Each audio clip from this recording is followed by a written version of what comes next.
Hello, everybody.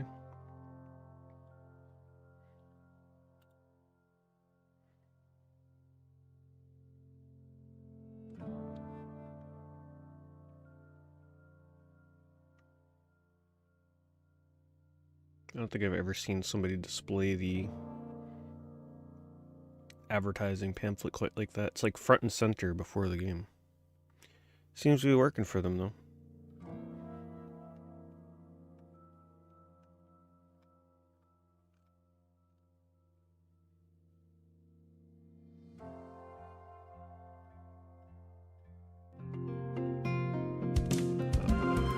Send a Discord notification.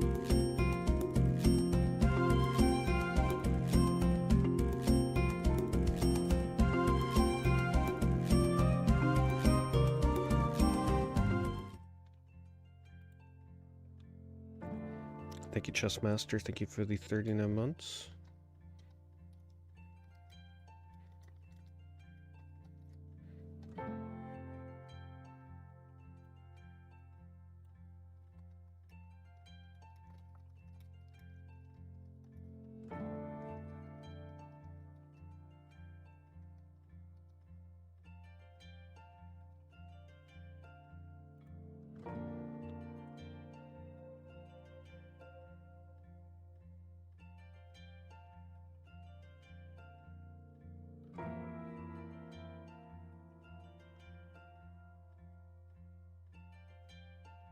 It's one of the few Saturn games left that I want.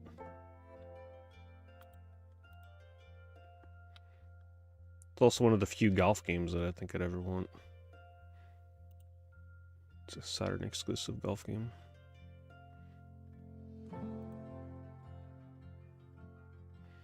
Thankfully, not too crazy of a price for a Saturn game.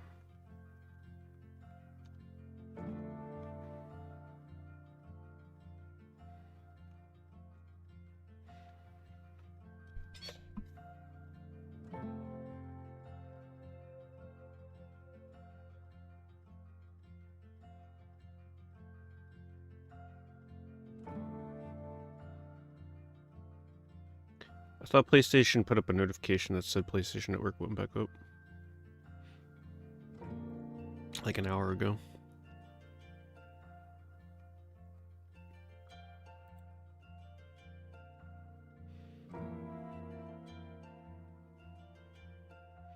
So they didn't give an explanation as to what happened or anything. They'll probably tell you a month from now that there was some kind of security breach to reset your passwords. I think you should just automatically reset your passwords.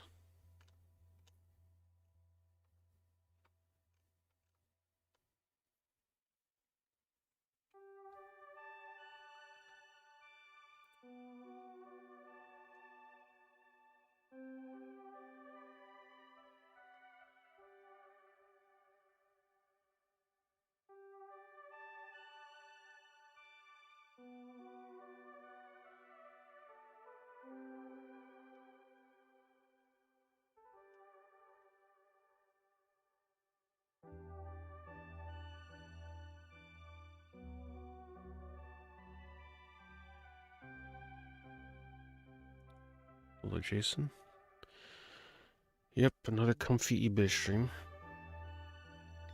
Yeah, no explanation. Very odd, very odd. All complete in box. Ends in 12 minutes. It's got Ninja Town, Glory of Heracles. Everything else is kind of like whatever.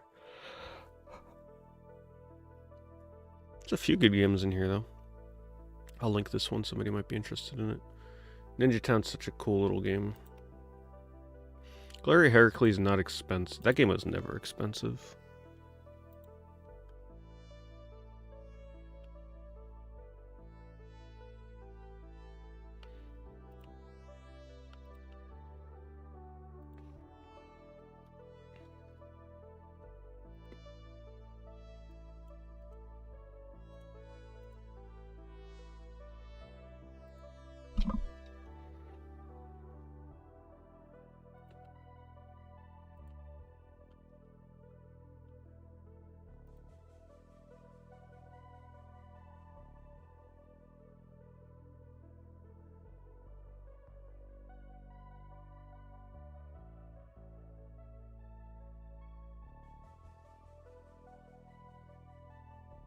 You know there's gotta be somebody out there that collects screensavers. Like the physical screensavers for PCs. That would probably be a really fun, unique collection. Let's see.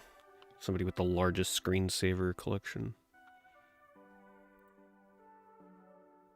Bad timing for PSN to be down. What, did the Monster Hunter beta just start just now? Were there any big games that were supposed to come out in the last day or two?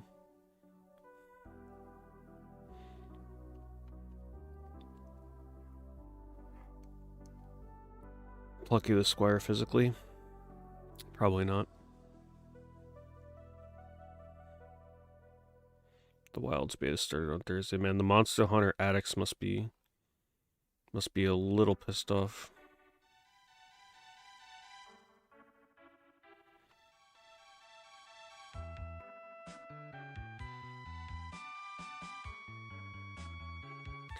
The original shrink wrap. But see, at least this shrink wrap actually has the price sticker on it.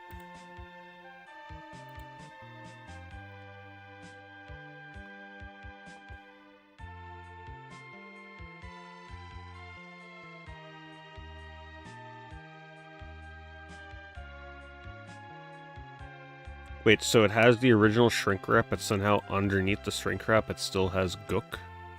Like, what is this? How does that happen if the shrink wrap is on?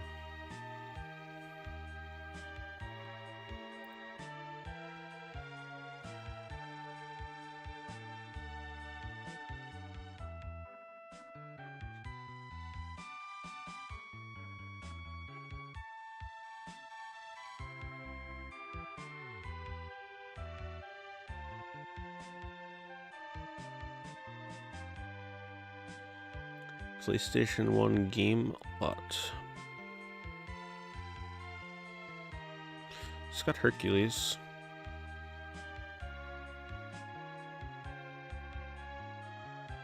Not sure I've ever played Dirt Jockey. Take it, it's more of a actual simulator style game instead of Power Shovel, which is so crazy. Silly little mini games. $12, $14 shipping. I'll link this one. Price is still very reasonable, especially because you get the disc of Hercules. The whole lot is probably, like, Hercules alone is worth the price of the listing.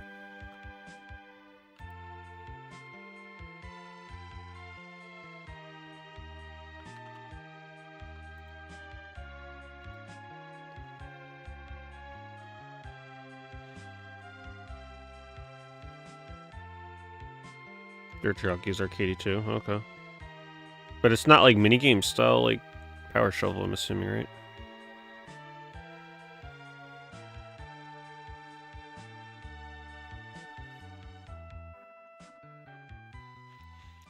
Hey, thank you, S-Pack, for the streak as always.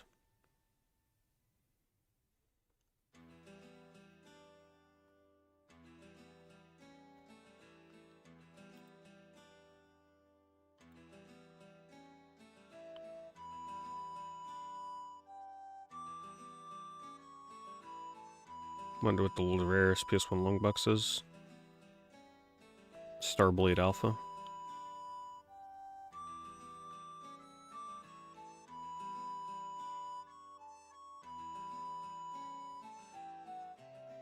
Psychic Detective is also pretty rare, but not as rare as Starblade.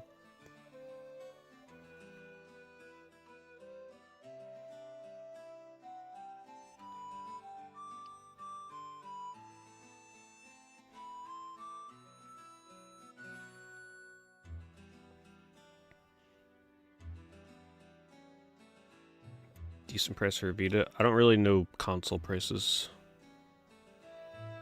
If I had to guess, Vitas are probably... It probably depends on the model you get. I think the first model is more sought after because of the OLED. But I would imagine you're going to be paying like $150 for a Vita if I had to guess.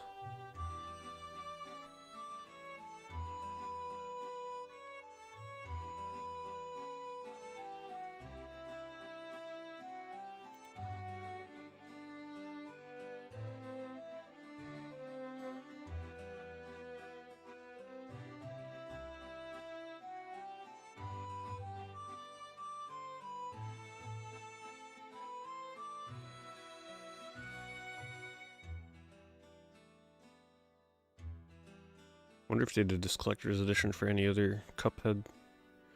I think I'm pretty much over Cuphead. I really enjoyed like the base game, but not enough to go back to it and play extra content. The game got my blood pressure up enough as it is.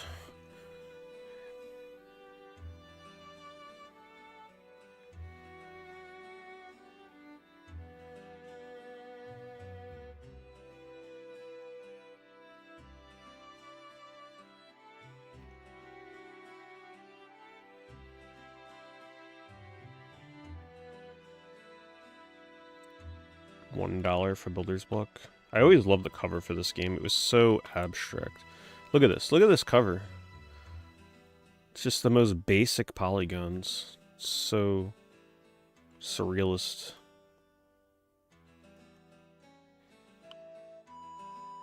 It's really sealed.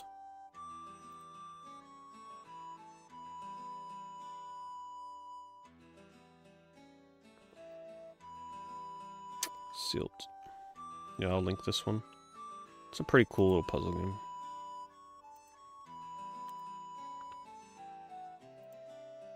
Somebody might be able to get a steal on this one.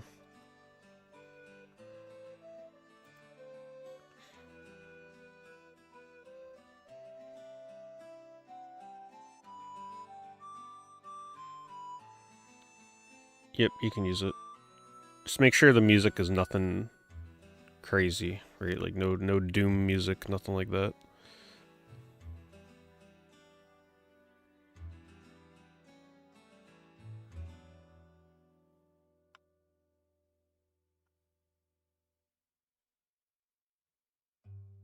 This reminds me, I picked up, what the heck Digimon game did I pick up on the DS? One of the ones that plays like a traditional RPG. What was it? Digimon World something. I don't remember which one. Wasn't this one, I don't think. But there's some pretty cool little looking Digimon RPGs on the DS. They're all pretty expensive these days though.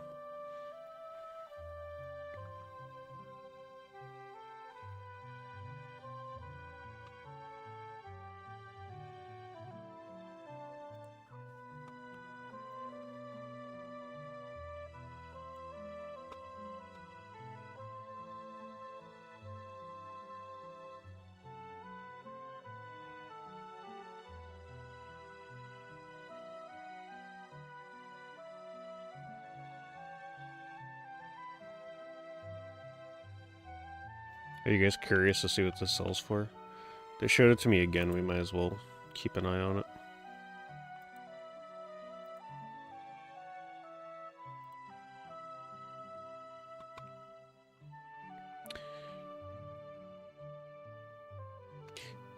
Monster Rancher is pretty different. It's worth checking out if you've never played one. I've only played... which one was it? Was it the first or the second one on PS1? I streamed it a few years ago. Was it? I can't remember which one it was. They're very different. They're very time-consuming. I remember renting Monster Rancher on PS1 though back in the day. It was kind of fun to play around with the CD swapping stuff.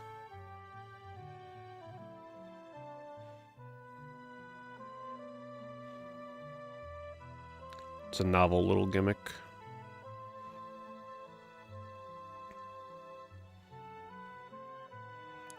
We need a new Monster Rancher for like phones or something. Something more portable. That's the kind of game that I would play on my iPad.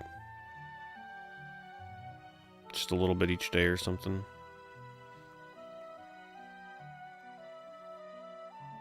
But the Monster Rancher are pretty tough. Those games, to sit down and play them for like hours at a time, not really my thing.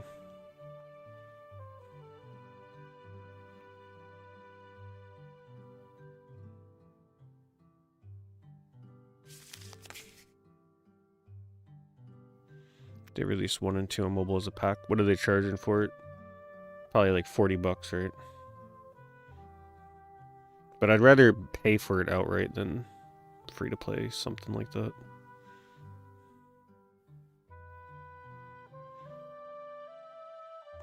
I've played any of the Rhythm Heaven games. Yep. My favorite one was probably always the DS version.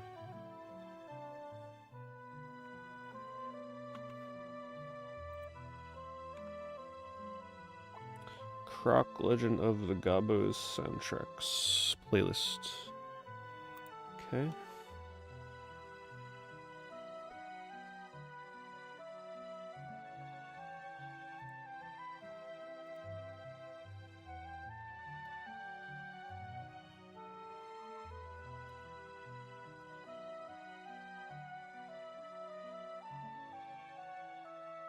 The soundtrack is pretty lengthy apparently.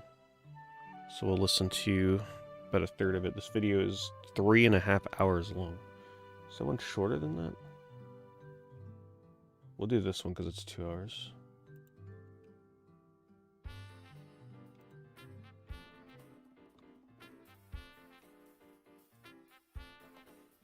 They probably make the songs super long in the other one.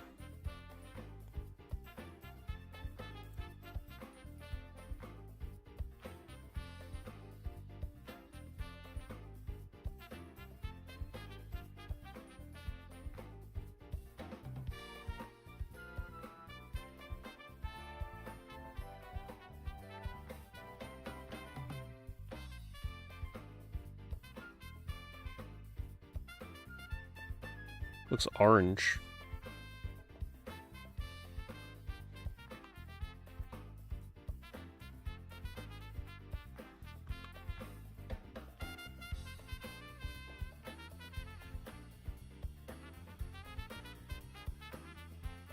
Is that really the color of the cart for Pokemon Leaf Green? It looks so fake. But I guess it is. $700 bid, so I'm sure whoever's bidding knows their stuff.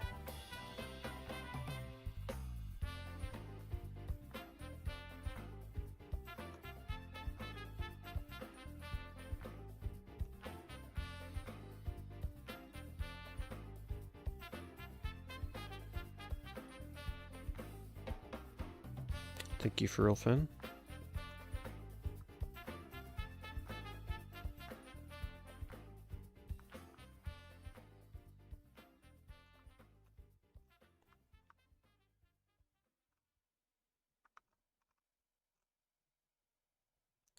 Onimusha 2 remake or remaster, I guess, coming soon, which is cool. I guess that will probably be the way that I play the game. Though I wouldn't really mind playing it on PS2 either.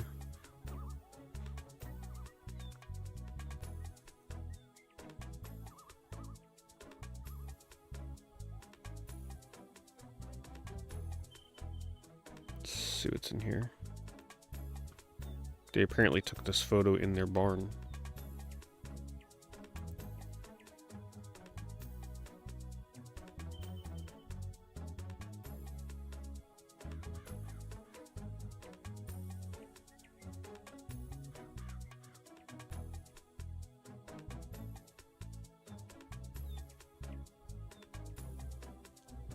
No crazy exclusives or anything that I can see.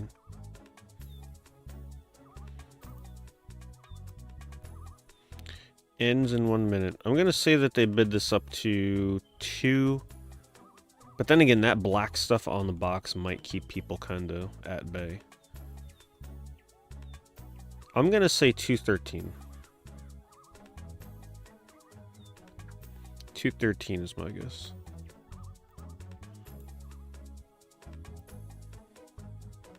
Because it is a pretty nice looking box outside of the stuff that hopefully you can clean off.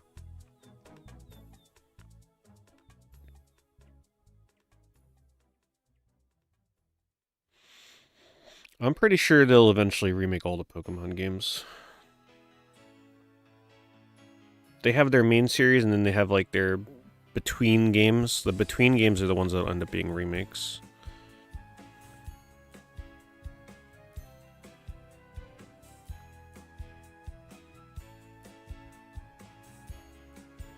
Hello, Toy Bro.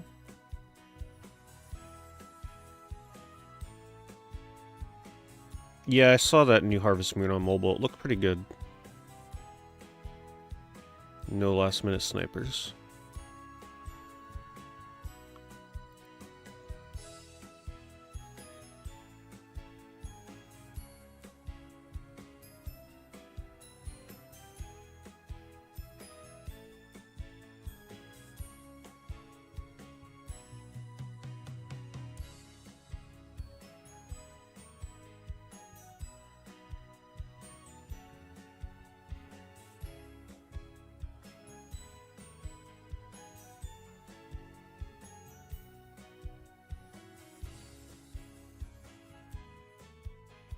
PSN is back up, apparently. Maybe they had to take it down to clean the store out of all the junk on there. Oh look, somebody that regrets buying 5 copies of Concord because they thought they were going to be able to scalp it. Now they're desperately trying to get rid of 5 copies.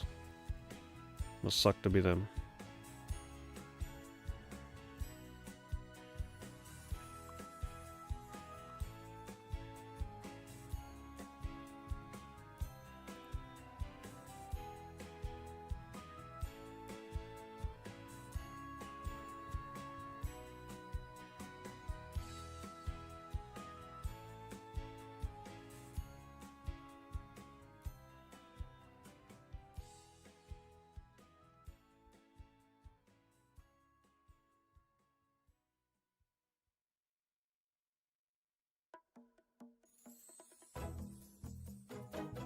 Hello, Tony.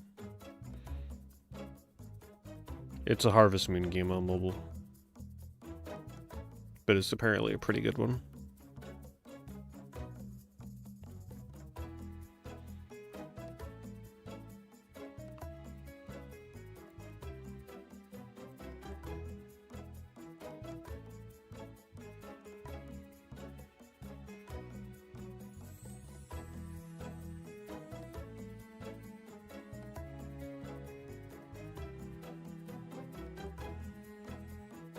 Hello, official.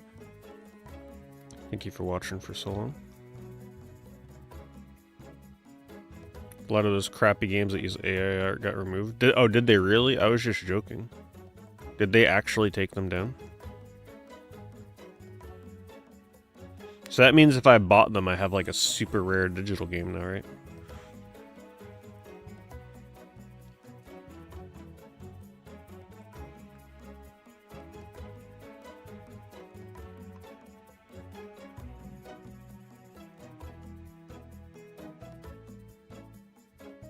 Earlier this week.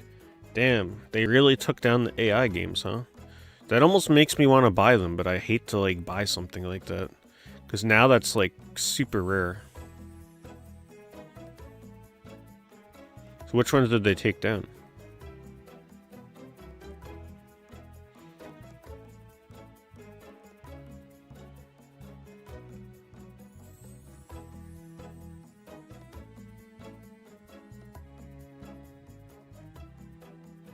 What do I think Capcom will do with the Mega Man series now?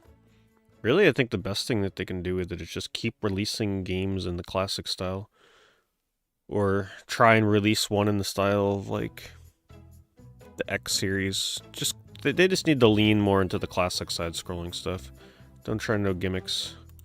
I don't know what they were doing. Didn't they come out with a Mega Man game that was, like, free to play with, like, it's like a compilation of all different Mega Man, or like some weird thing they did a few years ago, right? Like, forget that stuff. Just release some normal games.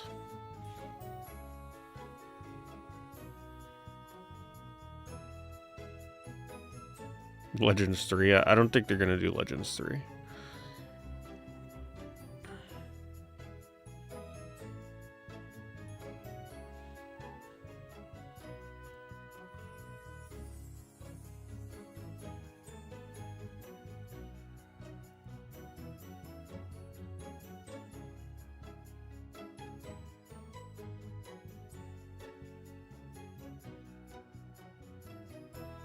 Card shop worker, yeah. Those were... We just saw those on the PSN shop when I browsed it last time. That stuff is so infuriating. It's like the games aren't even being made by people, they're just being made with AI. You know why they probably removed it though? In actuality, it's probably not because they were using AI, but they were probably using stolen assets.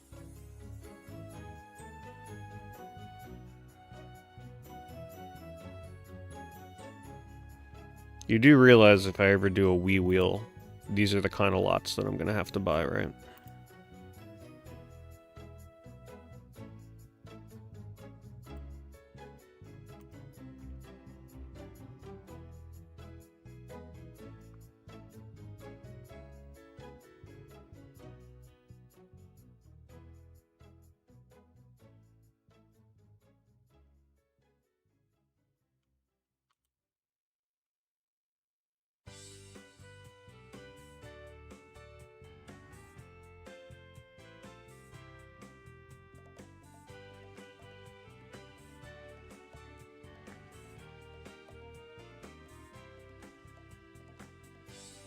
Finally added Kuon and Michigan to your collection. Very nice. Two of the rarest PS2 games for sure. Or at least most expensive.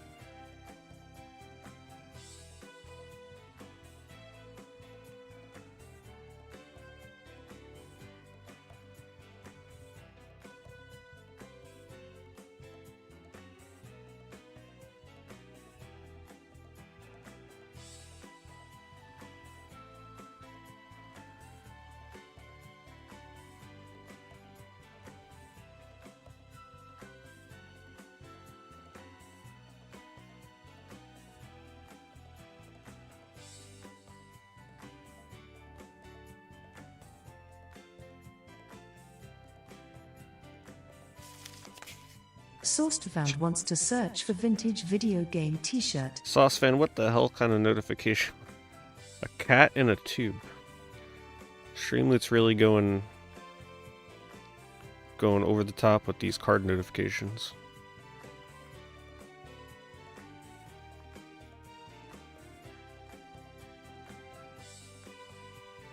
Vintage game t-shirts. Let's see. Guess we just search for vintage game t-shirt, right?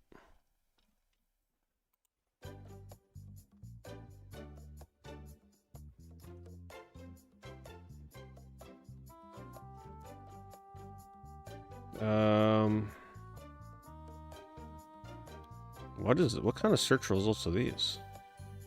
I want the list, damn it. I don't want whatever this is. Why would they change my default? In this case, I think I'm going to keep it best match. Because right now it's actually probably trying to show me video game shirts. And if I take it off of best match, it'll probably show me all kinds of random stuff. I hate these kind of shirts, personally. I don't know, I've just never been a fan of these. They just feel so forced. I don't know what the right terminology would be. The shirts that are like, it's got like the really silly sort of like Walmart text on them. I would much rather have a shirt that is just the NES. Get the font off of there. Right, just like nice and basic. Right, like this. This is the worst. What is this? This is my don't bother me, I'm playing video game shirt. I wear this shirt a lot. Like, this just looks so ridiculous. They have third-party controllers on here.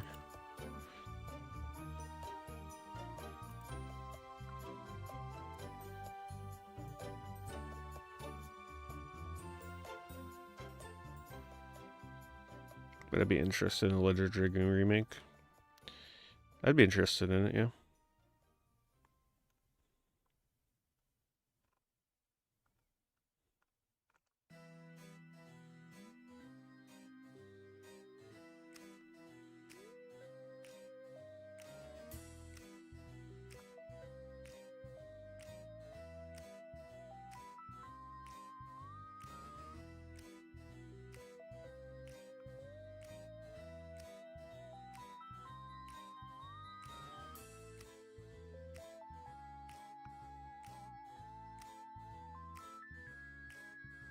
There's so many new style retro shirts that flood out the actual vintage shirts, like homemade ones.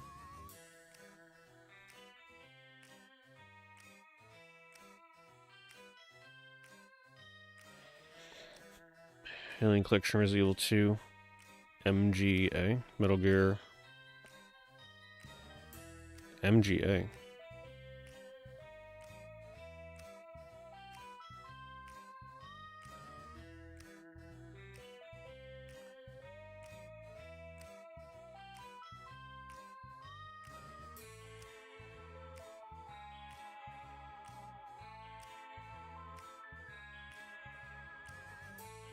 I wish they would have kept the old school Pac-Man design. Imagine if he still looked like this in the games.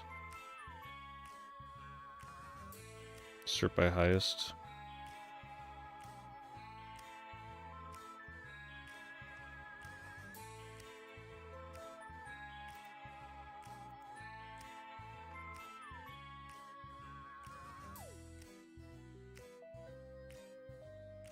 I think I have this shirt. But I'm not even shocked. There's no way this shirt is $1,500. I think I have that Mirror's Edge shirt. I can't remember. But it's not a $1,500 shirt.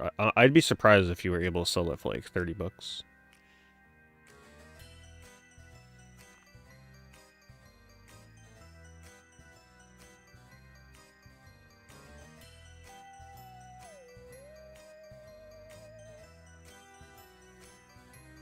Silent Hill shirt.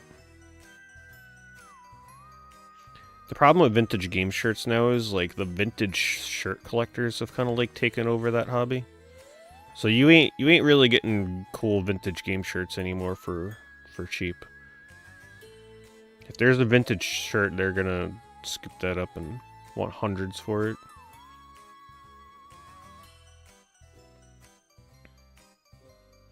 You think game collecting is bad? The vintage shirt collectors are probably even crazier.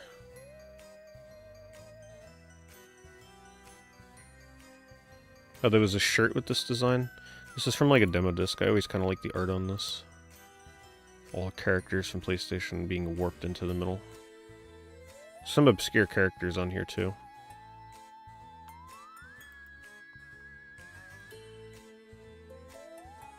Metal Gear Solid, nice. Yeah, that's a good start.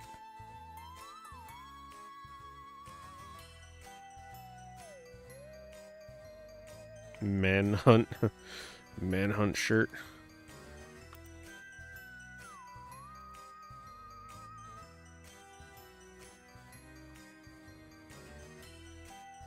Pretty creepy shirt. Still gonna play Manhunt one of these Octobers.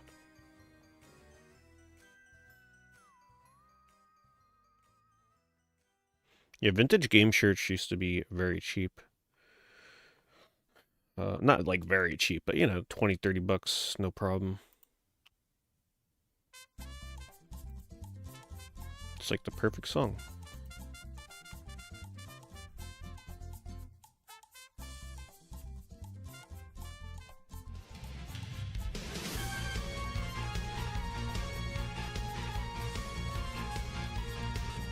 Vintage athletic sweatshirts are also insanely priced. Yeah, it's crazy what people will buy for like really old vintage. What is the brand? Champion? Like if you have an old vintage Champion sweatshirt, even if that thing is all like torn up and stuff, people go crazy for it.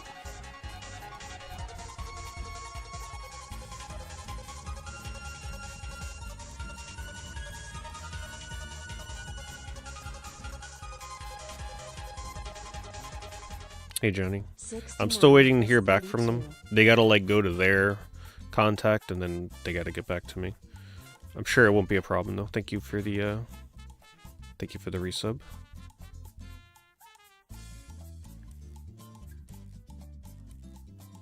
Hey, thank you Padrino. Thank you for the 101 tier 3.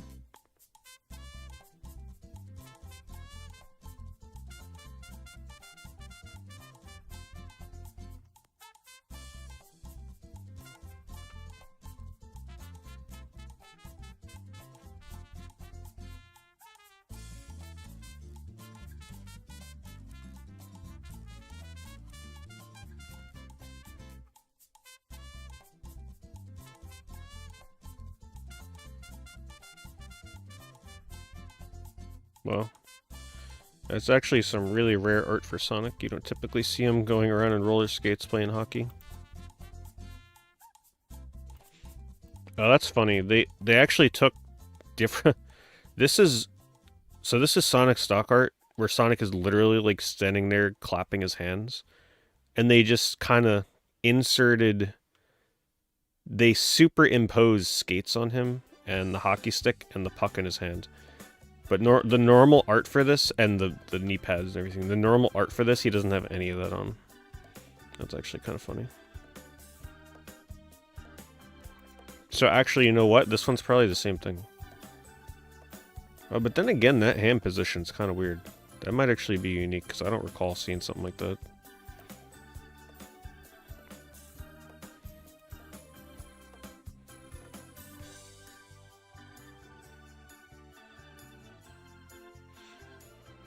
How do I feel about Xbox games being on PlayStation? Yeah, I really don't care. I really don't care. Knowing me, I'll probably buy future Xbox games I care about on PlayStation. And just continue to use Xbox as a Game Pass or backwards compatibility machine.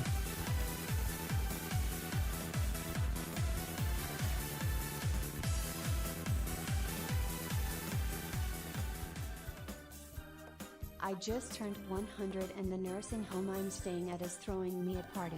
Old lady Sarah says hi. You got me into retro games and Twitch when I was 13, I'm turning 24 this year. You have gotten me and other people through hard times and I will never take it for... Hey, thank you so much, Rapid Fire. Rapid Fire celebrating 100 months of being subscribed on Twitch. Really appreciate it, Rapid Fire. Now you gotta ask 100 questions this stream to celebrate, right? Just kidding, of course.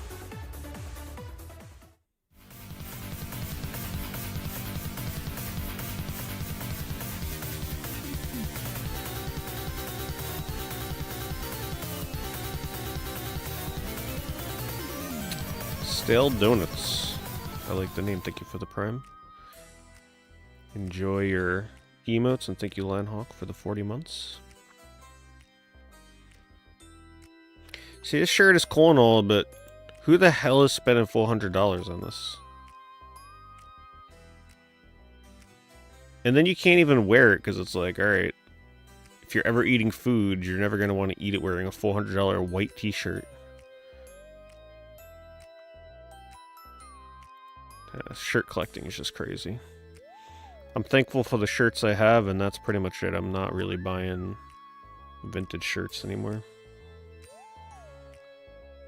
Wow, look at this Sonic shirt. Turn me on, smiley face? Excuse me? They don't have that edgy marketing anymore.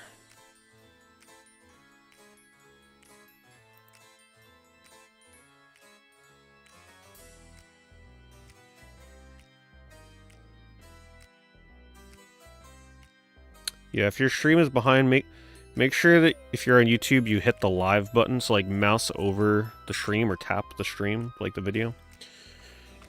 And you want to make sure that it says live with the red dot next to it. If it's not red and it has like minus time, that means that you're behind. Once again, another cool shirt, but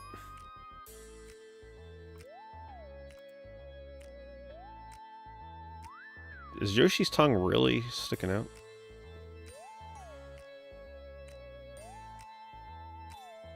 I guess it kind of is.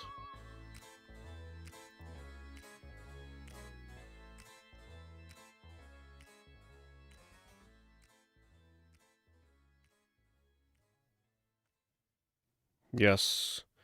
No, do not underestimate old vintage shirts that are like white or gray. I've made that mistake once with like getting stains on them. They're way more prone to it because of the old material.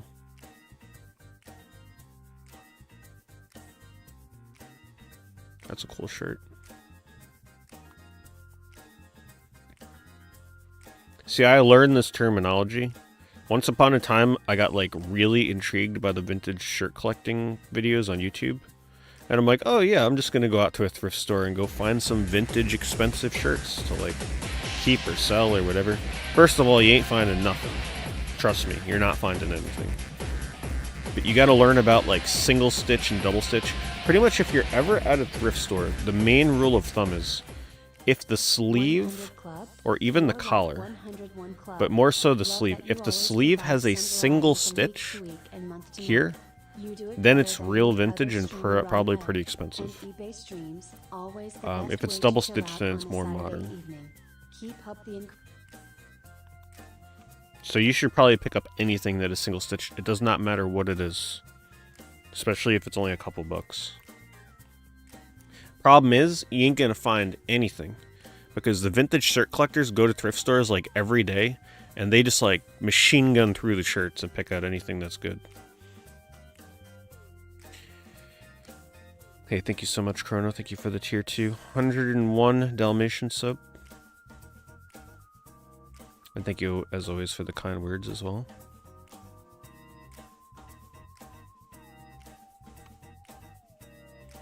I don't know what shirt collectors do with these shirts. Yeah, I have no idea. I think they just kind of like keep them folded and stored in bins and then trade them.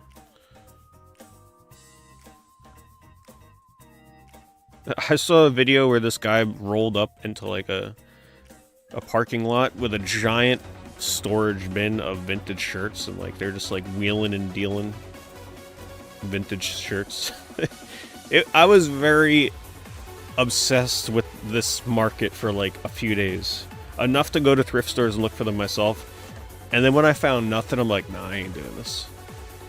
Nope. And while I was in the thrift store, there was just like a bunch of young kids with carts just filled with shirts. I'm like, yeah, those are the people that know what they're doing. They're picking through all the good stuff.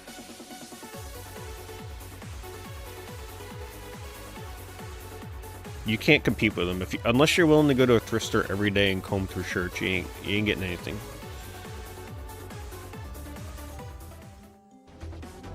Yeah, thank you, Chrono. Chrono hooking up Epic and Shrekky. The knoblists getting their knobs. I don't know. I mean, they could have been teens for sure. They were pretty young. Yeah, finding one in a thrift store would be kind of crazy. Well, anyway. We've learned something today. Vintage game shirts are expensive and also pretty rare. Pretty rare.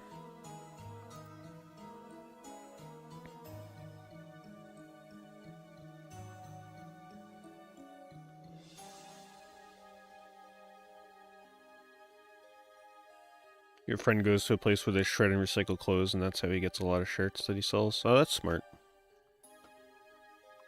Rescue them before they're shredded. Probably found some crazy stuff that way.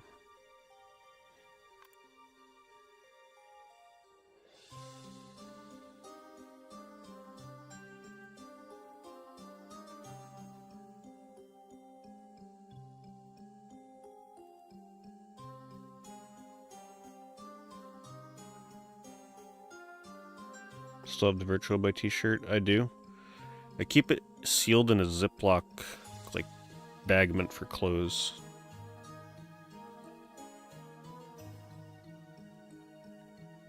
Modern Donkey Kong Country games. Last one I played was Returns on the Wii, and that's the last one I played.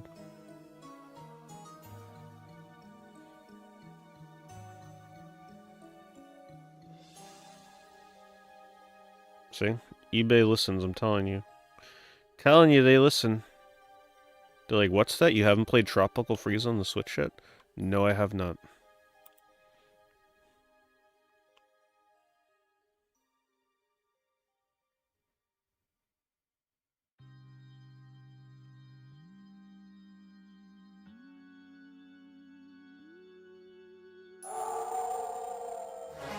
Lucifer's friend, celebrating 3 years, getting your door face knob badge. Thank you, Lucifer.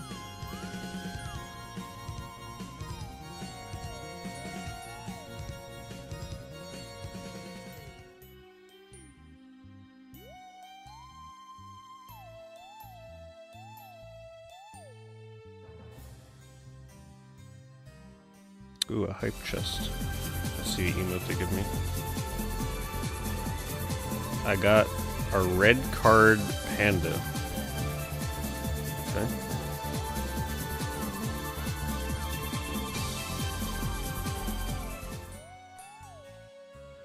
Thank you, Postal, for the big 50. 50 is a good milestone as well. Really appreciate it, Postal.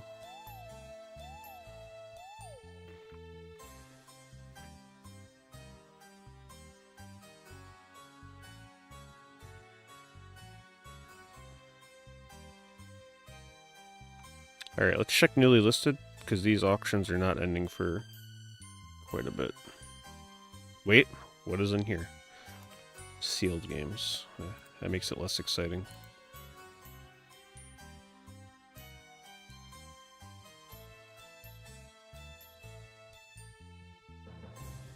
It's a very random sealed lot.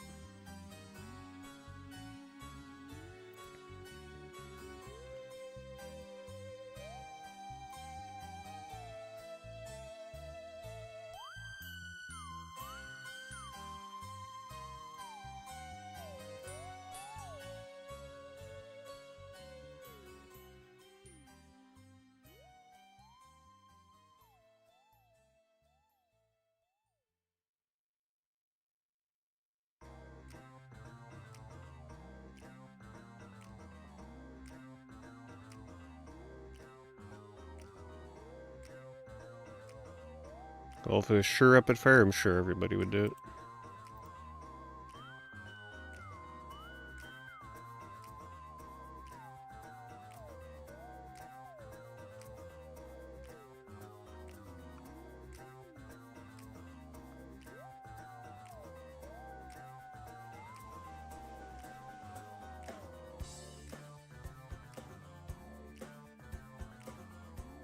Oh, it's just parts.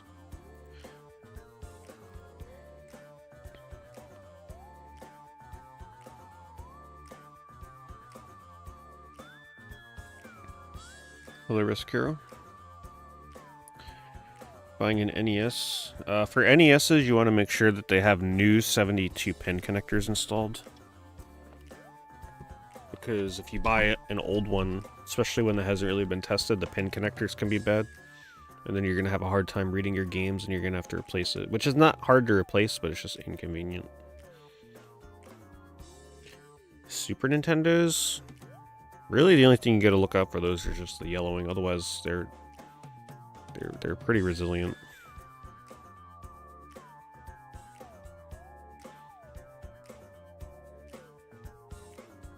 You might want to look for one that maybe has been advertised as being cleaned or something.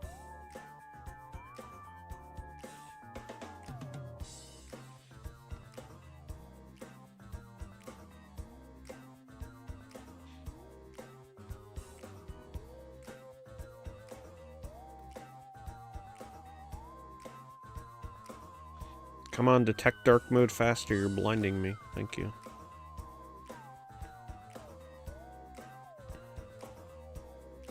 Nine Super Nintendo games. They look pretty mint.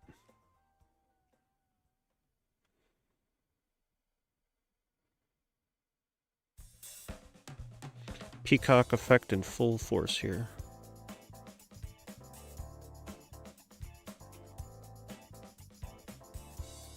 They look practically brand new, though. Sure, somebody will buy this.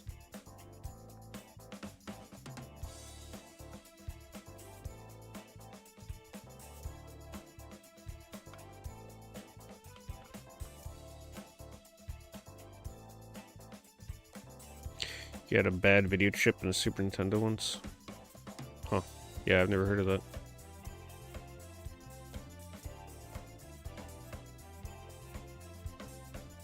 Yeah, this is all music from Croc.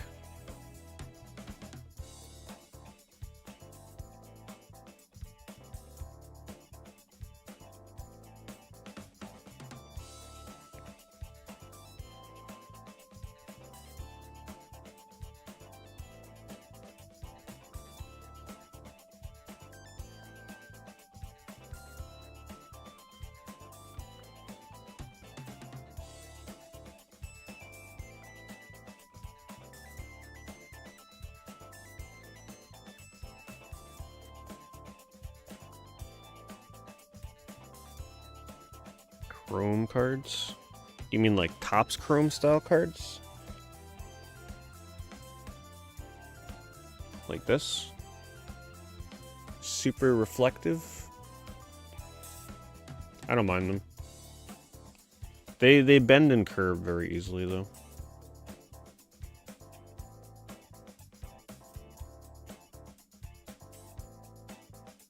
I like the chrome cards when they have a bit of a texture on them instead of just like flat foil.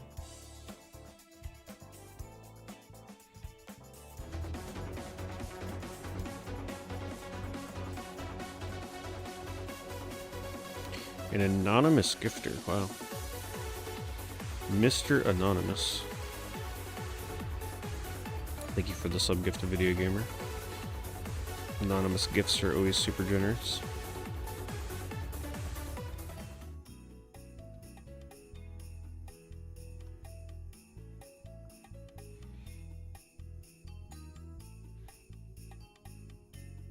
How close do you think you got the scan lens, Johnny Cone?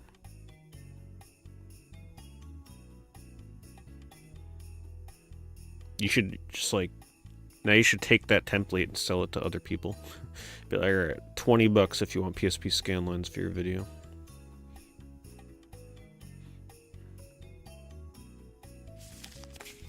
Trekkie 313 wants to search for lot of Nintendo SNES NES search exactly this.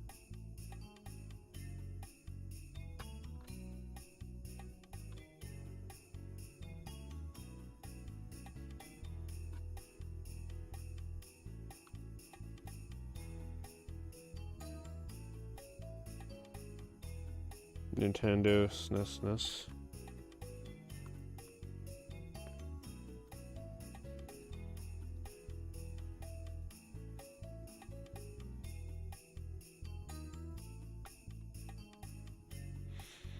Have I seen that Tamagotchi smartwatch? Like an actual smartwatch? I don't think so.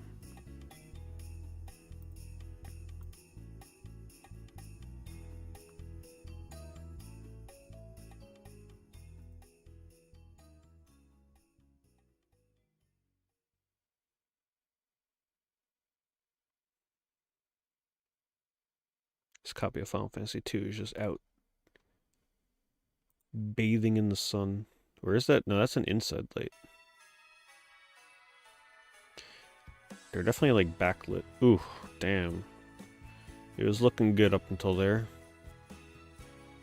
I could deal with a tear here or there, but when it detracts from the box cover like that, not so much. If the tear was like on the back or the corner or something, okay.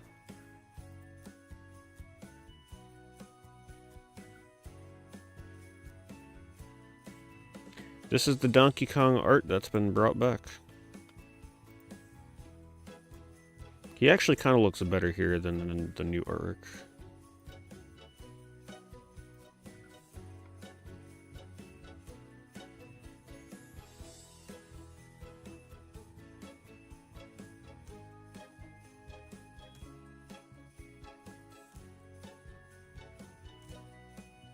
Add lot.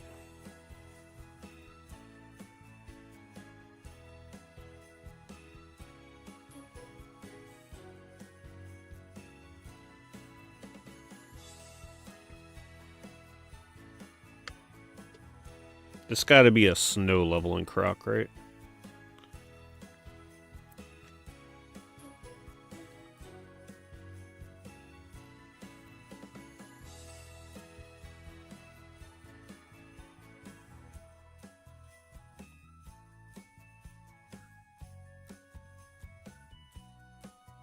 So colorful. Oh man. Oh, okay, I thought that was like ink on the carts. They numbered it. You mean to tell me that they couldn't remove that tape before they listed it on eBay? Are they just trying to tell you, like, hey, do the math, it's worth 450?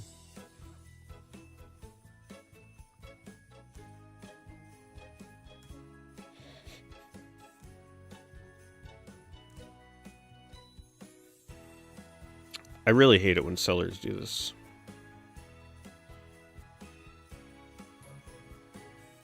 Total value 582 minus 15% lot discount.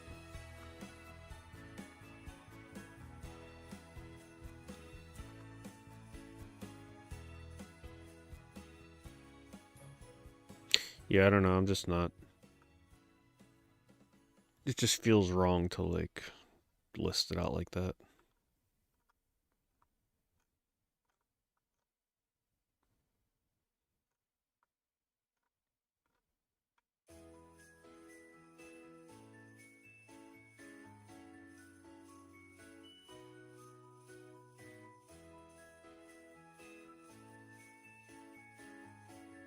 It's a lot of Mario. So even more Mario. How do you get this many Mario Karts? I guess they must have had a store. Sosa Games. Yeah, they're definitely closing up.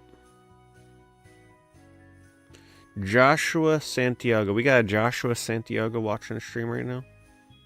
We found your copy of Mario Duck Hunt. Was that Carlos Mino? Carlos Nino?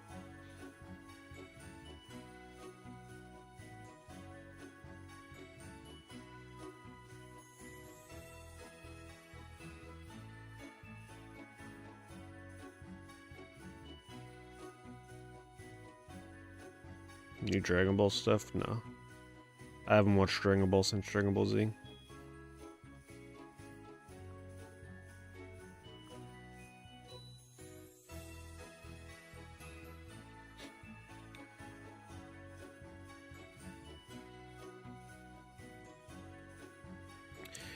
Well, if you had your name written on your games, that's because you had friends that your parents didn't trust. That's pretty much what it boils down to.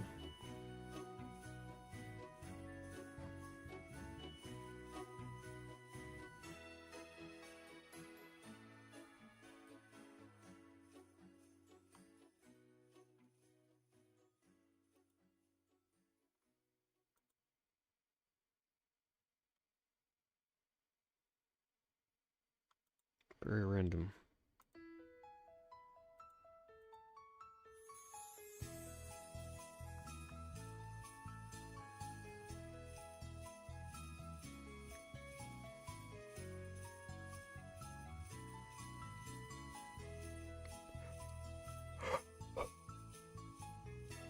I'll check it out later. Thank you, Rapid Fire.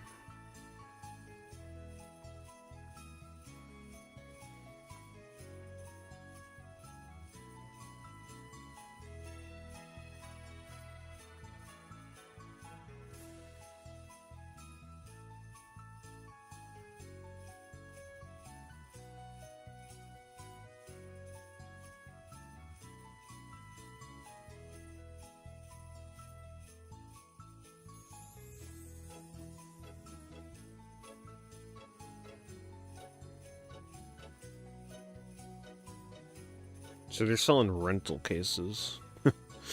This is the state that we're in for collecting right now.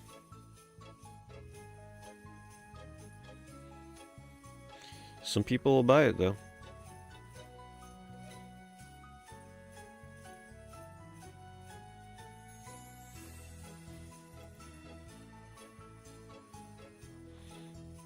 Anything I'm excited about coming out in the next 6 months?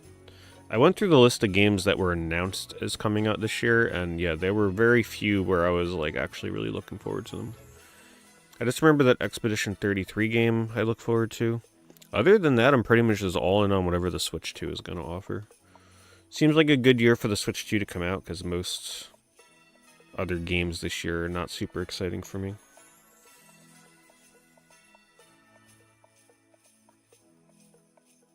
Sure, there's a lot of indie stuff, but in terms of like big AAA releases, not many. Oblivion remake would be nice.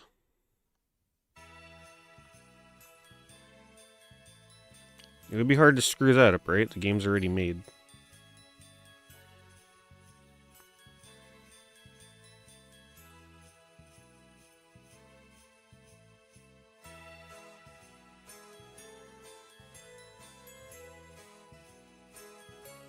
Hello, Captain Side Pipe.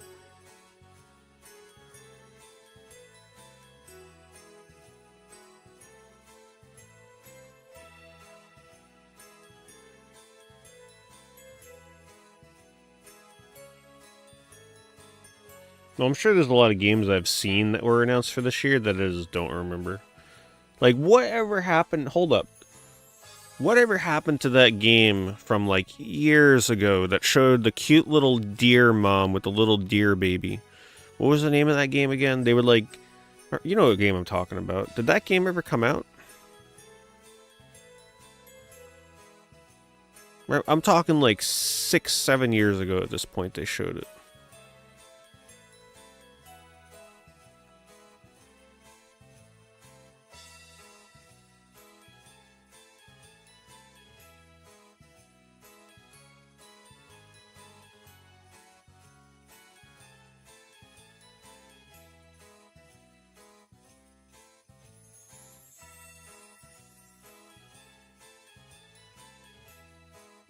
Neva? I don't think that was the name of the game. It was something else. It definitely had like a few words in it. I think people said the last time I brought it up that it came out.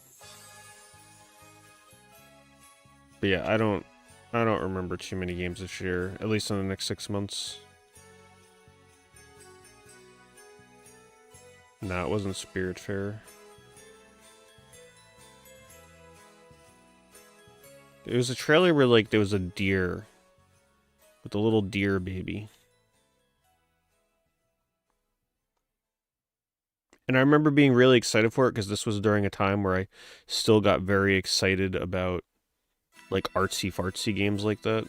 Now it's like they're a dime a dozen. So oversaturated.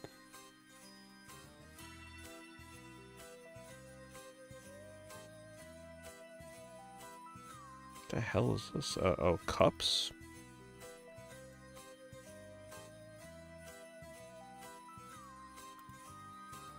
Includes 5 mystery items. Well, it ain't much of a damn mystery when you're literally showing us what we're getting. You're getting a mug, a keychain, probably a shield magnet. Looks like a wallet, maybe?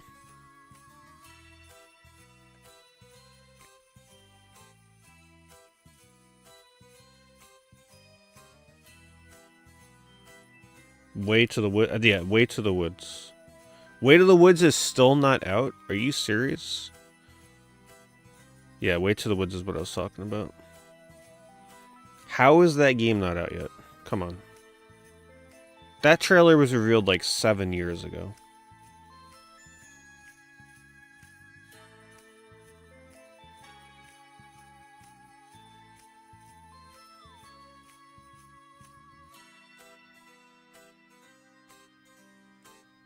I don't want to hear nothing about made by one guy. There's been a bajillion games that have come out from one person. Maybe they just revealed the game too soon. I don't think you should be revealing a game if it's going to take you that long to come out.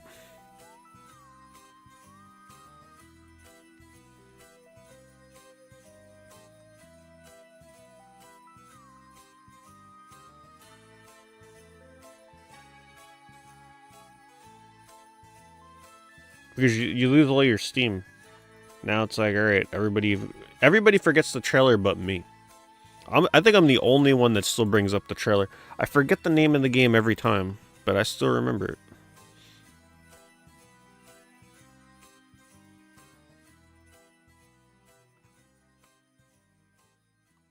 it. Good old Lee. Man, Lee did not want you stealing his copy of Star Voyager.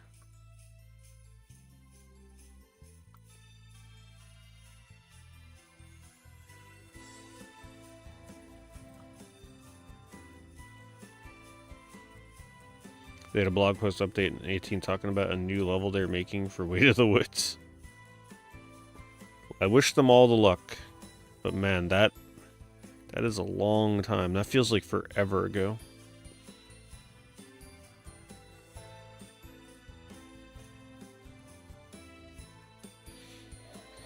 Yeah, I'm sure everybody's gonna love Grand Theft Auto 6. I'm very, like, coin flippish on that game right now. I need to see gameplay. I need to see how they handle online. And then I'll decide from there if I'm gonna play it. Wow. tape all over that copy or something. It's like the Mummy's copy.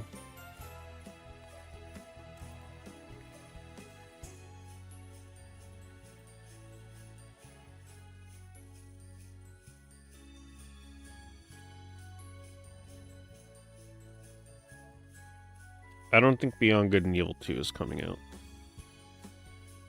I would not count on it.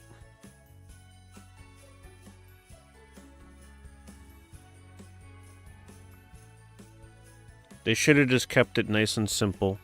A straight up single player 10-hour follow-up game to the original. Instead they had to go all crazy trying to make some kind of second lifestyle game.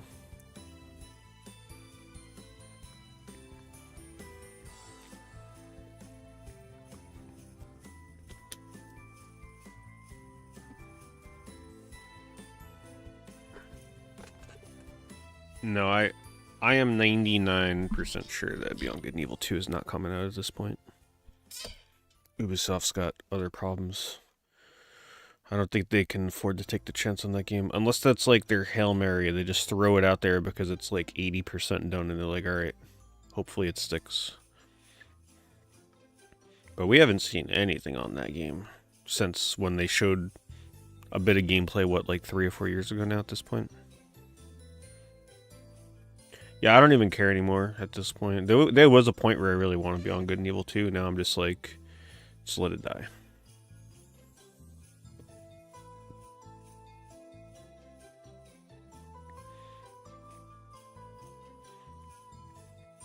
And it's hard to find good Super Nintendo NES slots, huh? A lot of this stuff is fillerish.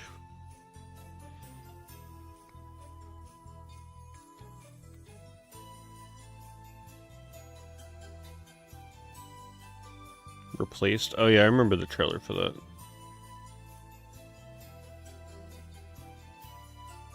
Thank you, Retro Game. Yeah, I have Buy It Now selected.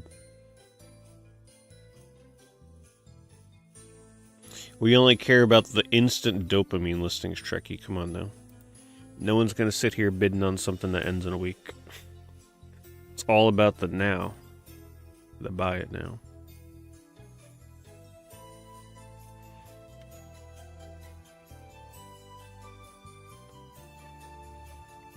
Look at the Genesis games. They're like, yeah, we're Nintendo games. 2,500. Man, they would be so lucky to get 2,500 for that.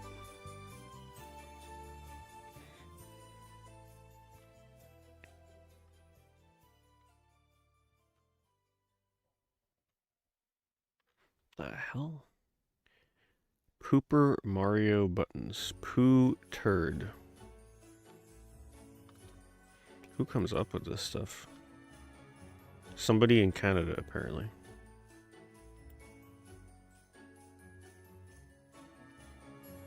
Okay, the Kirby one's kind of cute.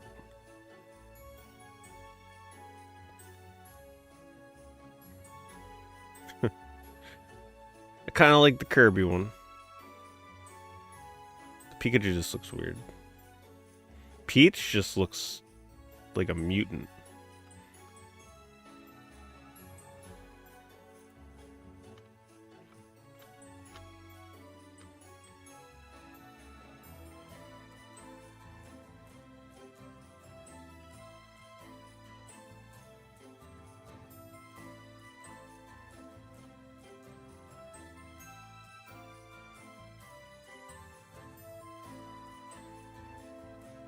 Oh yeah, Pokemon ZA. Yeah, Pokemon ZA and the Capcom Fighting Collection that has Power Stone in it would probably be the games I look forward to in the immediate future.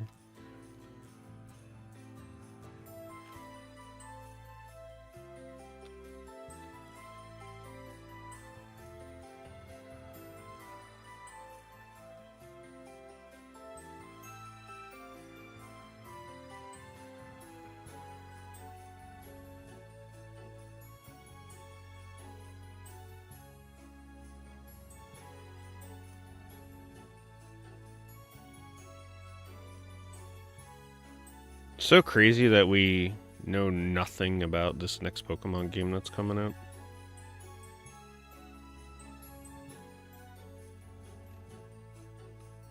Kind of hope they just drop it as a Switch 2 launch game, where we know almost nothing about it until like the month before it comes out. I don't know, it's gonna be hard, but I may opt to not even watch. If it's coming soon, I may just be like, yeah, you know what? Let's not watch the trailer. Just go into it blind.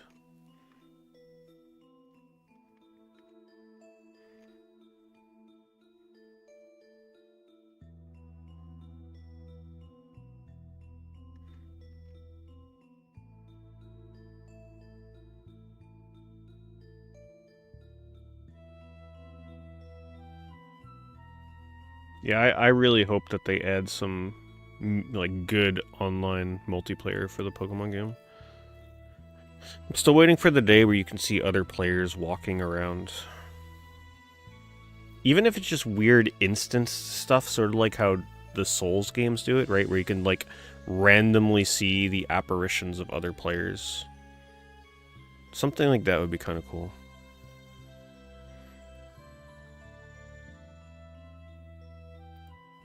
Or say you do what game does it? There was a game that does it. Oh, the First Ascendant. Do it like the First Ascendant, where like you walk into an area, and it's an instanced area with just a small handful of other players, right? Like, say 3 or 4 other players in that immediate area, just wandering around. So that way, it's like really not too intense on the servers. It's not a true MMO kind of experience, but like you walk into an area. Maybe there's like a few other people around trying to catch Pokemon, and you can team up to try and catch them with the other players, right? So think of what they did with Legends Arceus, where you sneak around and try and catch. This one, you got to team up with someone else to try and catch the hard-to-catch Pokemon. There's some potential for this game. I really hope they go down that route. I loved the catching gimmick of Legends. The game just needed to be more robust. It was a good beginning to what this new one could be. I was ready to call that the best Pokemon game I had ever played. But then I got about midway through and definitely changed my mind. But like the beginning hours of that game, I'm like, this is amazing.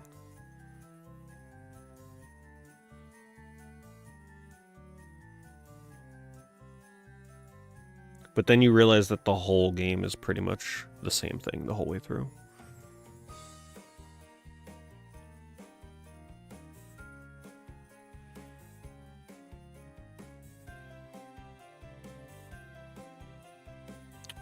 Hello, Shockmaster. I have not played Total Overdose yet, no.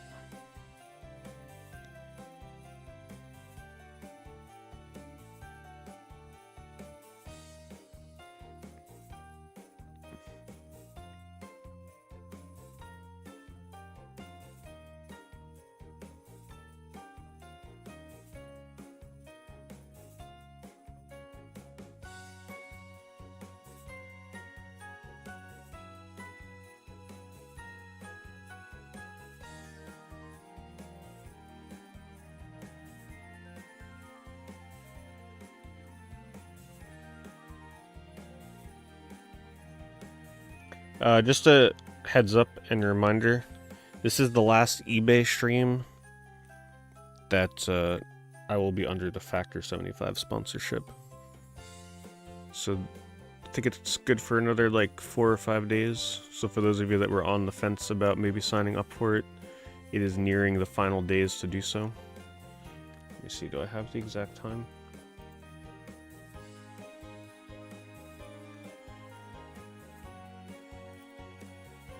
Probably gonna make me log in.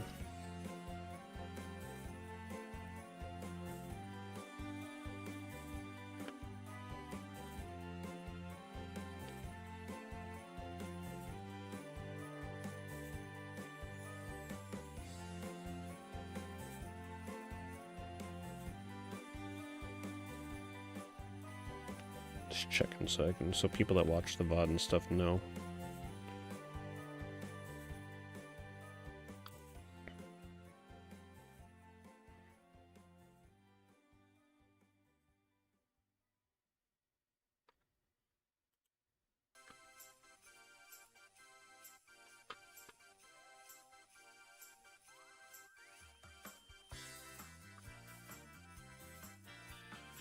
Oh, wow. Never mind. It actually ends way sooner than that. 1 day, 20 hours. So yeah, just under 2 days left. I was gonna do something tonight for like the final push on that. First of all, thank you to everybody that did sign up for it. It is very much appreciated. The factor signups help the stream out big time. And I thoroughly really, like, I ate all my meals. I ate that one on stream, but yeah, I ate all 8 of them. I loved every one of them.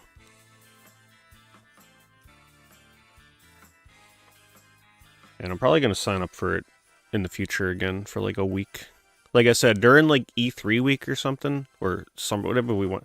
I still call it E3. I'll probably do like the 6-meal one for that week. That way, no matter what time I got to be streaming some event, I got one of them things ready to go. Yeah, I'm never going to stop calling it E3. It just feels weird to call it like... What would you even call it at that point? Summer Game Fest week? Like, it just... There's no name for it. Trailer Pandering week?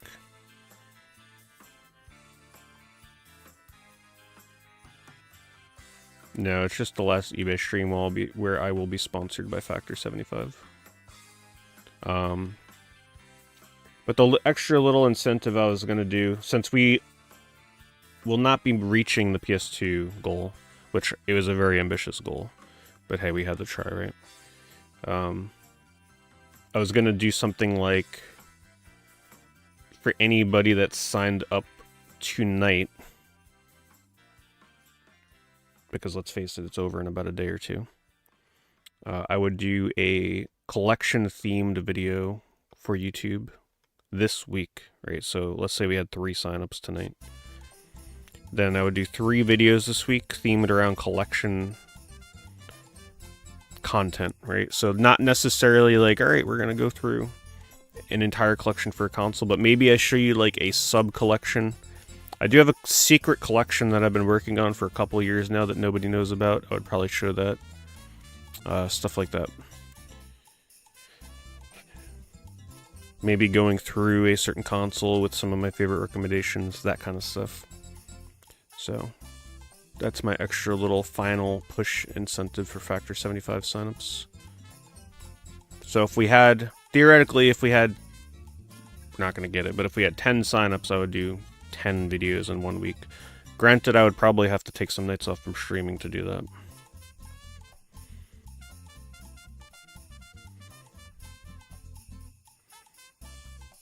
But just a reminder with the Factor 75 thing, you have to be in the US.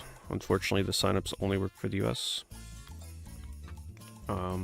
You must have never used it before. And if you registered on the site over a week ago, it won't track. But I think if you did end up doing something like that, you could just message me and I could probably still get it to track. There's the link on the YouTube side. The link is also in the stream description, so if you catch the VOD, it's on there too. And I will honor ones that come through after the stream ends, as long as it comes through on my tracker in time. So tonight is, what, the 8th? So the 9th. So you would have to do this by, like, the evening of February 10th, no later than that. 4, 9, 8, 7, 6... To be safe, just do it before 6 p.m. Eastern on the 10th.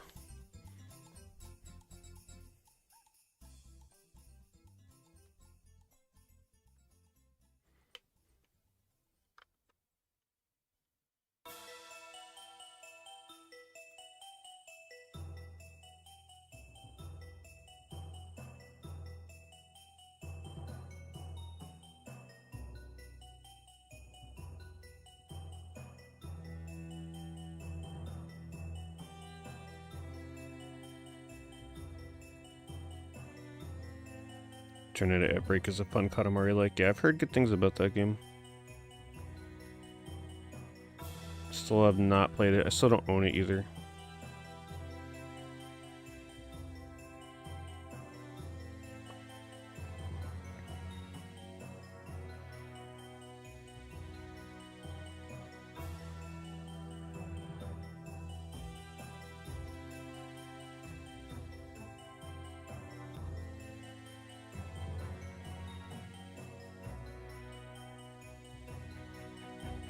The next game in the PS2 wheel has been changed to Sly 2 because my Japanese PS2 is no longer reading my discs. Next game was supposed to be Shadow Tower Abyss, but we are doing Sly 2 now. I just gotta break out my my fat PS2, which we should be resuming that this week. I'm gonna have to remove all the Japanese games for now though until I figure out what I'm gonna do to replace it.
Interesting little lot.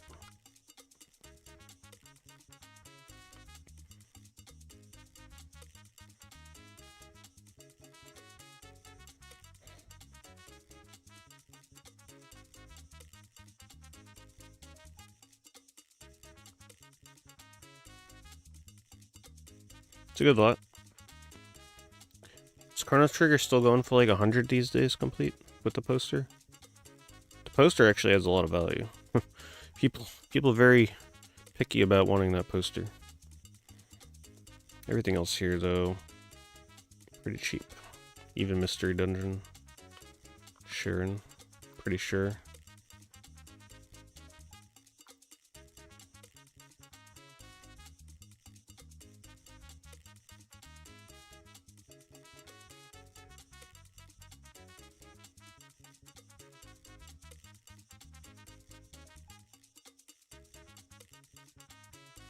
Star Trek and Star Wars a lot. And Battlestar Galactica. I like themed lots like that.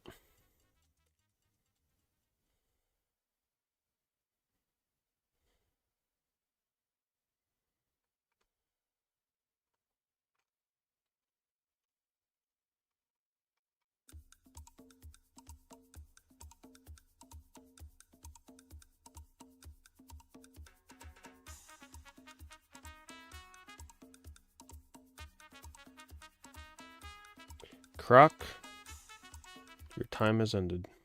That was a fun little soundtrack, though.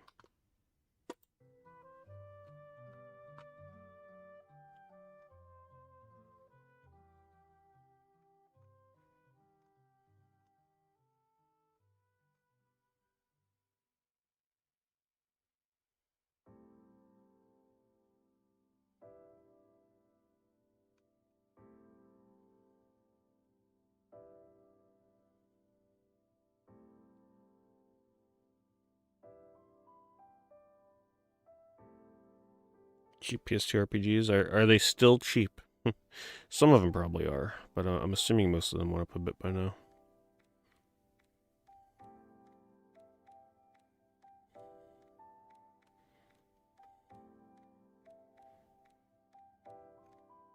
That video was really 4 years ago at this point. My goodness. That's pretty crazy. Doesn't feel like that long ago I made that.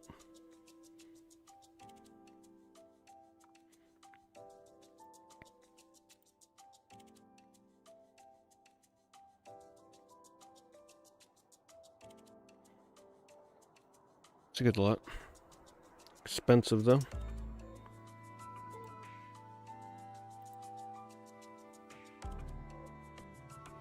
Yeah, the first way I played Chrono Trigger was PS1. Not the way you want to play that game. Every time you press the menu button, you had to wait like 2 or 3 seconds for the menu to pop up. So bad. But it was the cheaper alternative at the time. Plus the cutscenes were cool.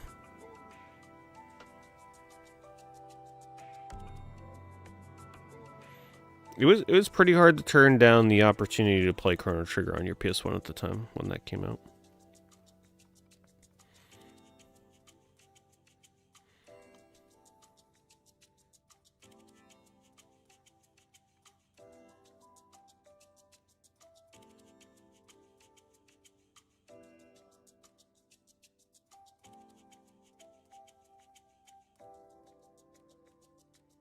Steam version is probably the better way to play it now. Unless you're a purist. If you're not a purist, then I would play the Steam version. Especially if you have an ultra-wide monitor.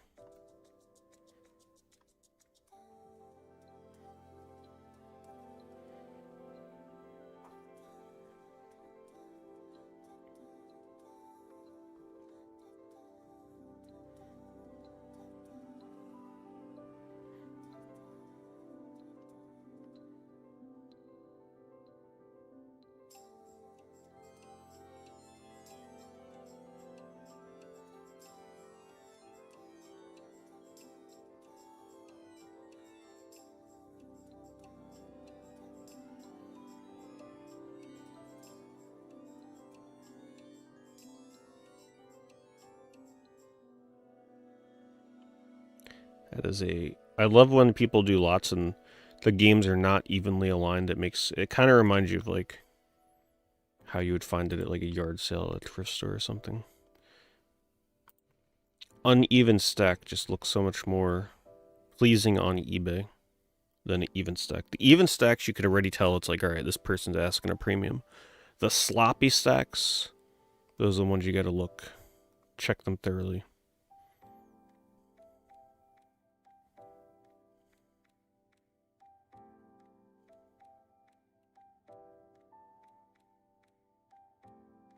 Nothing.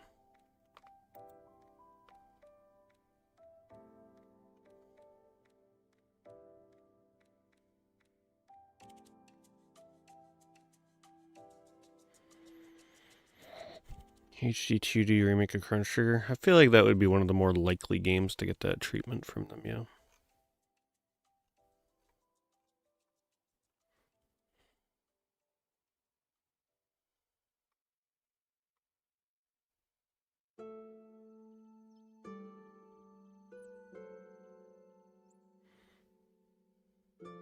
I am not sure, Rodrigo.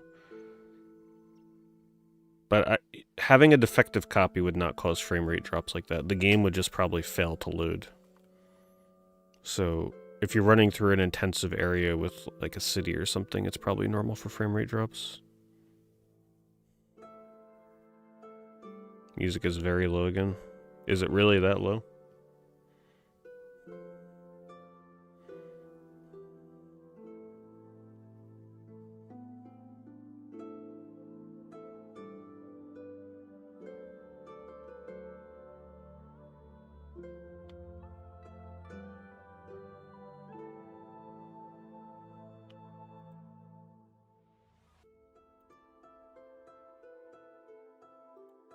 Hello, Great Earn. Not recently. The director of those HD2D games already said he feels like they flooded the market. I could see that. I don't think people are burnt out on them yet, but I think they will be eventually. It'll start to lose its luster for sure.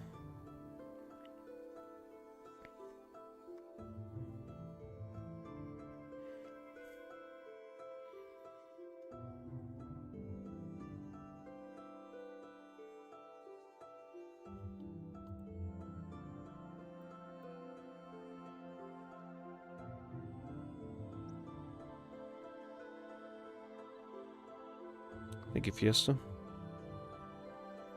I don't play the Legend of Hero games anymore, no. I tend to avoid overly long, very chatty, wordy RPGs. Because pretty much whatever I'm buying, I'm streaming, and those games are not good for streaming. $2,500 Lunar Eternal Blue watch. I mean, it's cool and all, but that's very expensive.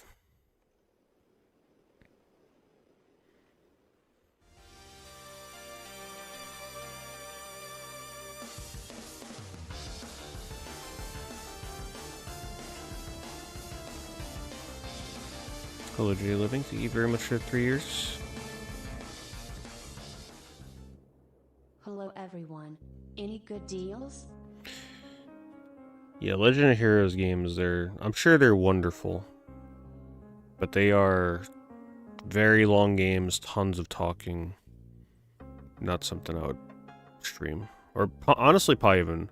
These days, I really love playing 10-hour and under games. The days of playing 70, 80, 100-hour plus games is like... That's not a game I will play often.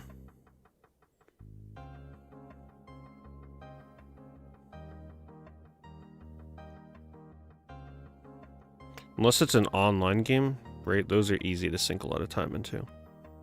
But a single player game that takes you almost 100 hours to beat, I think I'm good. Stream something like Persona. Not in its entirety, no. Those are super long. People would really enjoy watching it for the first stream or two, but then after that, it would just be downhill from there. They're too hard to keep up with. Very hard to watch if you don't keep up with the whole thing. And no, I probably will not be buying or streaming Monster Hunter Wilds. I think I'm done with Monster Hunter. The games are cool and all, but I just can't. I just can't commit to them for more than like a couple days. I just get tired of it. Too grindy. Too much of a commitment.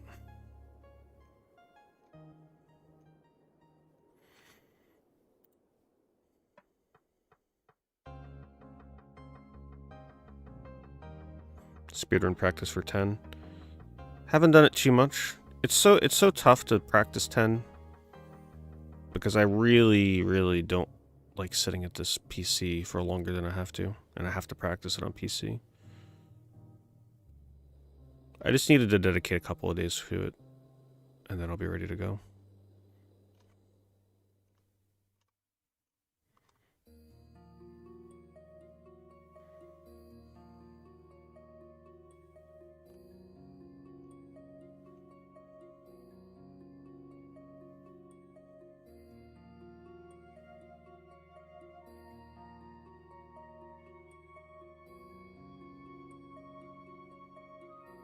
I've played 14 for the original version 1.0.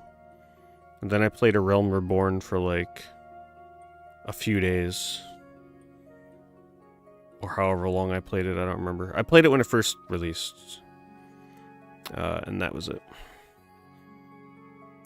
I probably will try 14 mobile version. But I don't have any plans right now to actually play 14.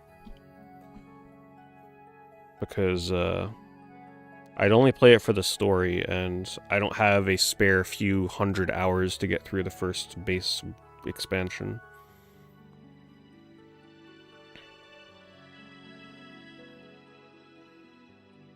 And that is a game that I would not stream, so it's kind of just like a downtime game. It's just too much of a commitment. Too much time for that.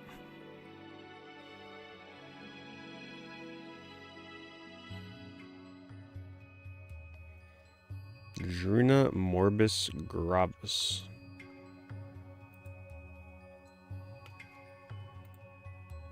You don't say. Might have to get into vintage PC games sooner rather than later. Anybody play this? Oh, look at this. Is this a horror game? What the hell is this? Condemned to an eternal vegetative state. The very sexy Druna is waiting for someone to free her from her sick, claustrophobic, and torn world. Inhabited by people suffering from a terrible virus that transforms them into bloodthirsty beasts. Symbiotic computer directly linked to Druna's brain is the only thing that can help you capture and to relieve the situations that have reduced her to a state of cold sleep. You must try to avoid the unscrupulous individuals who live in her mind and face the traps hidden along this uncertain road, leading to salvation. Karuna's comic strip universe. Oh, it's a comic. Faithfully reproduced, endorsed by the author himself.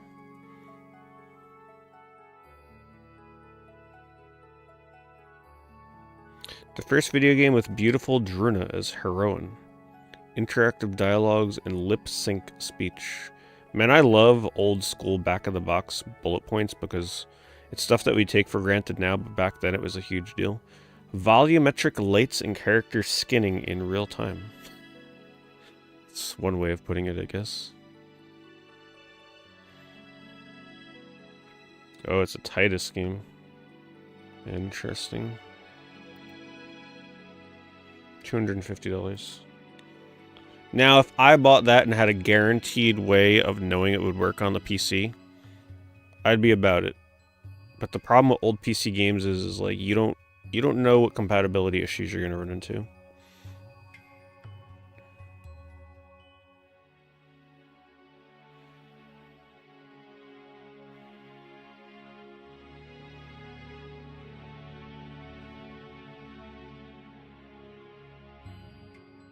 Yeah, it's scary because you come across games like that and you're like, man, I want to play this. But then you get it and it's like, oh, I now got to spend 100 hours researching how to get this game to work.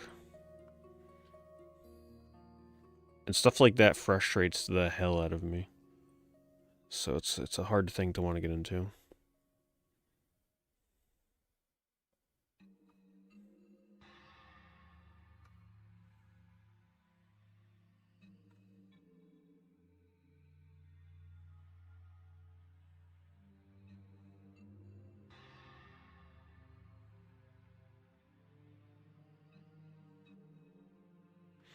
I'll turn up the music if you said it's really that low. A little bit.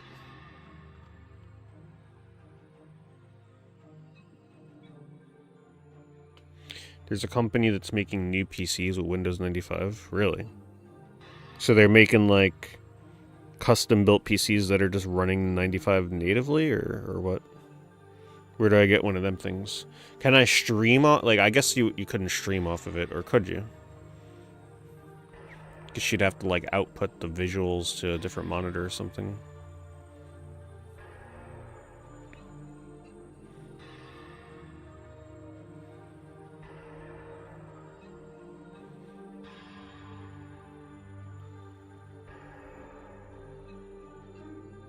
I'd have to look into something like that. Yeah, if I can get an out-of-the-box PC that would actually run a lot of older PC games, I would buy it. But specifically, I need to put the physical disc in the PC. That needs to be a thing. I don't want no voodoo magic going on. Disc needs to be inserted.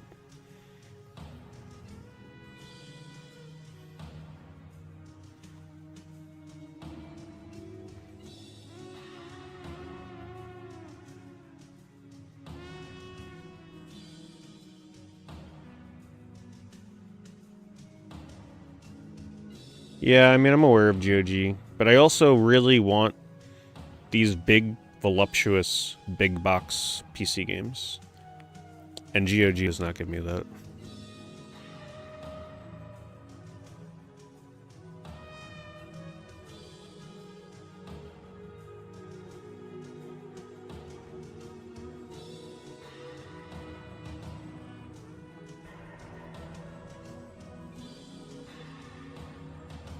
Plus, GOG misses, like, GOG is very limited. There's so many games that you cannot get on Steam or GOG.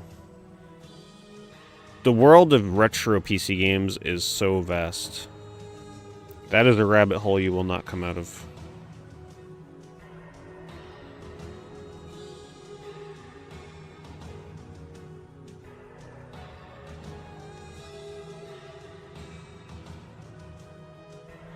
Oh, Makendo.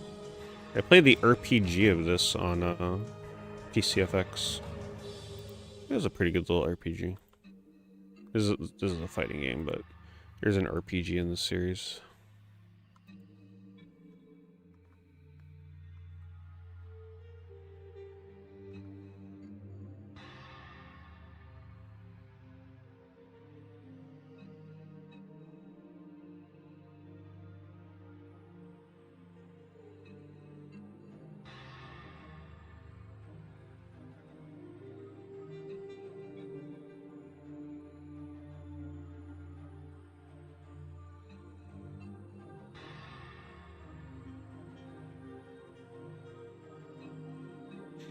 See, I wouldn't be able to deal with that. Constantly tinkering with updates and patches and stuff to get your games to work. Because imagine you buy the game, and let's say it's not a cheap one, and then you can't even play it. What then? That would just bug the hell out of me.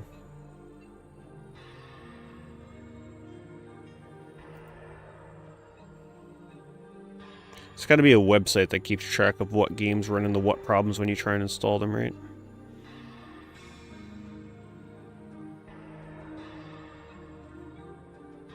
Oh, wow.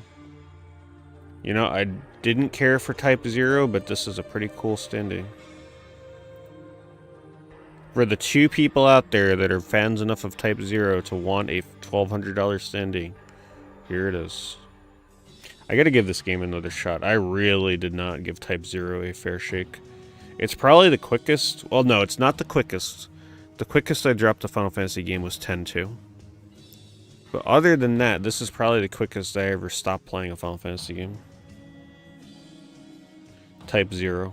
I streamed it for like 3 hours and said, what is this? And then never played it again. Like, I was very disappointed by this game. But I think now, knowing what it is and like what to expect, I think I might actually get into it.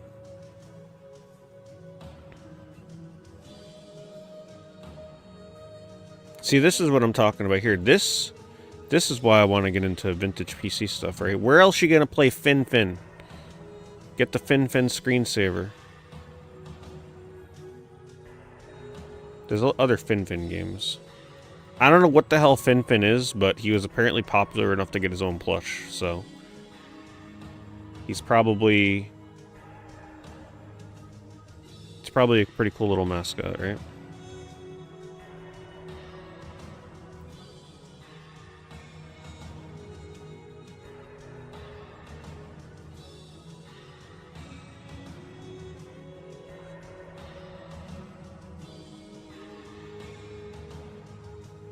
How long to beat? I use how long to beat all the time to check length on games. But other than that, I mean, I just Google whatever I need to know. I don't particularly visit certain websites over others.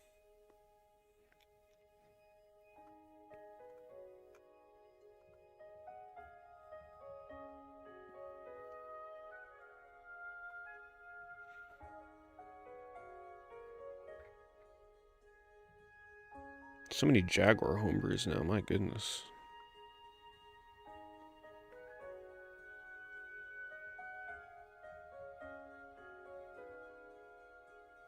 What is this?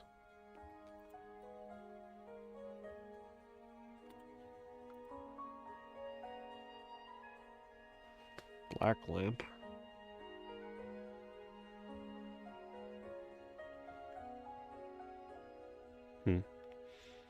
1988. Must be like an old Atari game, ST or something. Ported to the Jaguar.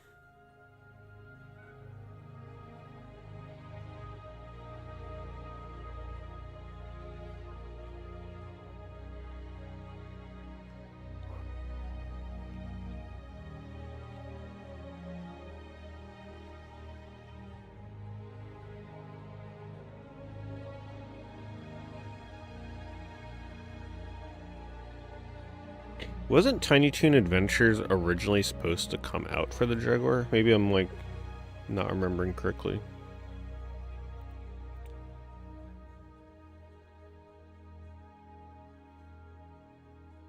Maybe not.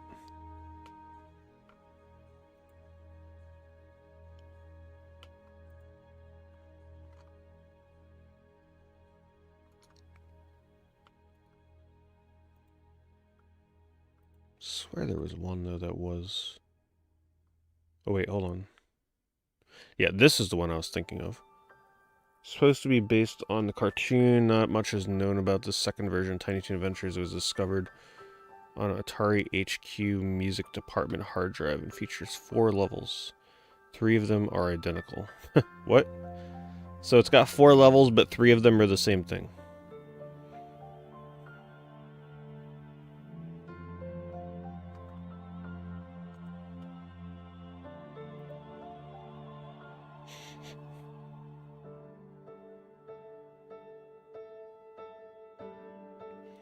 Spike in Transylvania.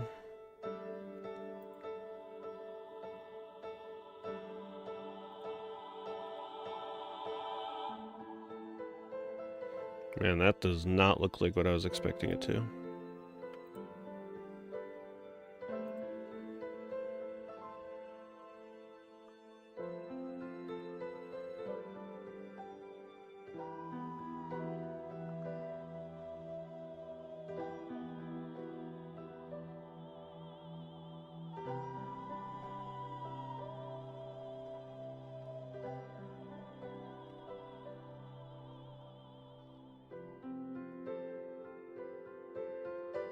Oh, there it is.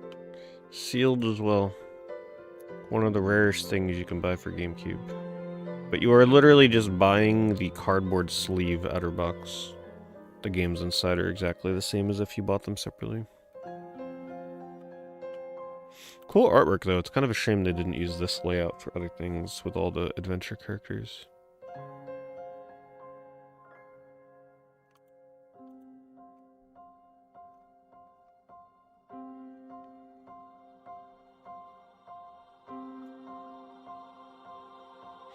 These used to be very coveted. They're still coveted, but it's a lot easier to get them now. Christmas Mario plushes. I used to have the Yoshi, but I think I sold it many, many years ago.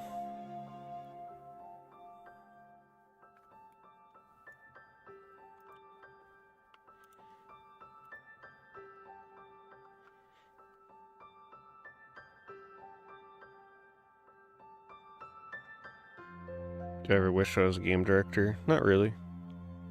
But it would be nice to be able to make a game and tell people what I want and then they make it for you.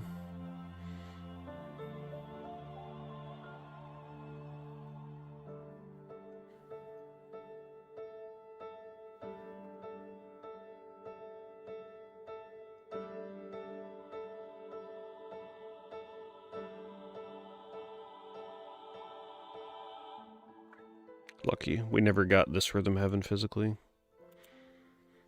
It's the only one I haven't played, but technically it's still kind of a repeat of the previous games. Just a remix version, right? If I understand this correctly.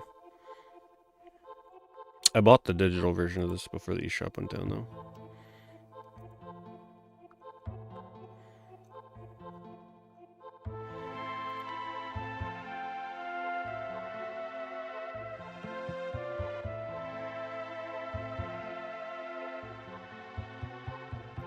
These are the Mario Kart plushes. One of the coolest vintage plush lines out there because they look so similar to how they actually look in the game. Look at the Luigi. The Peach. This was one of the better Peach plushes back then. Sounds pretty loud. Koopa Troopa was probably my favorite. But even more rare was the Donkey Kong.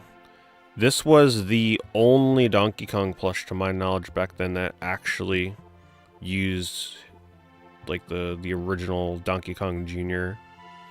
design in a plush form. Very uncommon. So if you were a fan of this Donkey Kong Jr. back then, you didn't have much to collect.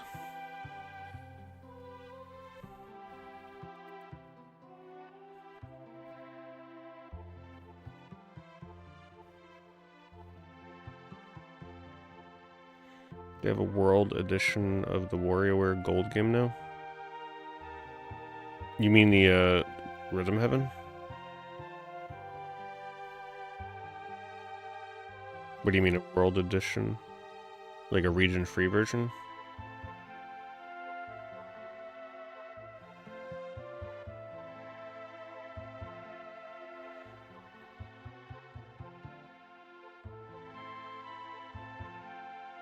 Wrong game, yep.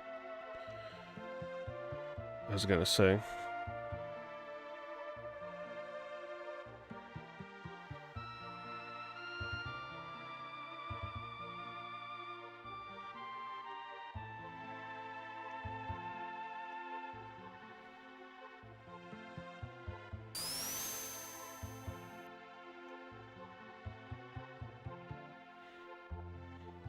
Yeah, it's kind of a shame they never brought out the physical for Rhythm Heaven Mega Mix here.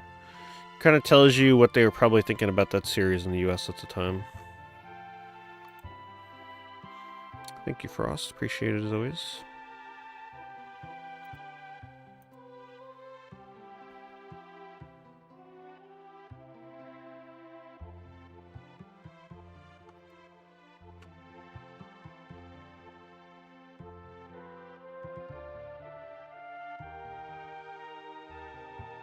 Yeah, I still gotta play the Warriors. I've never played that. First time I saw this poster, I was like, oh my god, it's signed. But then I very quickly realized that it's not. Like, it's part of the poster.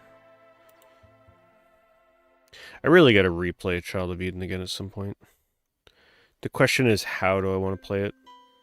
At this point, I would probably just do it on Series X with a controller. No Connect bullshit. Just play it on Series X. It's been a while since I played Child of Eden. We need a Res 2 at some point. They need to stop playing around with Tetris, damn it. They got a taste for the money with Tetris, now they're probably never going to do a Res 2. Technically, we kind of got it with Res Infinite, but that was more of a tech demo for the extra levels in there. It's like a 15-minute game, essentially.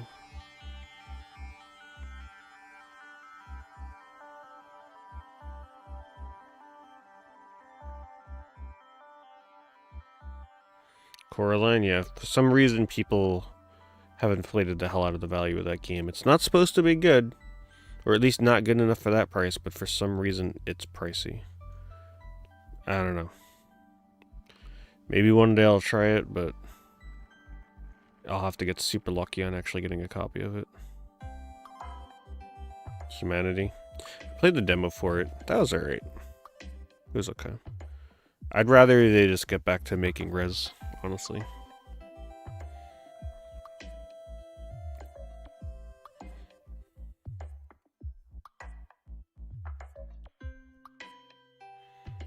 Remasters don't necessarily drive down the original copies. Some instances they do, many instances they don't. It really depends on the game. And how rare it was. Like, there's a lot of factors. Klonoa 2 is an example of a game that got driven down real hard by the remake.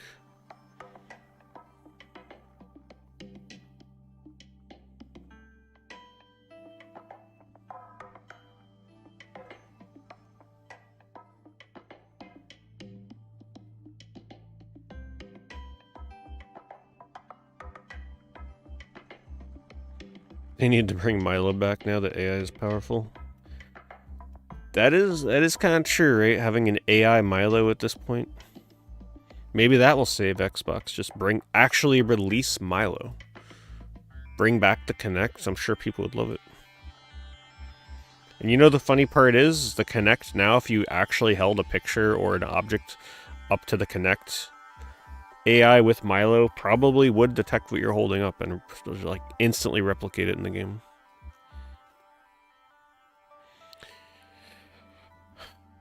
Baseball Fist Peach the best. There's a whole world of PSP games. Oh, that's a UMD video. See, people always ask about UMD collecting. This is where they get expensive. Most of the time, they're a few bucks. But you go to the adult UMDs, it's a whole different world. Right, here they come. Now they're gonna be showing them all to us.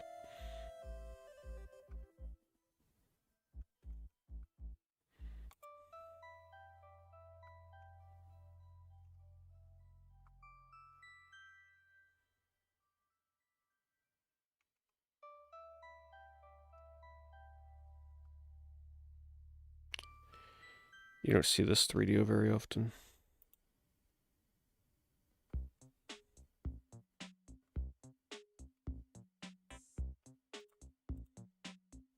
Ooh. That top there gets rusty, huh? think you actually...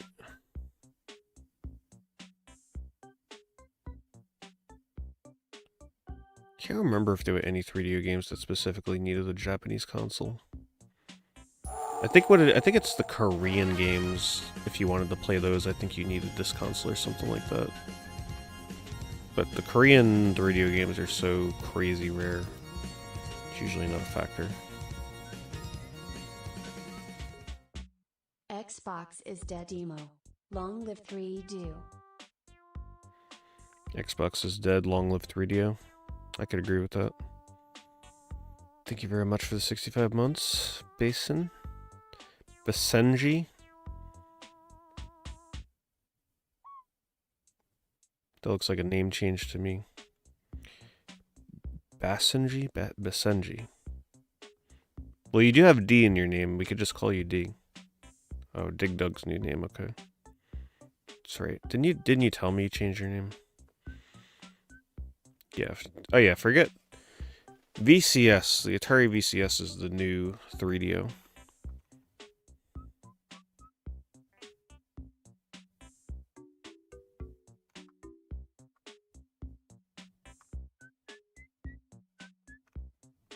Especially with BPM Boy.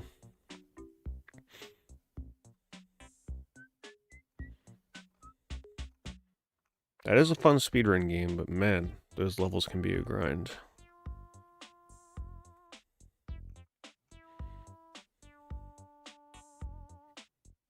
Pathologic. Sounds familiar.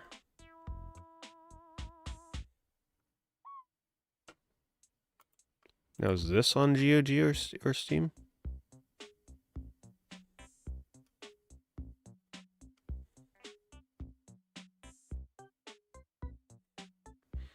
Minimum system requirements, I can't read it.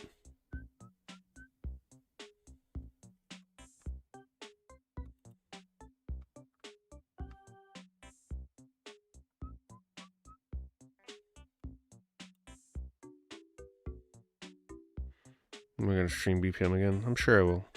I don't know when, though.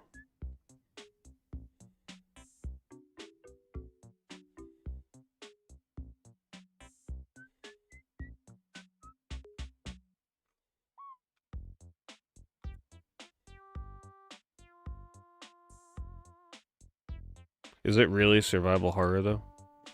Pathologic? Or are they just throwing that term around?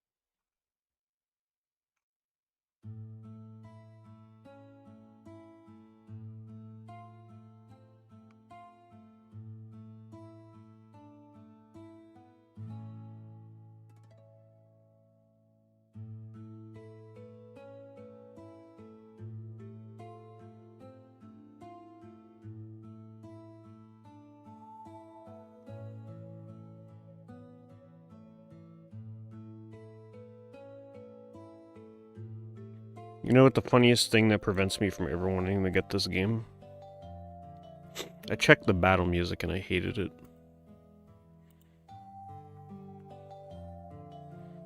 But it's such a unique Pokemon game. It's like more of a traditional JRPG kind of experience, right?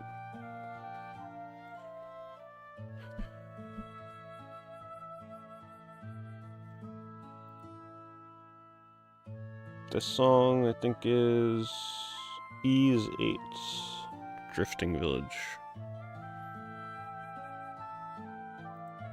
Yeah, I hated the battle music. And I judge RPGs on battle music. Because if I'm going to be listening to that for hours upon hours, it better be damn good.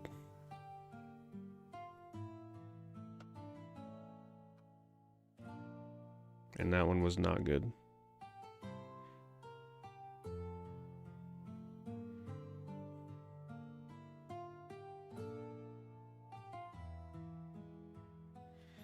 How rare are are Atari Jaguar CD games. They're pretty rare. The Jaguar CD itself is harder to get than most of the games, though.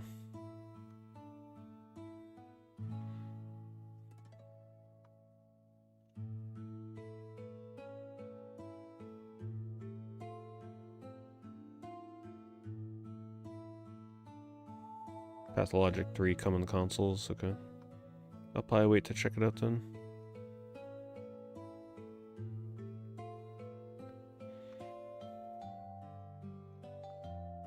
Okay, change. Yeah, there's reliability issues with this Jaguar seating.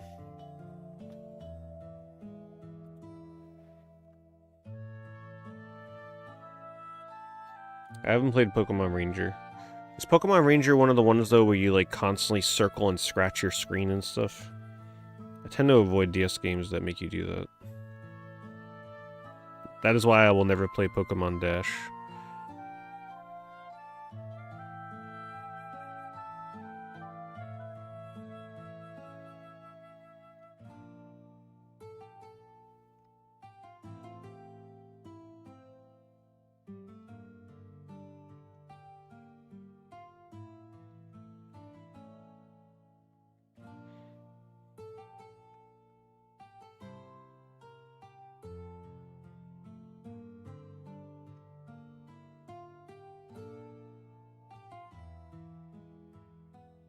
Yeah, if you're constantly circling stuff in Ranger, I probably would not play it.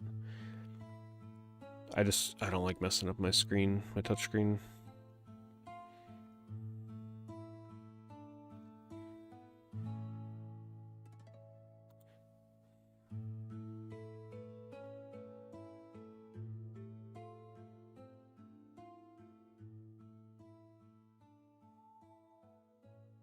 Yeah, because if I'm playing a DS game, it's going to be on my 3DS with the capture card. I don't want to mess that thing up.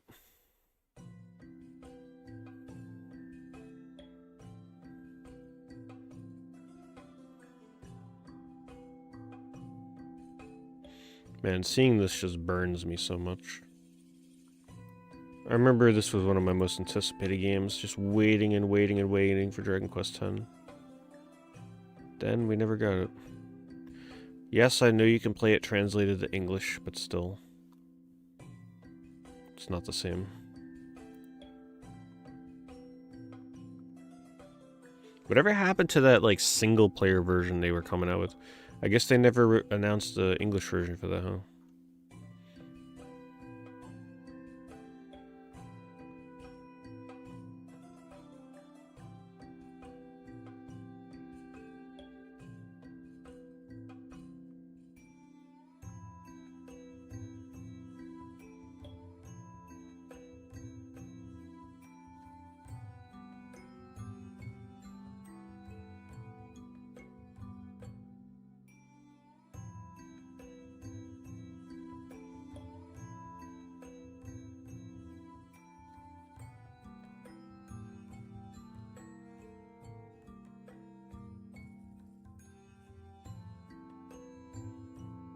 Oh.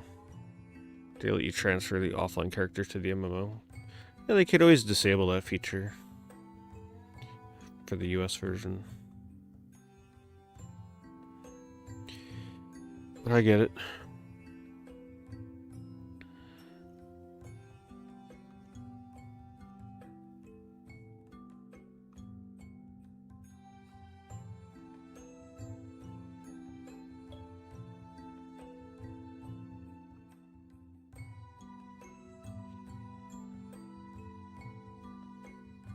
Gotta get back to this and try to beat it sometime. I really like what I played of this game.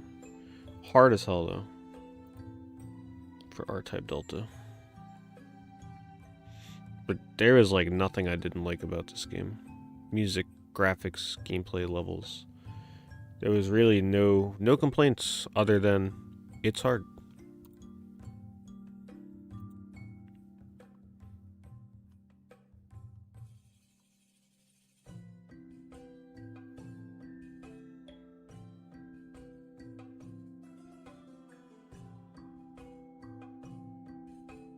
More tier list videos in the future, perhaps. Yeah.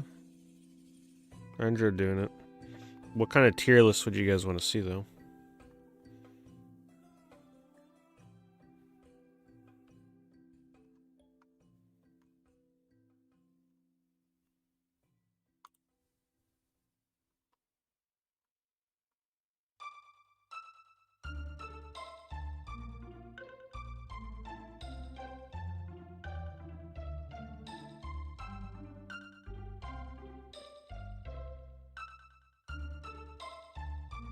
Tier list stream? Probably not.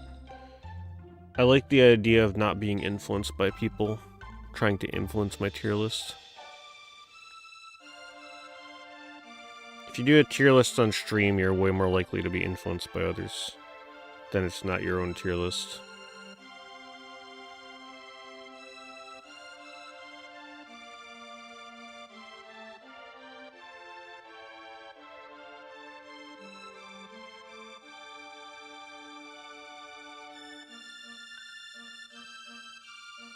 There's fun consoles to collect for. That's a fun idea.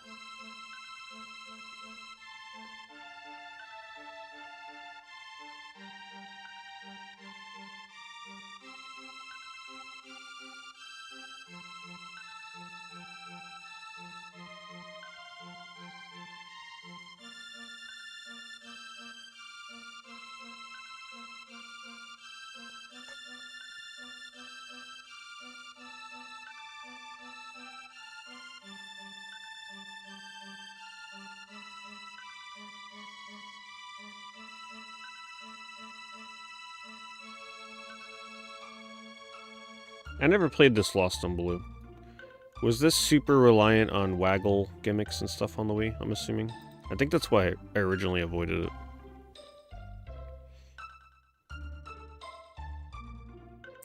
Oh god, I could already tell. Yep, balance the Wii remote as you walk across the log. As long as the whole game isn't waggle, though, maybe I can handle it.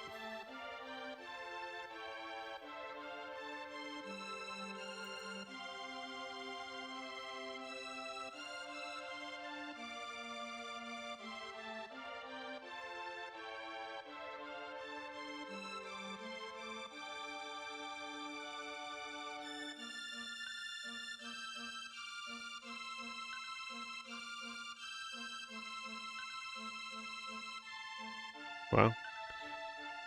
Didn't realize Street Racing Syndicate was $25.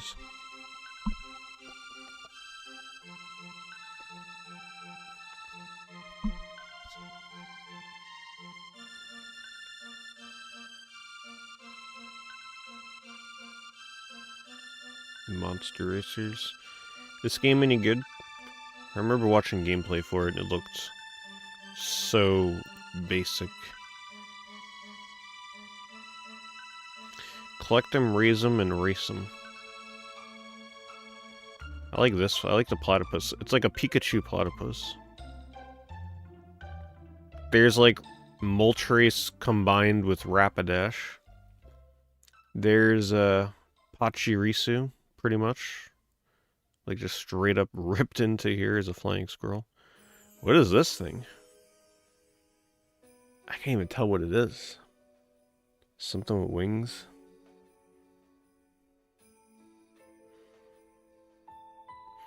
Here's like Bidoof combined with Bayleaf or something. The straight up Pokemon ripoff. It's like Power World on the DS.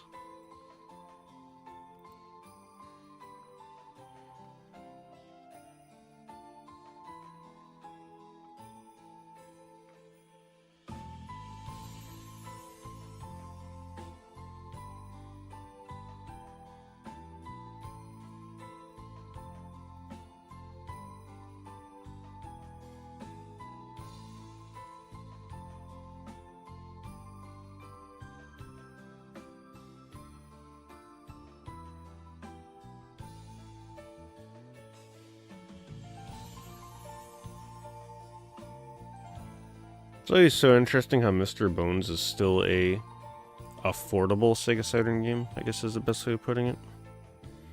For being an exclusive that's pretty out there, pretty different. This must have been a very high print run Saturn game.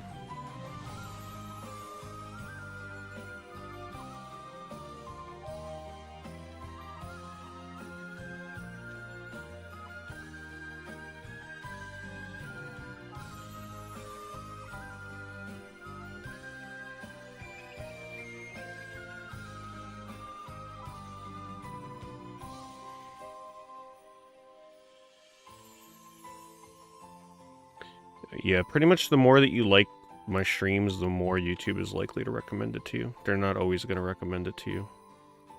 Every time I go live, if you like the stream, YouTube is much more likely to be like, oh, Pete's live, let's recommend the stream. Because they liked all the other streams. That's pretty much how it works. At least that's how I notice it when it comes to when they recommend me stuff.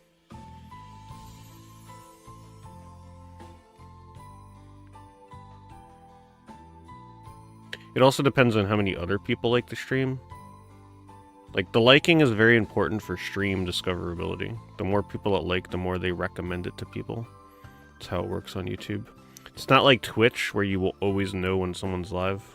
YouTube relies more on the algorithm. Which is why liking streams is pretty important.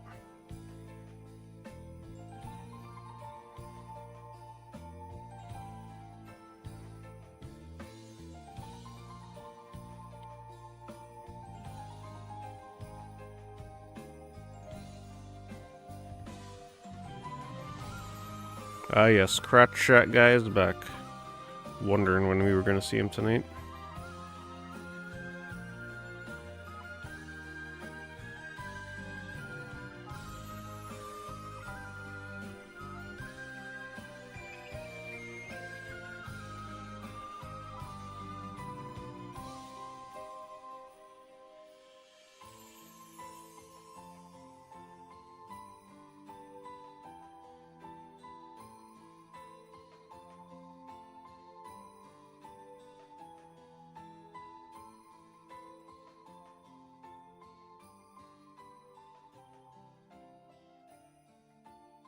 It's a pretty good 3D platformer, by the way, this Rango game. I've never watched the movie, but I still enjoyed playing it on 360. A lot of those older, like, platformer licensed games are pretty good. If you're craving 3D platformers that are a bit more basic.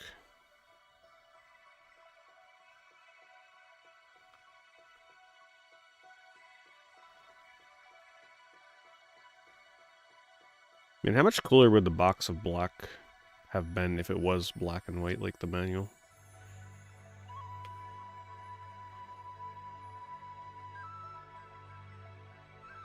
Let's do one more page and then we'll do affiliate.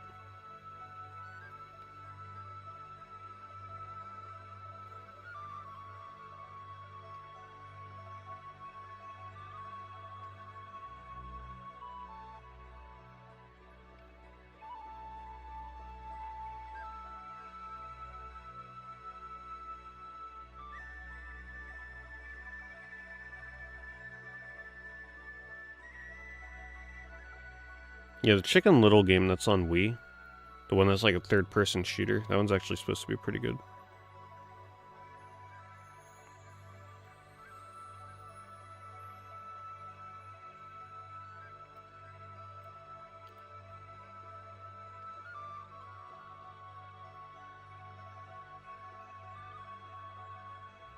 Special streams in the future? Not at the moment.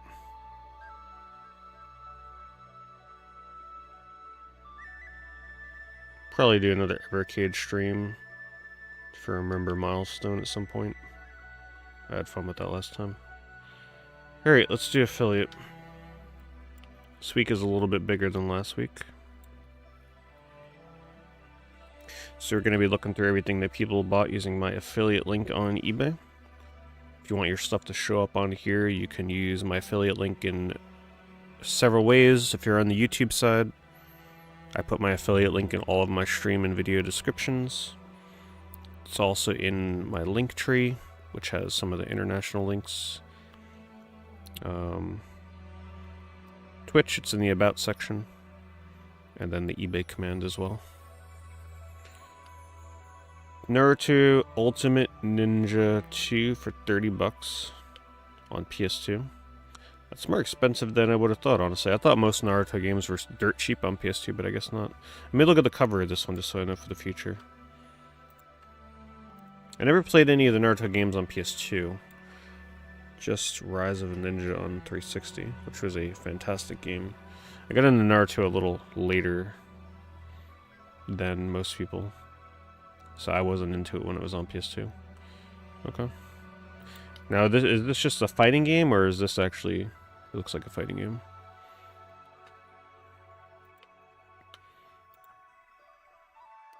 The Dirty Dozen Blu-ray. $10. Beats Studio Buds wireless noise canceling 60. Are Beats like still as popular as they once were? I remember those things like when people wanted new headphones, they only wanted Beats. I'm assuming it's not the case anymore, right? The premium on those things used to be ridiculous. Naruto Ultimate Ninja Greatest Hits sealed $15. Sorcery cards are back again. Assassin's Creed Unity for the PC, limited edition. $1. Wow. Rip Assassin's Creed, I guess. They're a lot better now. Okay. They're not popular anymore. There's probably a lot of better alternatives, right? Cheaper, too. Lord of the Rings, The Third Age. Nice, very nice. Whoever bought this, let me know what you think of it. I was so blown away. Like, this is one of the biggest... That would be a really good topic for a video. Games that I used to think that I didn't like, but now I actually really like. Because this is one of them. The Third Age. I remember buying that game on GameCube when it came out.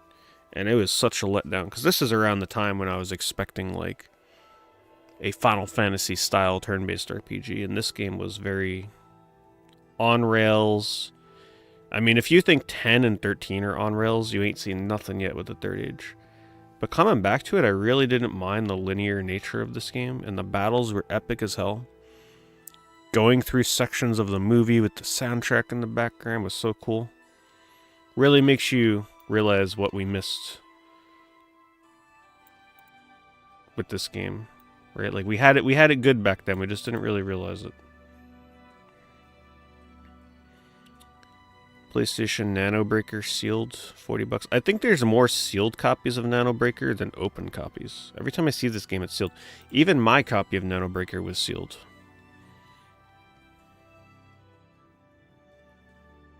Hello, Pat.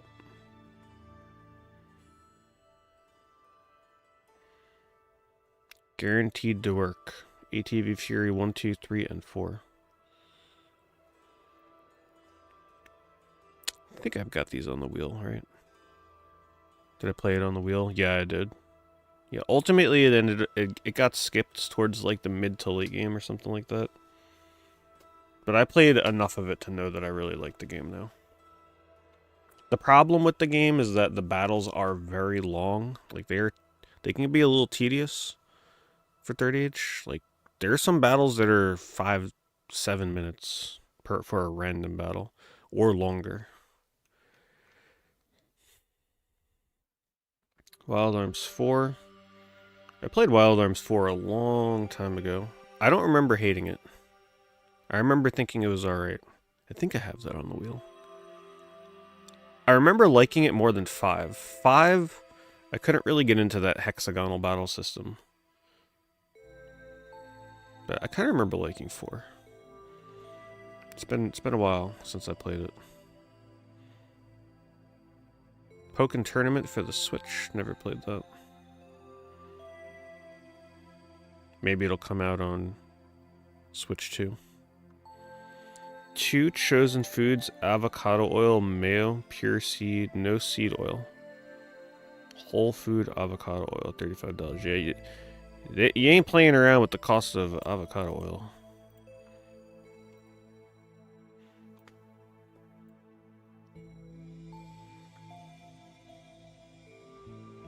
I pick it up very randomly. Oh, this. Actually, I think I bought this once a couple years ago. It was good, but not worth the price. I don't use Mayo stuff enough to really justify buying something like this.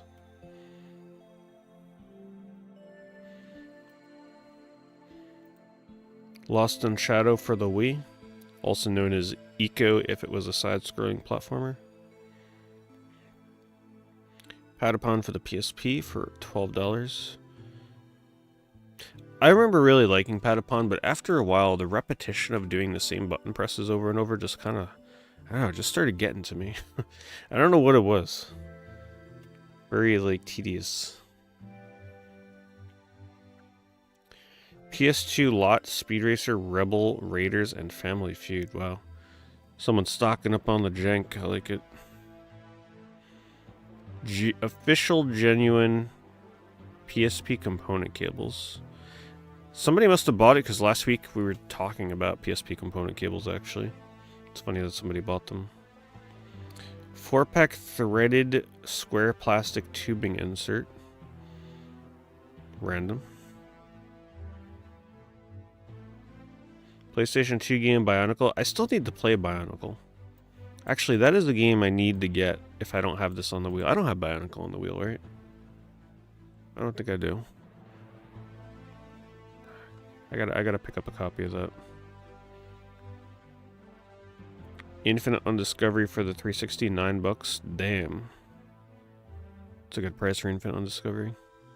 You will definitely get 9 hours of entertainment. You will get 9 hours of your characters screaming the names of their moves every second in combat for $9. Boy, if you love RPGs where the characters never shut the hell up about what they're using in battle, you will love Infinite Undiscovery. Gunblade New York, Special Air, and LA Machine Guns for the Wii. Didn't this get ported to... No, I'm thinking of Counterforce. Counterforce got ported to, like, PlayStation 4 and 5. They call it, what is the name of it? X Zeus, I think, is the name of Counterforce. Wow, this is expensive. One of the more pricey Wii games. $80. And in my opinion, a game on the Wii that costs $80 is actually... That is pricey. Because there are just not a lot of Wii games that reach this price threshold. Wow, these songs are not balanced well. Some are so much louder than others.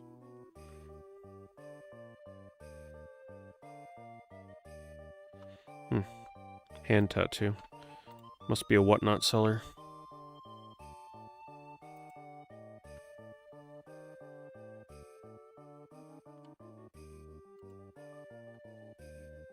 Animal Crossing New Horizons amiibo card.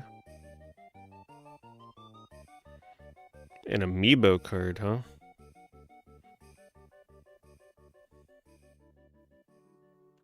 Like...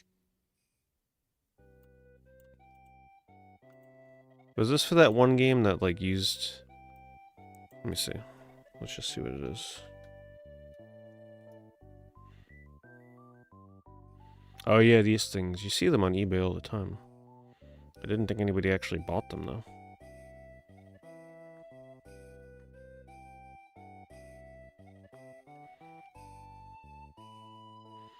I have not played Dewey's Adventure. Well, actually, no, I take that back. I think I played a little bit of it long time ago. But I don't remember loving it. Actually, no, yeah, I did play Dewey's Adventure very long time ago. I remember briefly streaming it, actually. But yeah, you gotta be in the mood for Wii motion controls to play that game. It can get a little tedious. But for how cheap it is, I'm sure Dewey's Adventure is still dirt cheap. You should check it out. Mass Effect Legendary Edition for the PS4 for $15. Last Story for the Wii, $70. Seems like it's gradually going up over the years. Pinball Hall of Fame Williams Collection for the PS2 factory sealed. Purchase of the week. What was the coolest purchase?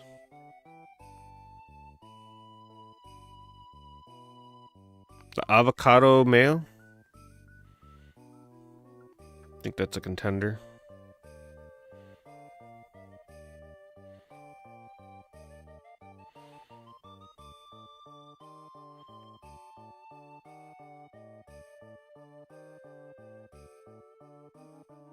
Yeah, we'll give it to the mayo. Mayo is the coolest purchase of the week. Congratulations.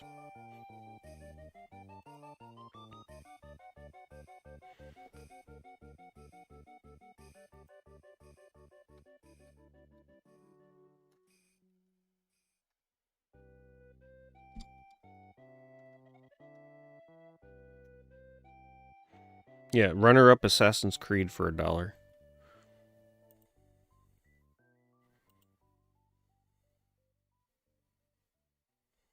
NHL hits if I want a fun sports game. I didn't know fun sports games existed, but I'll keep it in mind. Now, I've enjoyed some of the ones I've been held at gunpoint to play.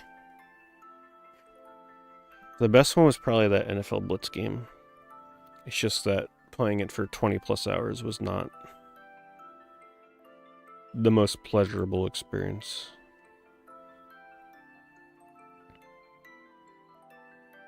Blitz the League, whatever it was called. There's different echelons of sports games, right? Like, you can't compare a Mario sports game to something like an EA sports game. That they're just in a different realm. When I say sports, I mean the boring as hell sports. The ones that are meant for sports fans.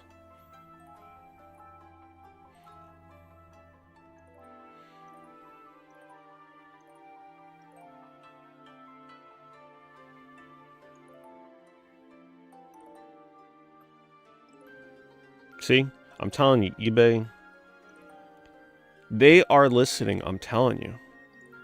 I just so happen to talk about Mario sports games and what shows up 2 seconds, like, it's getting crazy. Every stream this happens.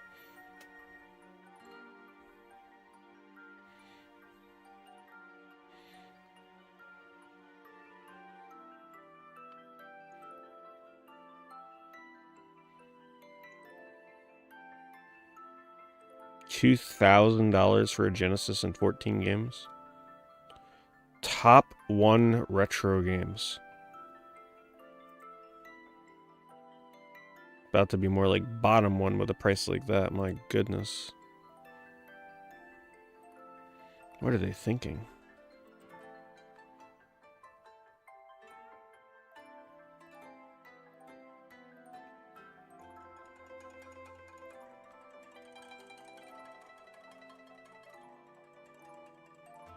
What? So they just sell tons of Genesis with common games for thousands of dollars. $120 for Genesis sports games. Okay, yeah, good luck with your eBay career.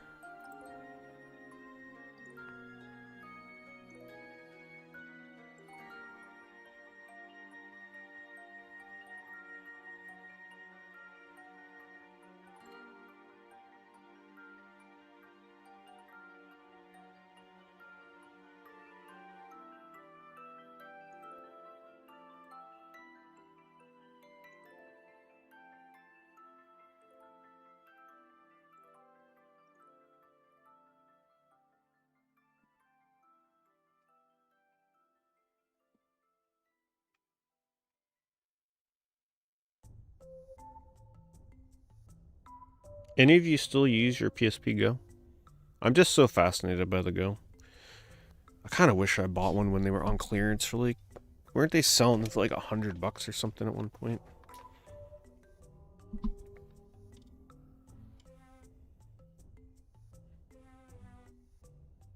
You have a modded Go. Yeah, that's probably a cool little way to use it now.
Forgot when I do this bundle search, I like to put the category to video games, otherwise you come up with too many consoles. No big deal.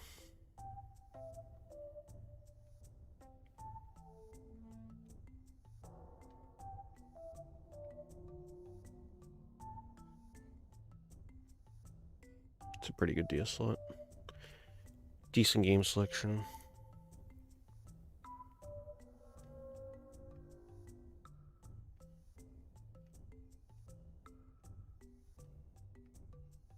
There it is, the GOAT.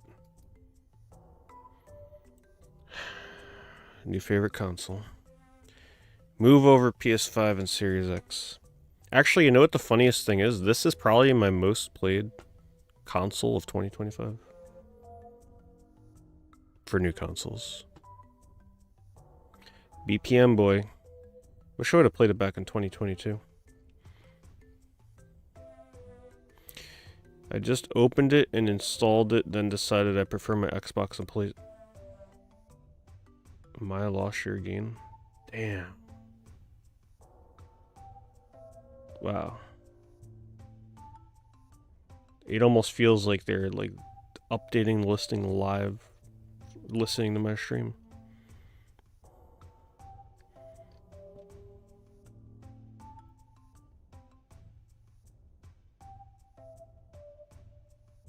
Well, a lot of people take their VCS and do all kinds of modifications to it. A lot of people use it as a consoleized PC, essentially. The thing you gotta know when you buy it, though, out of the box, it's gonna be broken. You have to get a flash. You have to have a flash drive handy, and you have to flash an update onto the console in order for it to work. I bought it during Black Friday when it was $80 shipped. I would not recommend you pay more for it. 100 should be the limit. Just came from Tim Heidecker's live show in Brooklyn and now hoping into the stream. Hi Pete and gang. Hope everyone's night is good. Well, Tokyo Tiger, appreciate the 38 months. Hope you had a good time at your show. I have no idea who that is. But I hope you had a good time. Yeah, I mean, I'm very literate when it comes to that kind of stuff. It was very easy to flash the VCS. It was pretty seamless. There's a very easy video guide that they have uploaded on YouTube to do it. It takes like 15 minutes.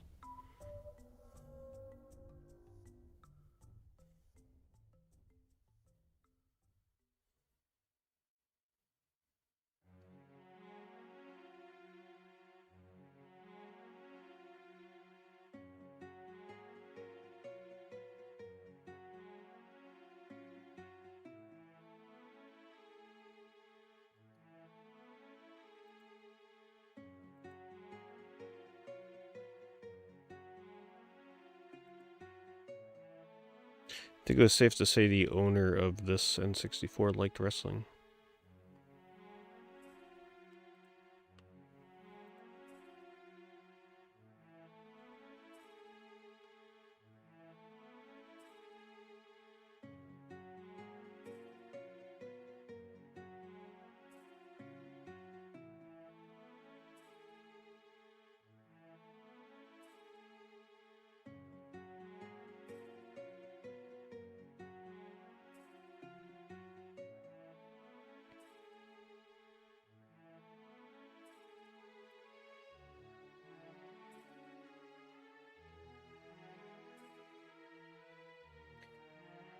Watch this ends up like a super rare collectible in the future.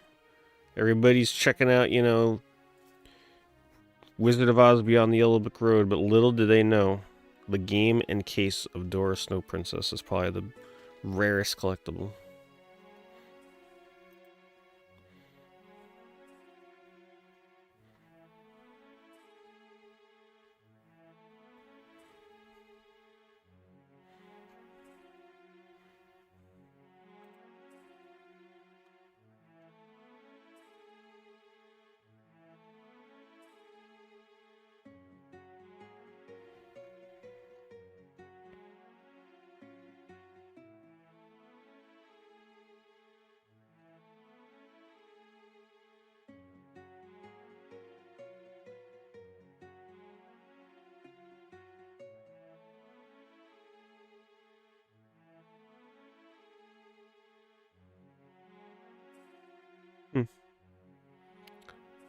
Outside of a couple of these games being only a few dollars, it's a pretty good greatest hit slot.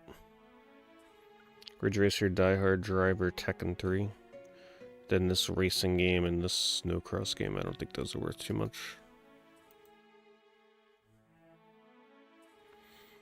Imagine calling your game on PS1 racing.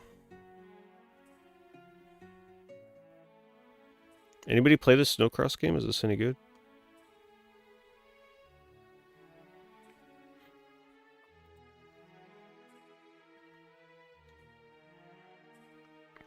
The way I would look at this lot is $10 per greatest hits PS1 game, which is pretty good, actually.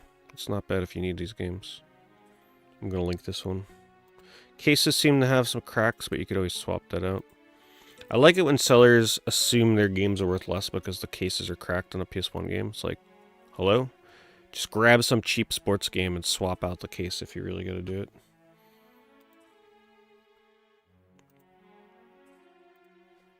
Yes, it can be hard to find a replacement. Like you just, most of the time you can't just use a music CD replacement case. Sometimes you do actually need a PS1 case. But there's a dime a dozen. They're so easy to find replacements.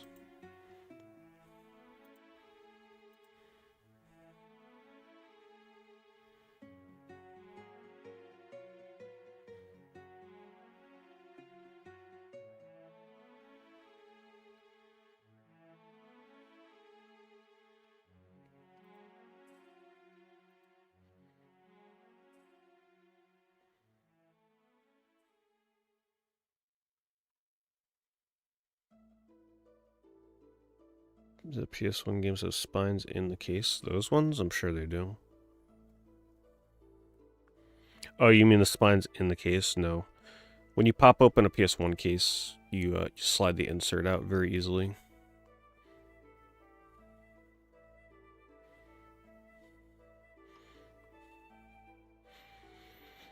It's pretty seamless to swap a PS1 case.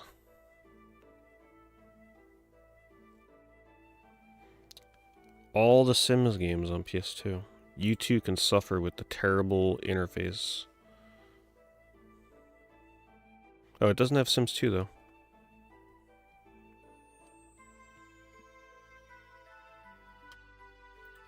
Probably my least favorite interface I've ever tried to play a game with on the PS2. Really could not get into The Sims 2. That was so bad.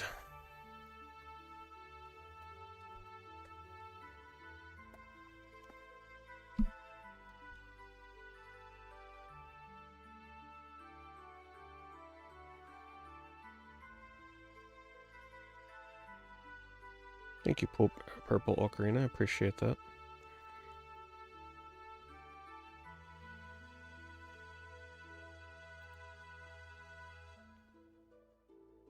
There's a seller on Amazon that only sells cases for PS1 games. Are they brand new? Or are they like actually just selling you used ones? They gotta be brand new, right? They're probably selling ones they make on their own. They probably have a mold that makes them. Mass-produce them.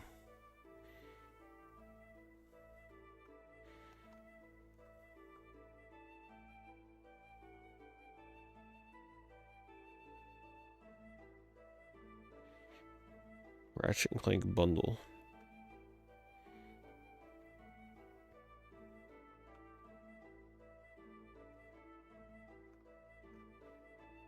That has to be one of the nicest photos I've seen on eBay in a while. Look at that. It's like a professional portrait. Console nice and in focus. Games ever so slightly out of focus.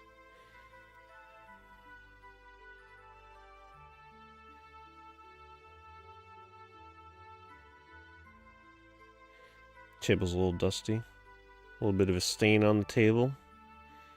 It's a good photo though. Oh, we caught him.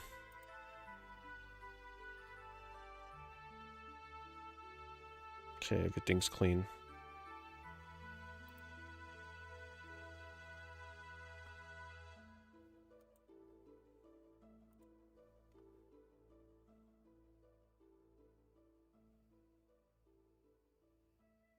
My favorite game is Eco.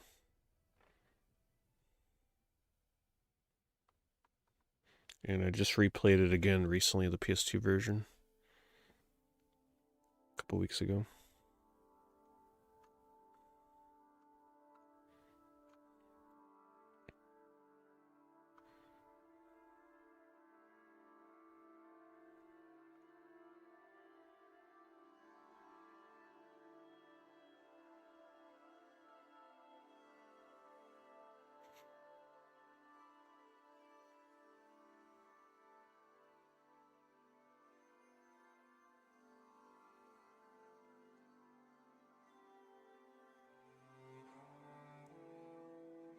I never played this Hey You Pikachu game.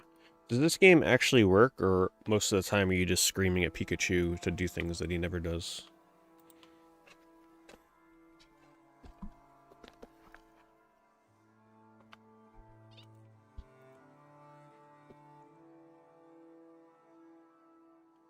This would probably make a really interesting speedrun. Especially if he has to listen to your commands, just listen to me screaming at Pikachu the whole time. It's like a Lifeline speedrun. Lifeline speedruns are kind of lame, because you don't really speak normally, you just say words.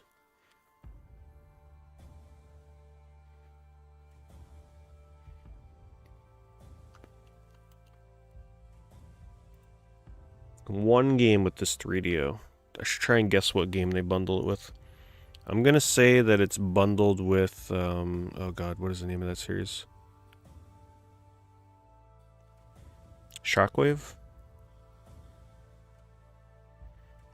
I'm gonna go with Shockwave.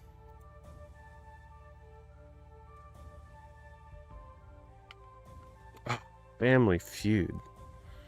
Okay, didn't expect that one.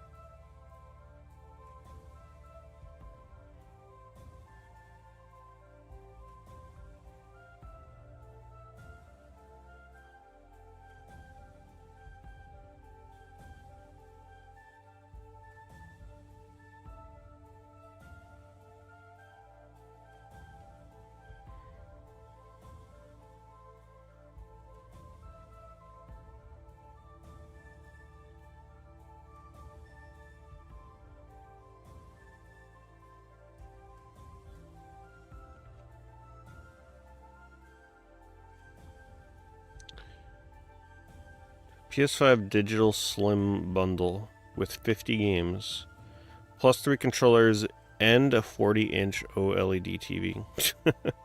It's one of the most over-the-top listings I think I've seen for a console. It's got to be local pickup only, no? No, you get... Okay, they're going to ship you the TV and 50 games for $14. Steal of the century. They are charging $4,000 for it, though.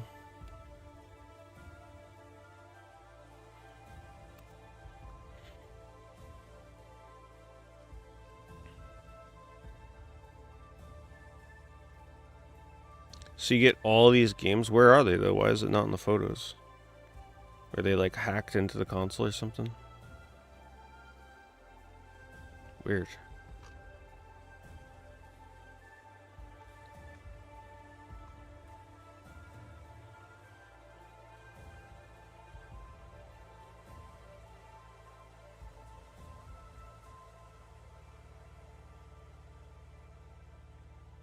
Yeah, so how does that work? If you buy that console and they're all digital games, are you going to be able to play them?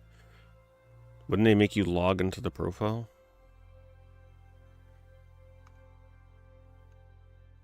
Or are they going to actually work?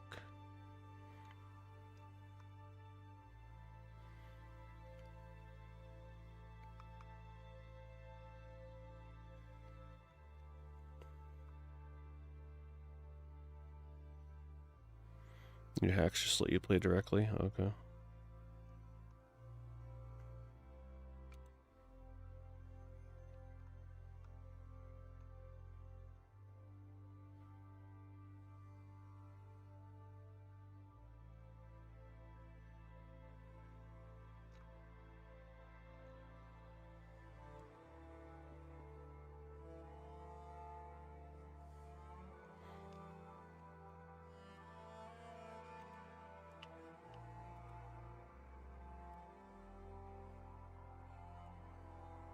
Hopefully this game is good. Up to 2-day early access. Oh god, I'm so over that fad. I hate that that caught on. Wonder what the first game was to do that, giving you early access for pre-ordering.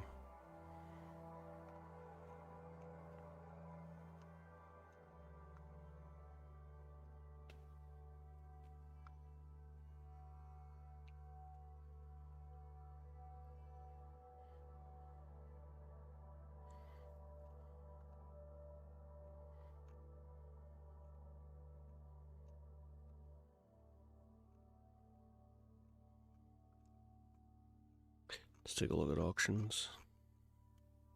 It's been long enough, we should see new ones, right?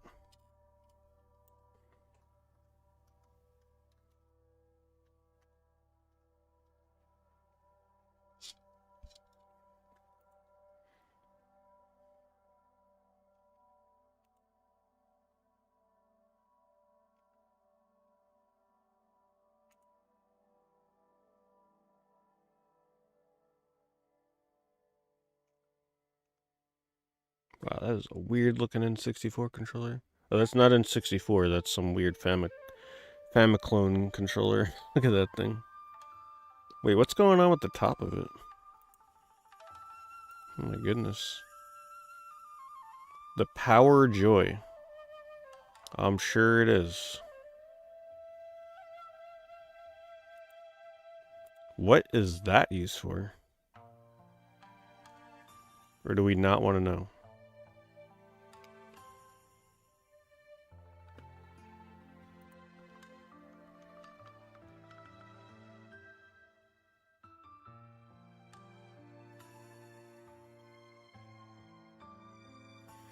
Yeah, I mean, I get the difference between Steam Early Access. I mean, like, console games that are, like, the game is completely done, right? Not like an Early Access game. I mean, like, paying, where they make you pre-order in order to play the game, like, 3 days before everybody else. That's the bullshit. I can't stand that.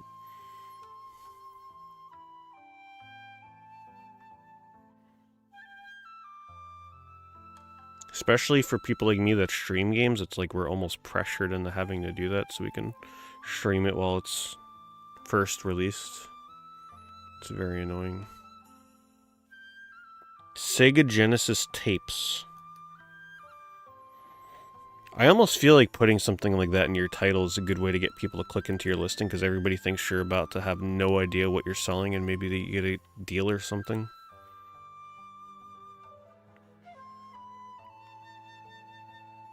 Troubleshooter. Punisher. Wow, okay. I was not expecting that level of rarity in here. It's not a terrible cart lot. Saved by those 2 carts. Some like baked beans down here. Dunkin' Original Blend. Yeah, I think it's safe to say they don't. They obviously know something though, right? To know to ask $4 to $5.60 for these games.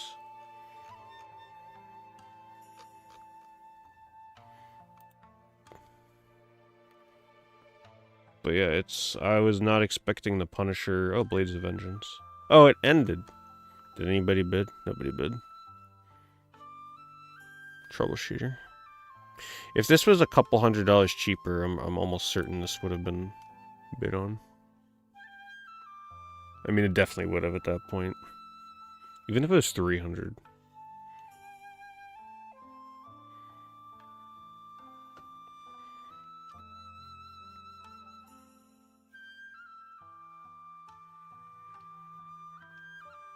Because at that point, Troubleshooter and Punisher are making up almost the entire price of the lot.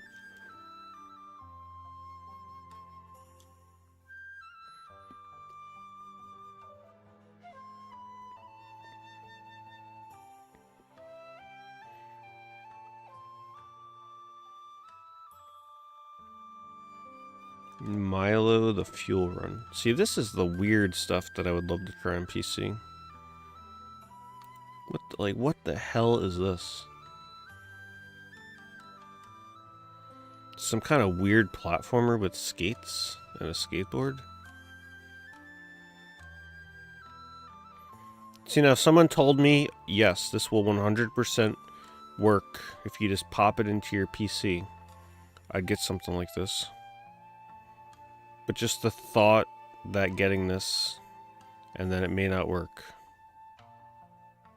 Process it, like it asks for all this specific stuff. So rough.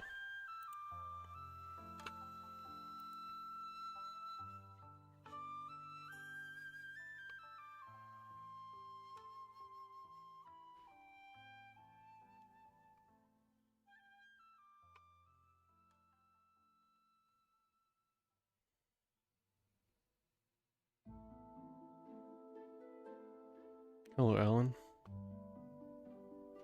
Yeah, finding good deals on eBay these days is not easy. Honestly, eBay streams are more just something for people to wind down and just relax to. We're not here feverishly hunting for the deals. You find them once in a while, though. It's more so about the discussion of things we find.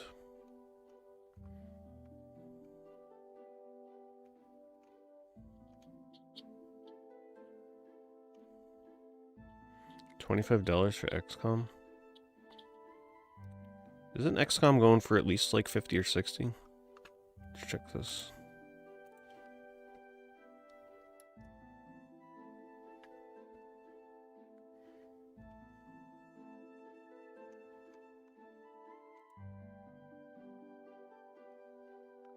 Just the disc is going for 30.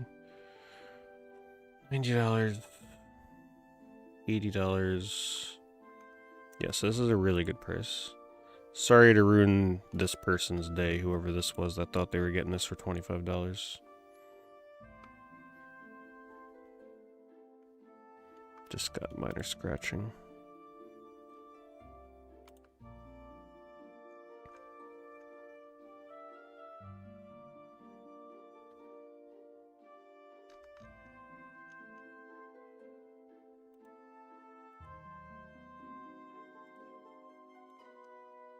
Here's the link.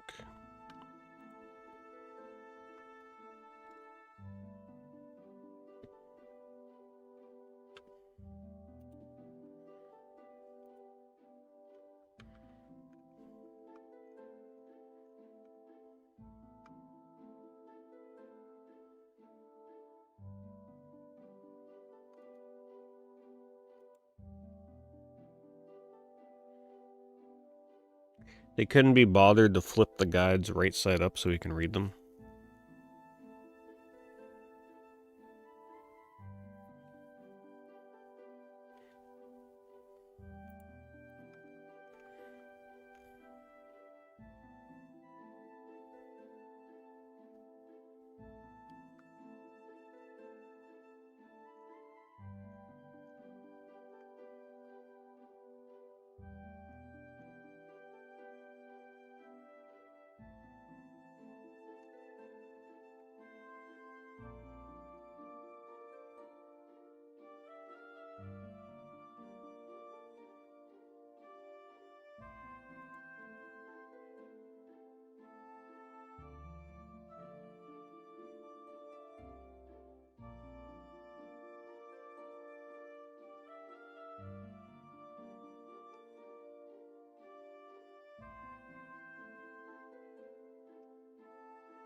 Rule of Rose sealed 2100. Who wants to buy it and open it?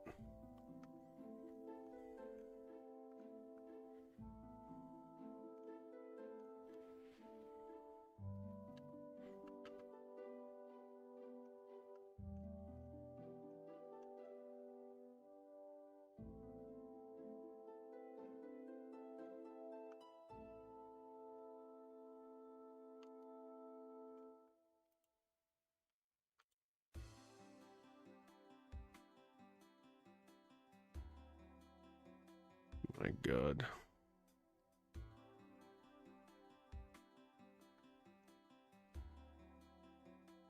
Could you imagine This lot is a sports guy's dream. All these games are in great shape. Everything is clean and working condition. You can get lost in hundreds of hours of gameplay, 21 games. I'll bid on this and buy this tonight. With a factor 75 sign up. There you go. You want to torture me? That's the way to do it. I'll put every one of those games on the wheel.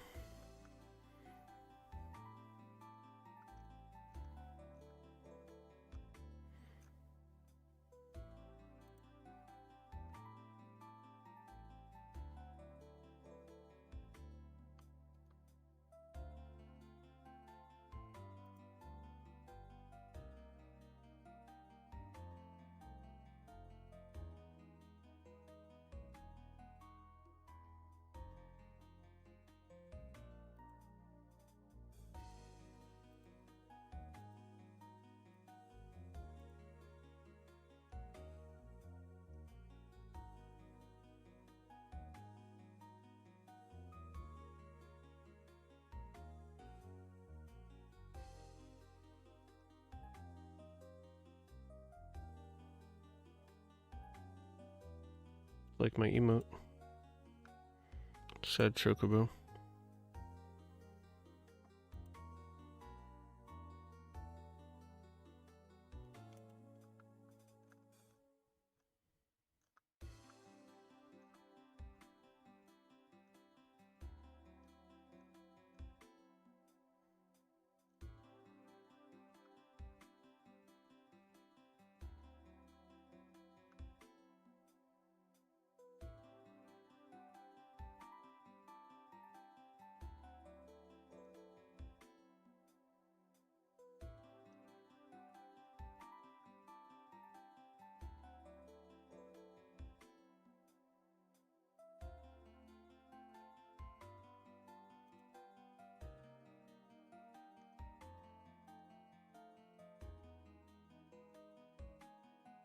The artwork for the box. Discworld. I remember trying to play Discworld on PS1 when I was younger.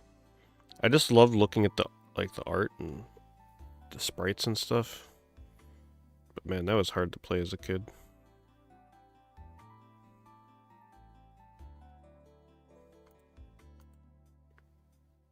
But seeing the animations and everything was really nice back then. Cool artwork for a PS1 game.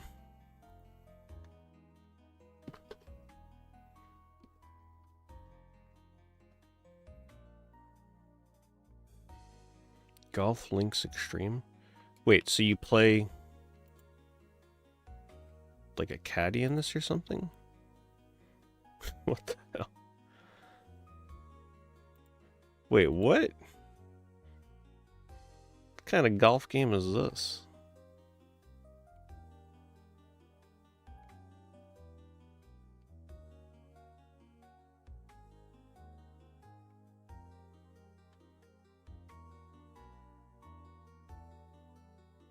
Huh. It almost reminds me of that Valora golf game on Saturn.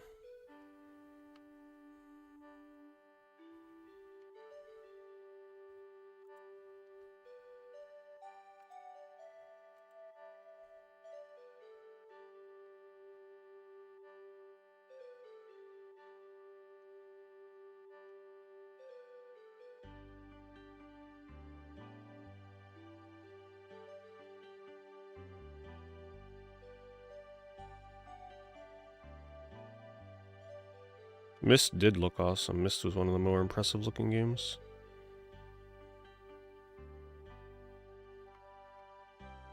On PC, I remember playing that as a kid for the first time. Myst was very scary. I remember playing it, but I didn't know what to expect. I always thought that like a monster was going to pop out from around the corner or something. Myst was so mysterious.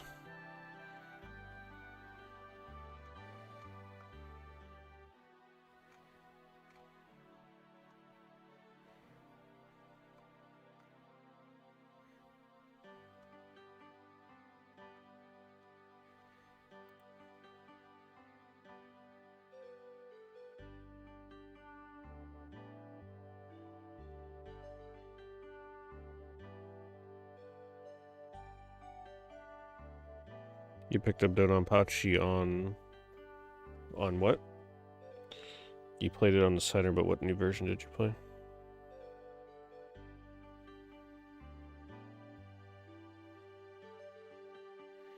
Did I ever rent games from Blockbuster? I did. I rented a lot of games from Hollywood Video as well, though. I was more of a Hollywood Video person when I had the choice.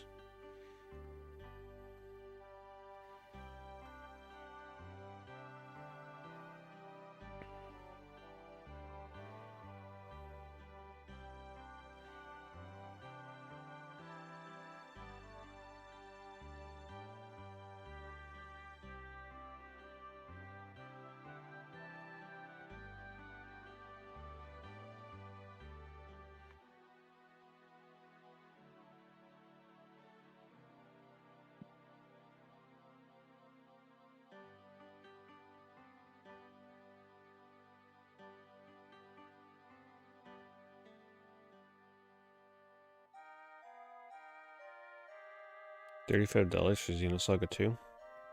Isn't Xenosaga 2 typically more like 50 to 60? I guess the $10 shipping kind of kills it.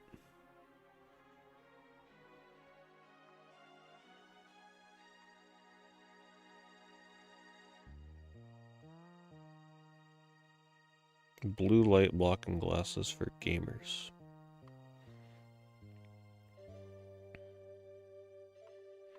My glasses are supposed to have blue light protection in them. I don't know if I notice a difference, no idea.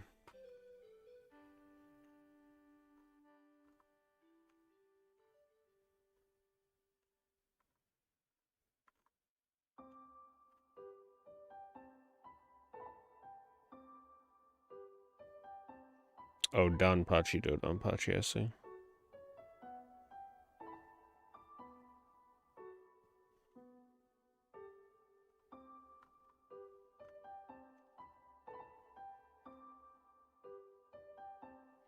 Oh, I'm sure blue light filters and glasses are bullshit. I like the sheen that it gives glasses though. It gives it sort of like a bluish hologram kind of reflection. I think it's more of a style thing. I think it looks cool, but I don't think it does anything. I think it's all of a cash grab. No pun intended. I happen to say it and then we scroll right past Millionaire.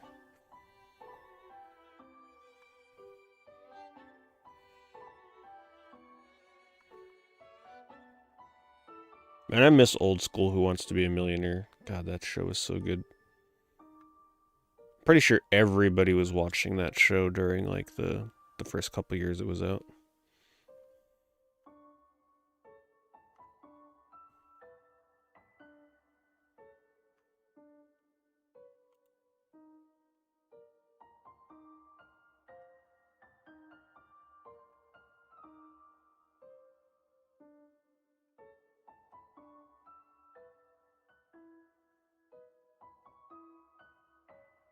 Biomutant. Man, that game had potential. I was not super into that.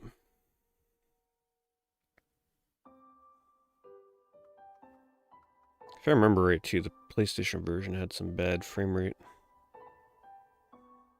When it first came out, at least. I think it eventually got patched. Oh, wow. Yeah, Erebus Supersonic is pretty rare. One of the few Genesis games I would really have no interest in ever playing. It just feels like a game that would bore me to death.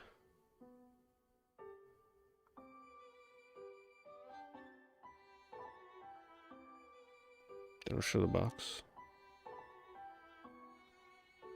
No back of the box.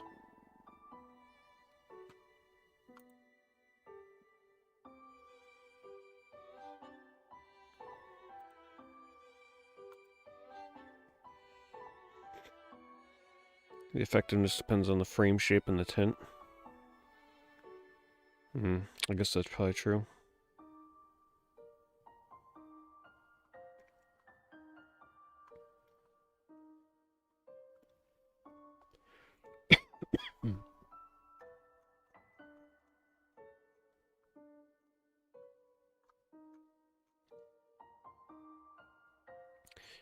Castlevania 64 soundtrack. You gotta be really careful collecting video game soundtracks. They are bootlegged like crazy. There's like a whole website you gotta go to compare what you're buying with this website to make sure that you're getting something authentic.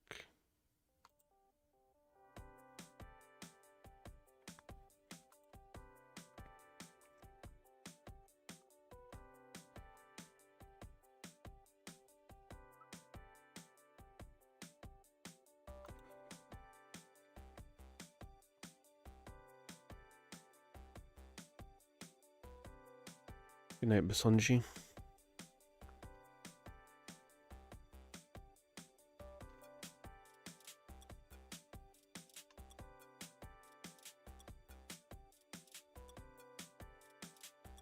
Did I hear about Soul Reaver remake?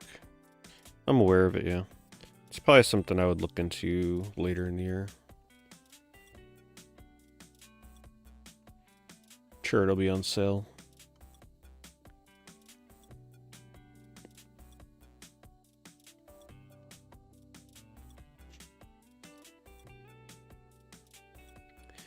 Man, at some point you just gotta crop the photo. What you're buying is this little itsy bitsy pixel down here.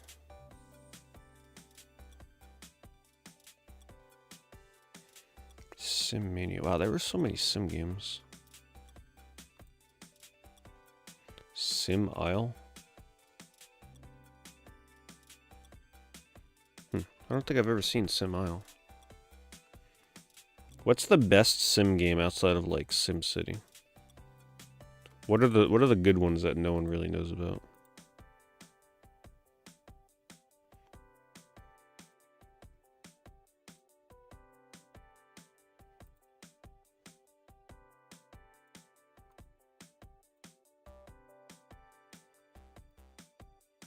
Wow, no bids. Surprise, surprise.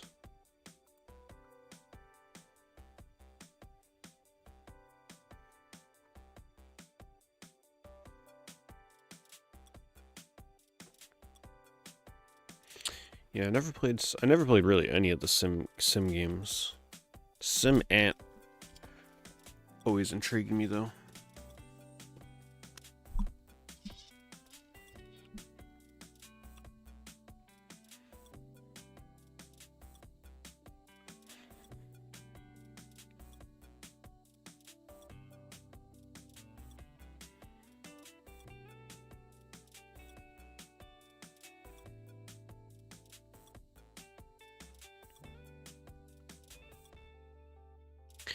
Yeah, Onimusha 2 is getting a PS4 remaster. I think they announced it a couple days ago.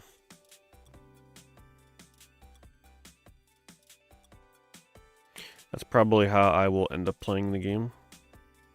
Unless it gets spun or something on the wheel first.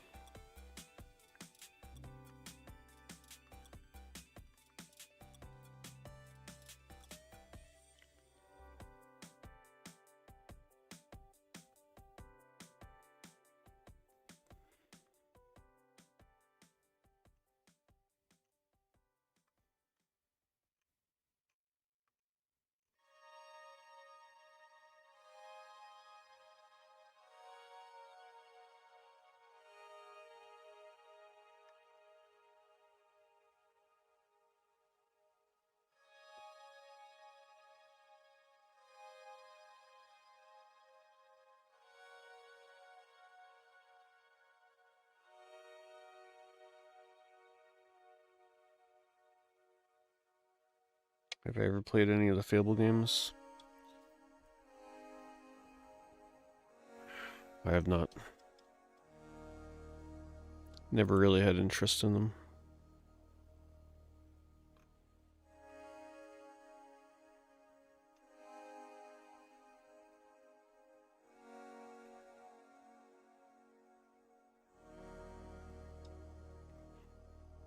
I used to have one of these.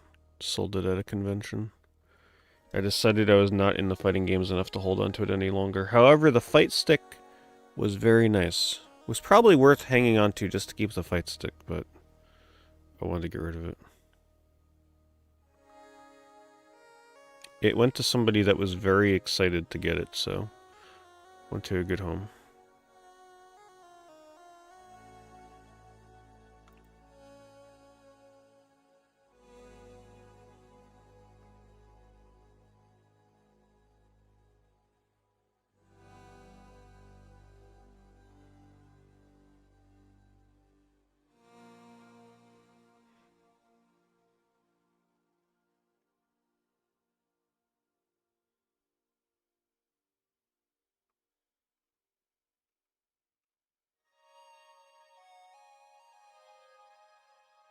Niche IP to revive.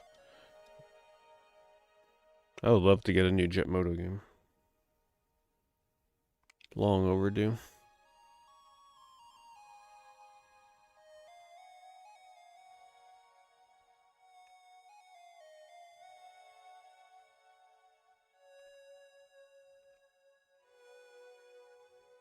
Pocket Boy?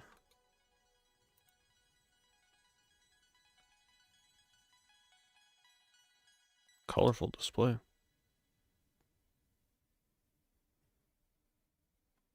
Wow, look how much value you're getting here.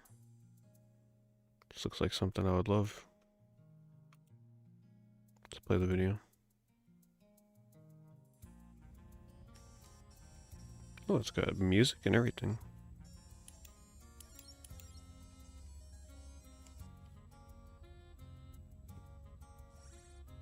Cute.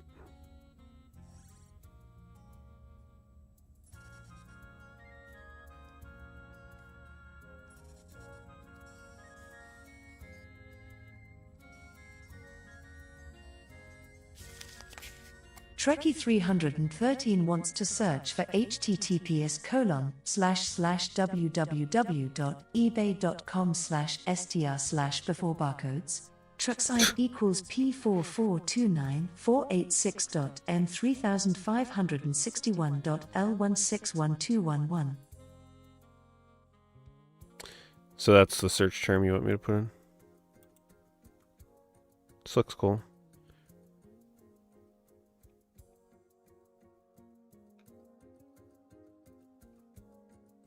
Anybody ever hear of a Pocket Boy?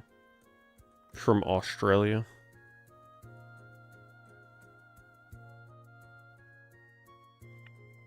I think it's hard to go back to retro if it's bad graphics. I think the only time it's hard to go back to retro games is if it's something that you didn't grow up with. Right, so I think for a lot of us, it's hard to go back and play something like an Atari game in some instances. Because a lot of us didn't grow up on Atari. But if you grew up on a console, I don't think it's hard to go back at all. Right, if you grew up with NES, people can go back to NES in a heartbeat.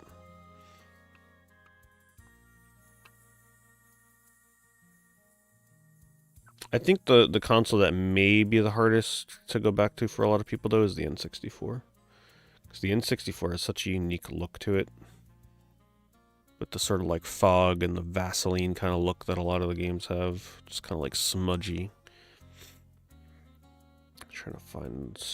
Where is it? There it is. So if you did not grow up playing N64, for a lot of people, it's kind of hard to go back to it.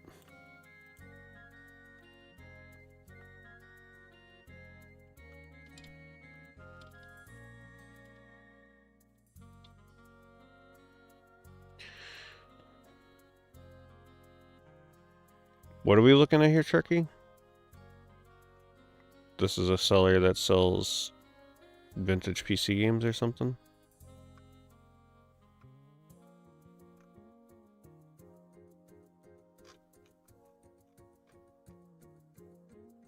I don't know how I should browse it.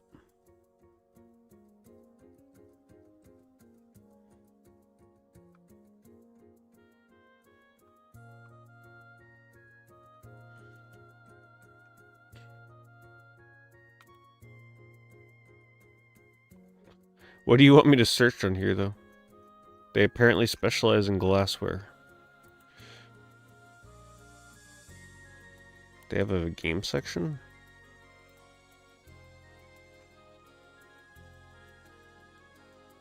I'm just not used to browsing eBay stores with this kind of layout.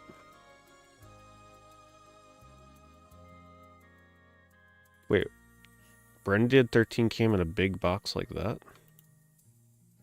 Wow, that's a weird box shape. Holy crap. Well, no, that's a promo item, right? Wait. Sealed? Oh no, that's actually how they packaged it. Damn.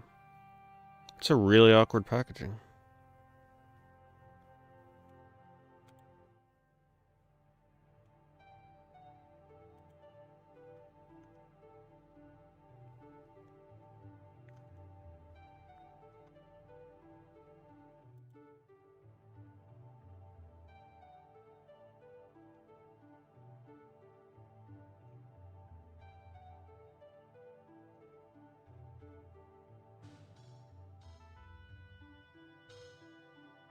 Oh, Mystic Midway.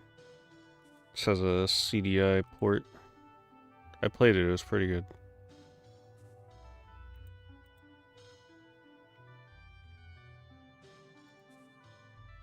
For CDI standards, that is, I should clarify.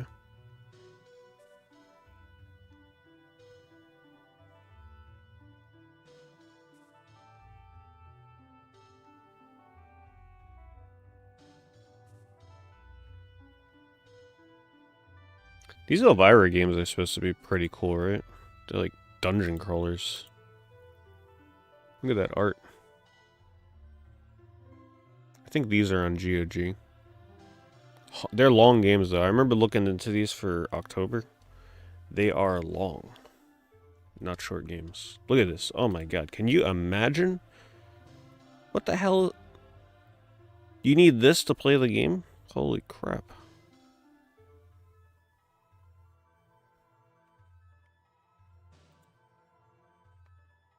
Damn, look at that artwork, though.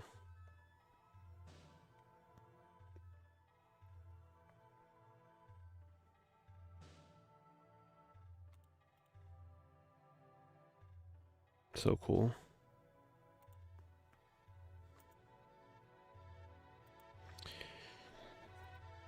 Goodbye, PS2 lot. We barely knew you.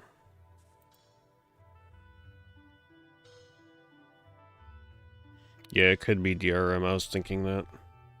But it really did look like something you would use during the gameplay.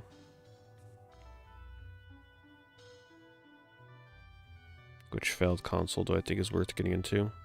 Well, I'm pretty biased with that. I love all failed consoles. So, you'd have to give me a few and then I can tell you.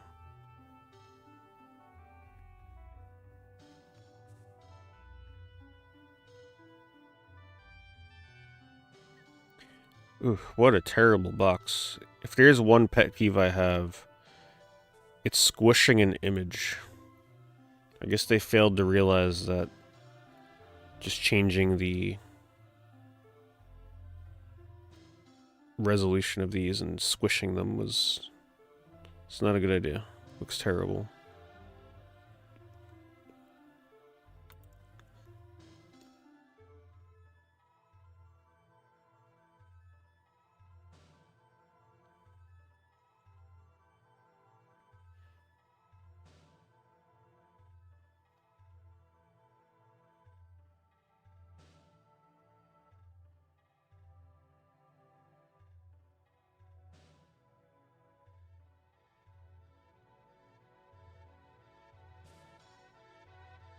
Slice and hook.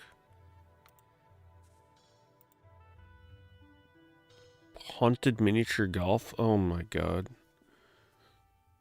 There's just so much amazing stuff out there. Now, if I can get that and have it work, this is an October game for sure. Look at that. Look how cool that is. Look at that course.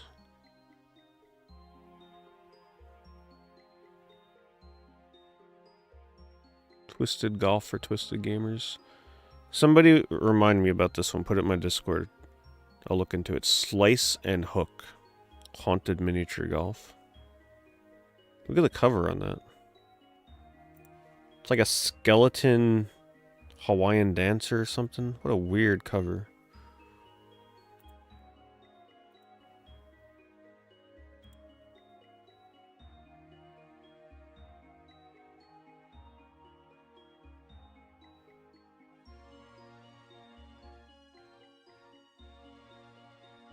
Oh, Bad Mojo. Yeah, this was a really interesting game. Really cool. I played the, like, what was it, Redux version? There's never been a game like it. Which is very true. I've never seen or played a game like Bad Mojo. This is a different type of horror game.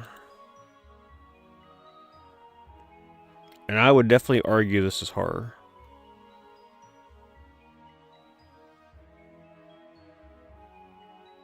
Somewhat.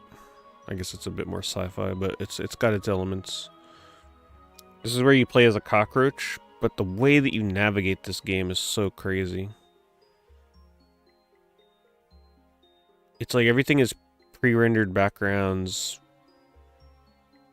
and it's scaled down like you're playing from the perspective of the cockroach. It doesn't really have a ton of puzzles, it's more so just navigating the environment. The whole, like, lack of puzzles thing was really nice. It's more so just look around and explore. Wait, hold on. People can make their names colored on eBay now? What is this? We haven't seen this before, have we? Colored names? Huh.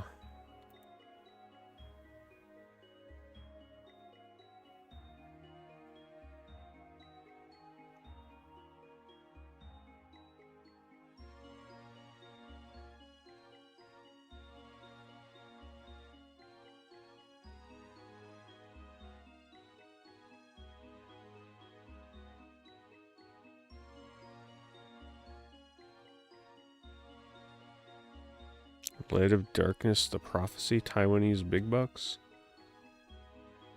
That's a game?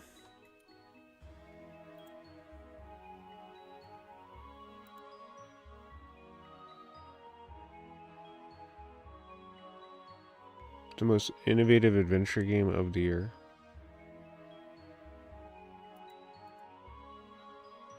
Ooh, it's got nice pre-rendered backgrounds. Never heard of this. Created by the world-famous artist Gil Bruvel, whoever the hell that is. If game environments were paintings, these would sell for $10,000. Sorry, $10 million.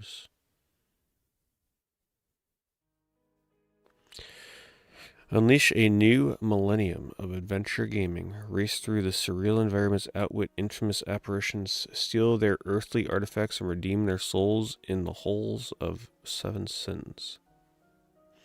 As the Dark Lord's plan is revealed, you'll need to act quickly or the apocalypse will be upon you. Ah, yes.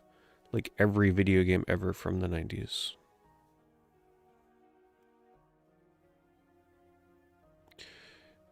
One of the quotes says, "Nothing short of remarkable, the game moves like gangbusters."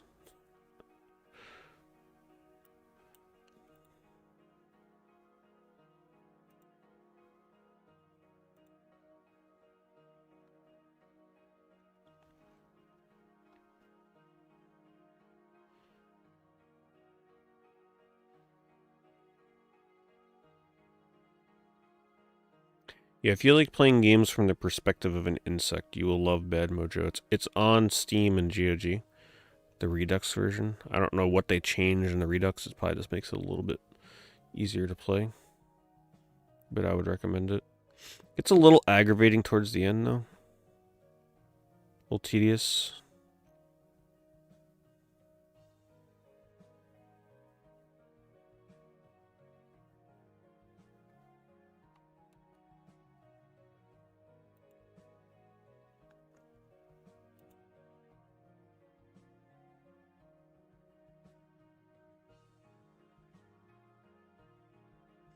I'm assuming this is not a game you can play online, right? Is this just bound to DOS forever? Is this on GOG? $1. $1 from Kmart.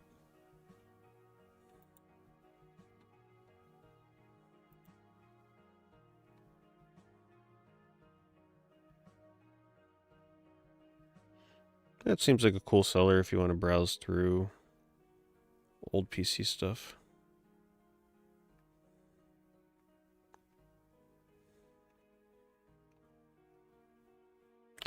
I'll link the seller if anybody wants to look through it.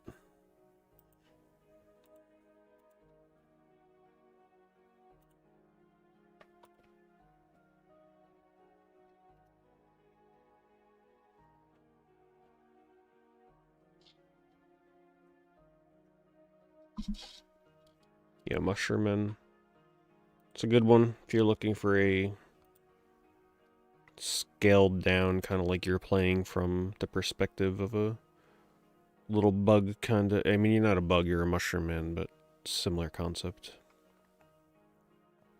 Still hasn't been a game like the atmosphere from Mushroom Man, gotta say.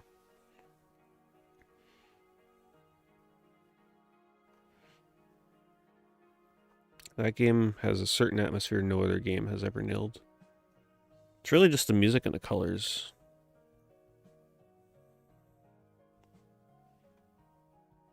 And the character design. Mushroom Man's very unique. It's really a shame that Red Fly Studios went under. I think they had a pretty good future. It's just their games are too niche. Like, really, Mushroom Man? How are you ever gonna get a name for yourself as a development studio with that, right? Great game, but let's be real. Mushroom Man was not winning them any awards, which is a shame.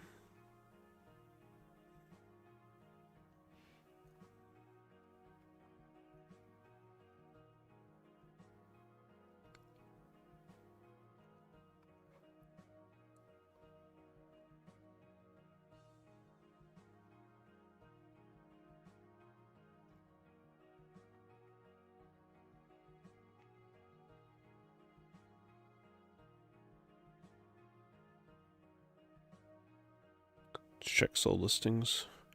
They made a cool TMNT game. Which one did they make? I would be inclined to check it out because I really enjoyed what they made.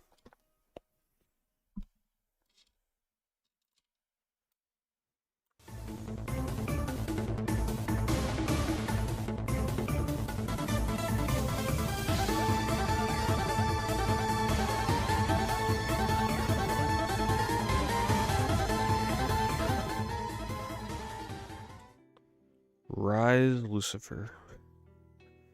Man, we attract a lot of Lucifers, huh? We got Lucifer's Friend, we got Rise Lucifer. Thank you for the 40 months, Rise. TMNT Out of the Shadows. Let me remind myself what the cover of that looks like.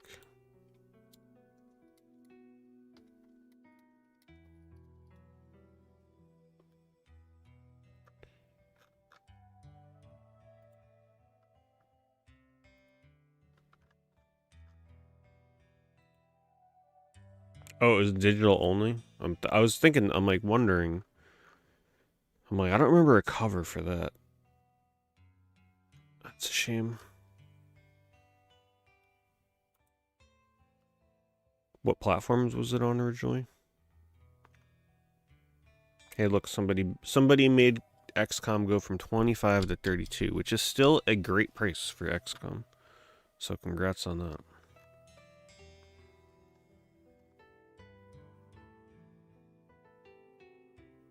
Wow. Look at Japan's cover for Final Fantasy IV on DS. So much better than what we got, in my opinion.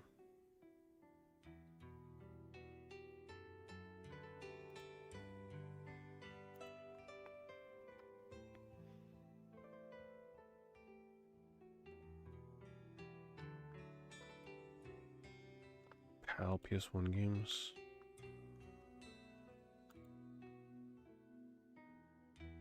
Not all of them. Oh, actually, yeah. Most of these, I realized, I looked at like the spine of the final N99 game, but then I looked and I'm like, wait a minute, what are these covers? Look at that Resident Evil 3 cover. Oh my god, look at the Nemesis cover. What is that? That is weird looking. Parasite Eve cover. It's pretty bad looking. Xbox Live Arcade and Steam. Oh, okay.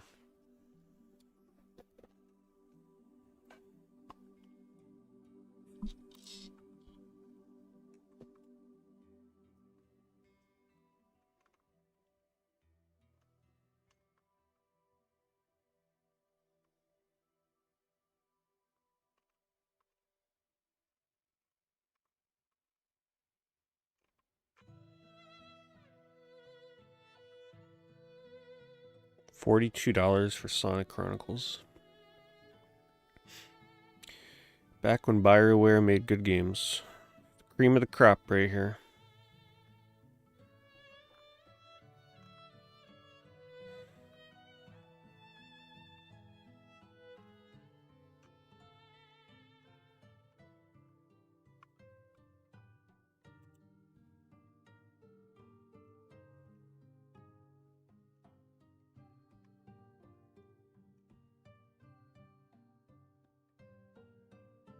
Fabulous finds. There was a yard sale game on the DS. Are you serious? I don't think I've ever seen this before. Play to uncover hidden treasures. Or is it a hidden picture game? It's a hidden picture game with yard sales. Looks like it. Or like puzzle game or something. Find treasure throughout your house. Play fun mini games. Haggle with shoppers at the yard sale to get the most cash. Sounds thrilling.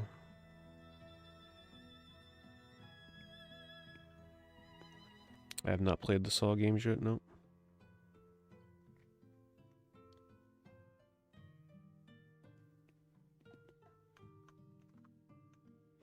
I always wanted to try this Pack Picks game.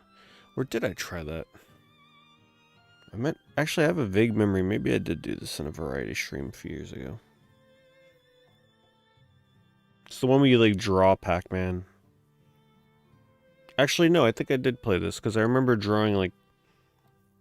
I remember getting really aggravated with the drawing mechanic, where I would, like, draw Pac-Man, but it wouldn't detect him sometimes. Yeah, I did play that.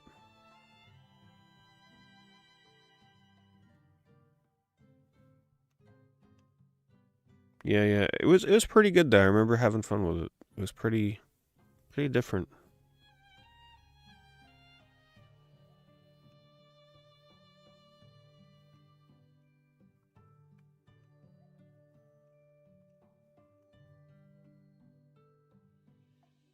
Battle Grand Prix. I don't think I've ever seen this one. Like gameplay. Hudson Soft game. This game any good? Any of you ever played Battle Grand Prix?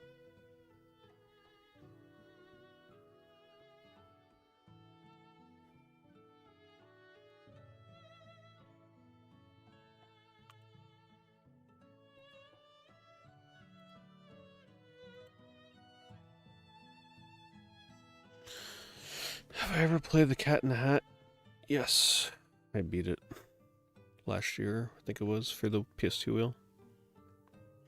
That is top down. Top down.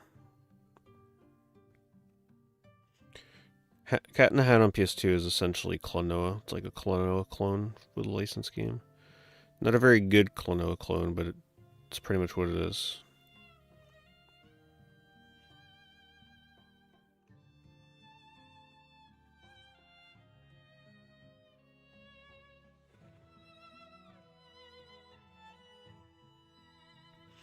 Yeah, Hudson is one of those companies where if I see a game made by them, I would buy it just based on that, honestly. If it wasn't too pricey. Way too zoomed in. Oh, okay. So, like, really hard to tell where you're going.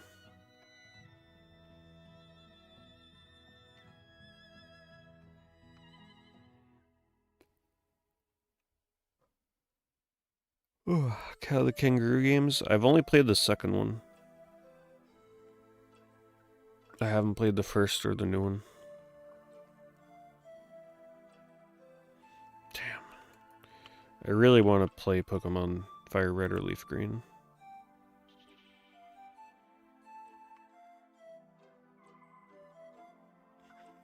What, does anybody know offhand what the difference would be with Leaf Green and Fire Red? Like, what are the exclusive Pokemon? For either or. I think at this point I'd be more of a Venusaur person. So if I can only play as Venusaur and Leaf Green, I'd be okay with that. Yeah, I don't care about Charizard. Overrated. I'm more of a Venusaur person these days.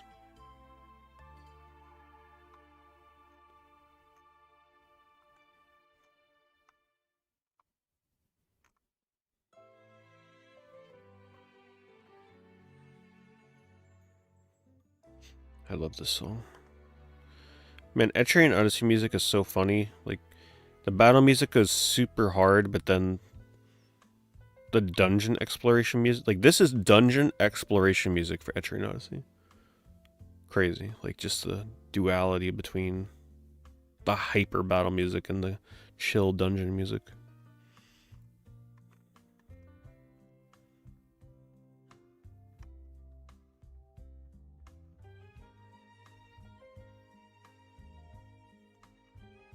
If you can even hear it. The sound, the volume, the balance has not been the best on these songs tonight. Man, I remember I bought this thing. I made a video on this thing on YouTube when I got it. There was a lot of hate for the Neo Geo X Gold when it first came out. Still going for $300+ though. Tell you one thing, I didn't get $300 for mine.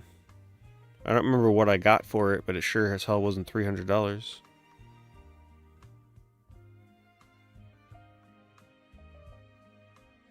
Oh yeah, that was crazy. It came with... I forgot it came with a controller. Oh wow, yeah, I forgot this is how they gave you the game cards. Interesting. Yeah, this did not go over well. I don't think there was anybody really defending it. I don't remember what I thought. I think I was pretty neutral on it. I was just like, yeah, whatever. I ultimately did decide to sell it though.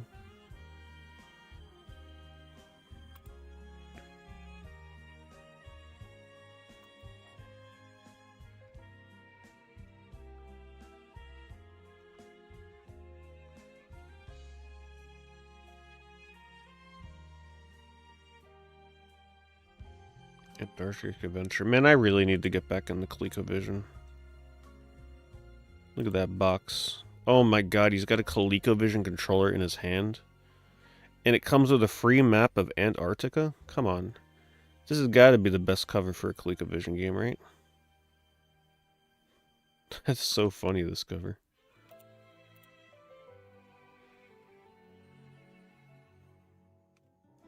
If I ever get back on the ColecoVision, you remind me.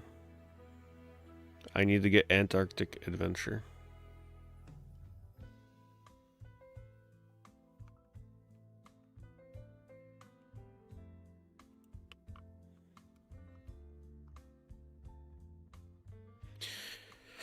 Leaf Green gets Sandshrew and Sandslash, Vulpix, Bellsprout, Slowpoke. Okay. Pinsir. Oh, it gets Marill. Ooh. Wait, they put... Wow, Leaf Green put Marill in the game? Wait, so they put... What, Gen 2 Pokemon in there? I didn't know they did that. Damn. Ekans, Oddish Gloom, Vileplume. Oh my god. So they separated two of my favorite Pokemon. Vileplume's one of my favorites. Psyduck and Golducker and Fire Red. Oh my god.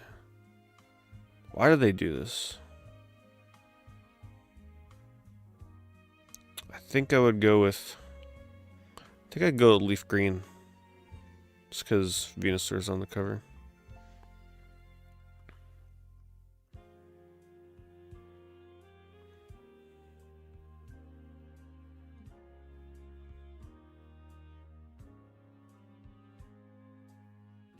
You only unlock it in the post game? Okay. Yeah, I never played Leaf Green or Fire Red. But I figure if I'm gonna go back and play the original Gen 1, playing one of those would be the best way to do it. Hello, Martin.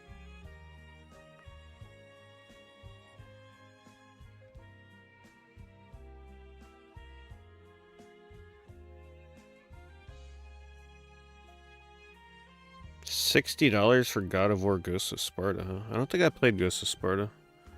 This was the second one, right? Played whatever the first God of War was on PSP.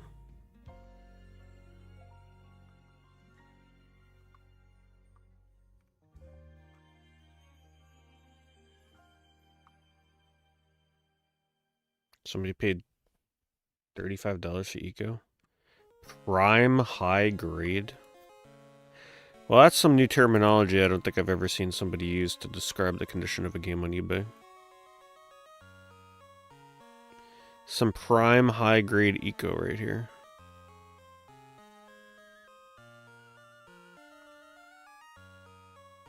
Wow, they even sealed it in a plastic bag to keep the freshness.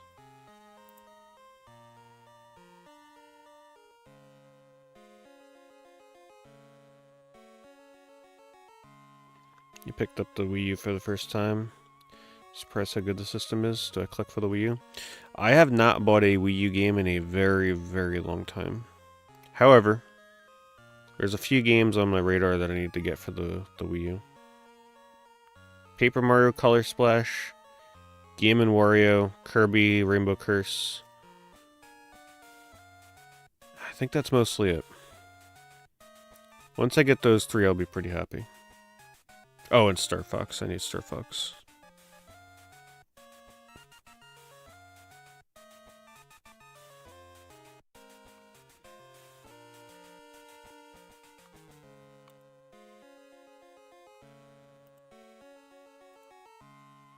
Come on. Dark mode, please. Killing the eyes here. $105 for this Mario. Wow, didn't know people were paying that much for a complete box. Condition's not even that good. The expensive ones? Those aren't that expensive. Color Splash has come down in price drastically lately. You can get it for like $35. Star Fox is like $10. Kirby is like what, $30? Game & Wario is maybe like $70. It's probably the most expensive one.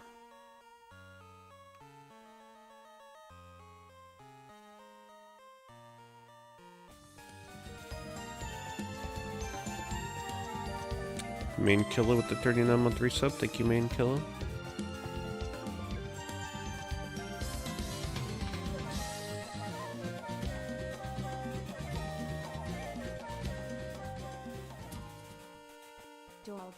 I don't own any graded sealed games. I don't get involved with that stuff.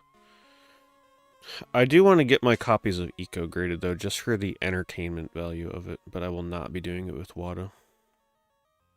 I don't approve of them as a company. I'd get it graded with CGC. Just for the fun of it. I think it would be really fun to do a grade reveal for those. But I gotta wait until they do a discount again. It's very expensive to grade games. It's like $40 a game. It's ridiculous. They had a deal a few months ago where you would... It was actually a pretty deep discount, but I didn't feel like sending them in. Sure, I'll do it one day.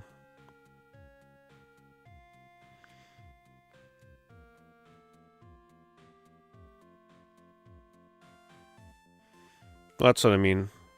You pretty much pay for the entertainment value of seeing what grades you get on your games.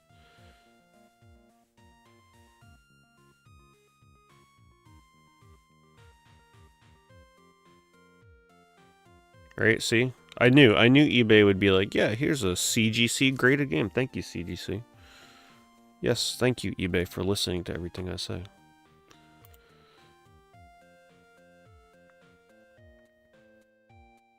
So that's what their label would look like. Oh, this isn't even sealed. This is complete in box. This I do not approve of. Grading a complete in box game is one of the dumbest things, and somebody bought it. One of the dumbest things I've ever seen. Grading sealed, okay, because, yeah, sometimes sealed games are worth a lot of money. You ain't gonna be opening them damn things. But a complete in box game is the most ridiculous thing to get graded. So silly.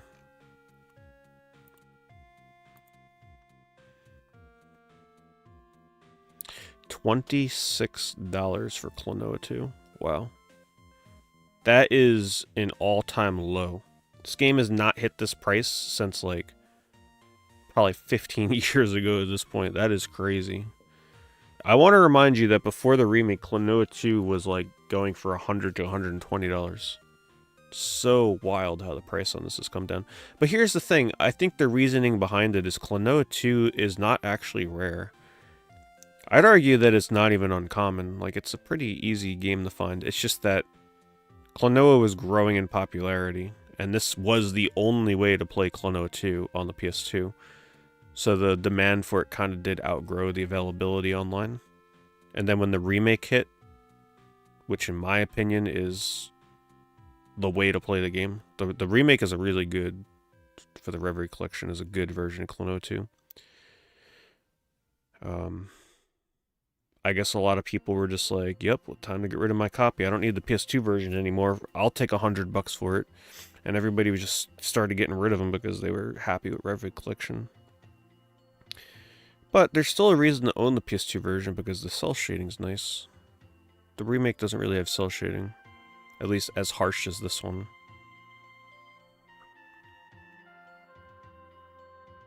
Well, thank you, Kinetic. Appreciate it very much. There's a new member vlog, by the way, that I just posted literally right before I started the stream. Just impromptu, I did it today because I'm like, oh yeah, I gotta post a member vlog. So I recorded it today. I made a walking in Walmart vlog, which is something a little different. Here's the link for that. You can bookmark it for after the stream if you want to watch it. Nothing crazy. Something a little short, something a little different.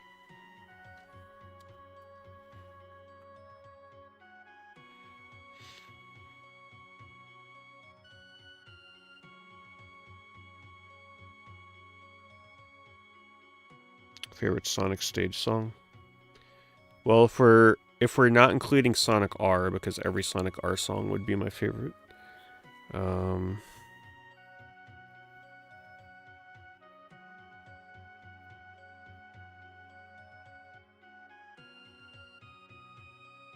Some really good songs in Sonic 06 too.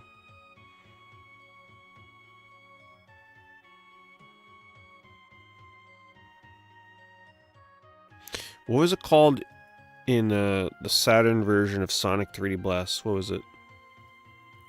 What was the name of that stage? There's a really good rendition of, what was it, Rusty Runes, was it? Mystic Runes? There's a really good, like, the Saturn version specifically is way different than the Genesis music. I can never remember the name of the song. It comes up all the time on, like, my playlist, though. That, and I really like, there's one song from Sonic Colors, the underwater level, what is it called? Aquatic Bass, was it?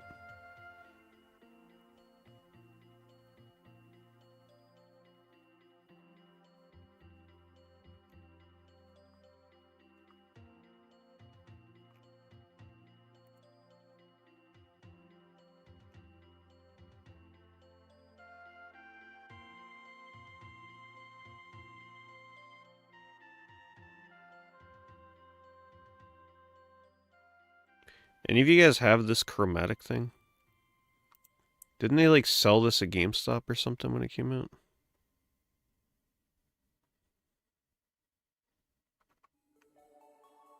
I found out about it a little too late. By the time I found out about it, I think it was pretty much already sold out.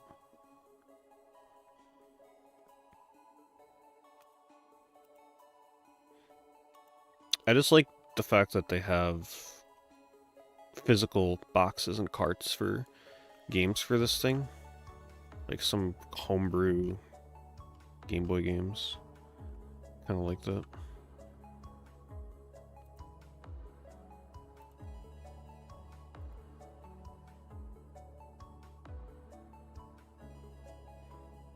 I would love to go back to Japan.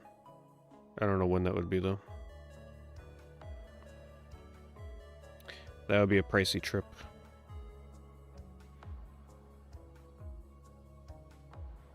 Wow, Rayman 2 is really that cheap on N64? $43 complete in box. You would think it would cost a little more than that, especially for that amazing box that it had with the foil effect. Hey, wait, did this box not have the foil embossing? Doesn't look like it. Wow, it doesn't. I guess I never realized. I thought all the boxes for Rayman 2 had that really cool foil effect, not this one. Maybe that's why it's not as desirable.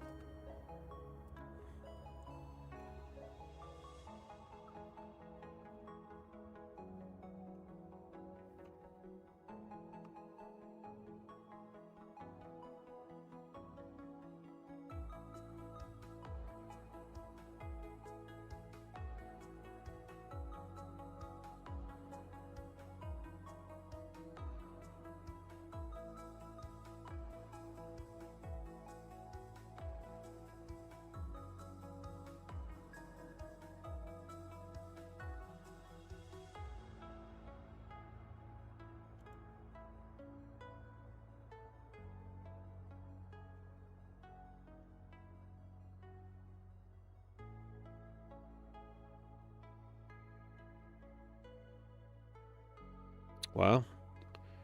Didn't... Oh, I guess because it comes with the plush. Tingle's Rosy, Rupee Land. Never played the Tingle games.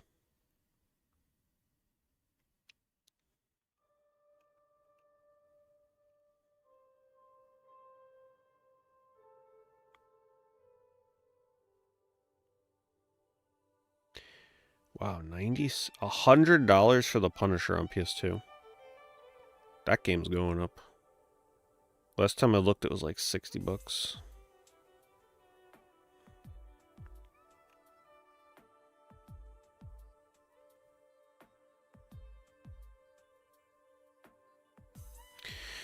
Five-day PlayStation Plus extension for everybody. Sony just confirmed. Man, they should give a month. 5 days is better than nothing, though.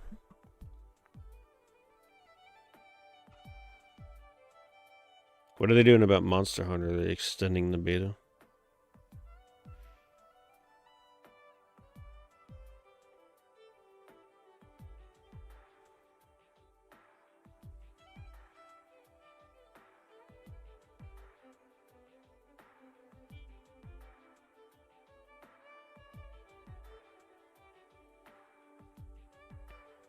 Wow. $30 for Sly 2.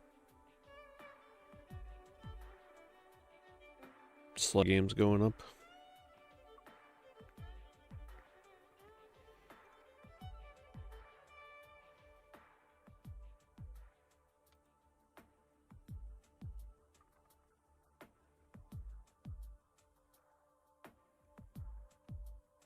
It's really interesting seeing these bidding prices on Game Boy Color games.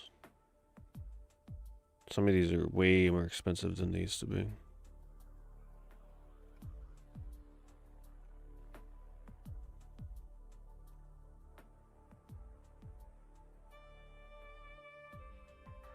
I've never played Pilot Wings 64 still. The only Pilot Wings game I played was the 3DS game. That's it. Never played Super Nintendo, never played N64. I really want to try the N64 one.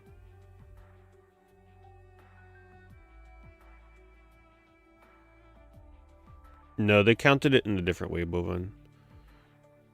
What it was, there was somebody where their thing wasn't tracking. It was like a unconfirmed from like weeks ago. It was like an unconfirmed, because they had already used Factor, so it didn't confirm it. So what they did was they applied their unconfirmed. They gave me credit for the unconfirmed one, but the number didn't tick up. I guess they did it in a weird way.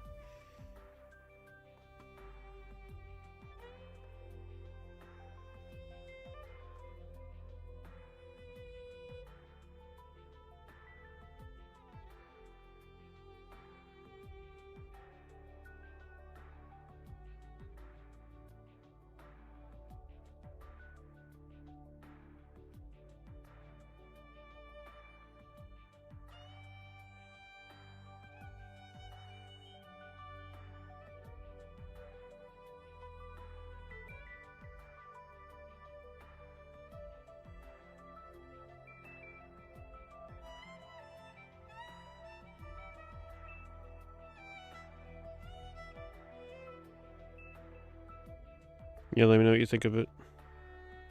I enjoyed all of mine. I was very impressed by it. But it is what it is, right? Like there's only so much I can do before the whole stream becomes talking about Factor. But I think the people that did get it were very happy with theirs, so it's good to hear. But yeah, just a reminder. You know, not to beat a dead horse, but just because it is ending in 2 days. If any of you were on the fence about the Factor sign up to get the half off the first box and free shipping. So in other words, if you get the cheapest option, it's like I think for most people just under $45 shipped for 6 meals, but you can get more for, you know, they'll discount it a little bit more the more you get. That ends in under 2 days. So it's like the last day and a half or so to get it if you wanted to pick it up and support the stream that way.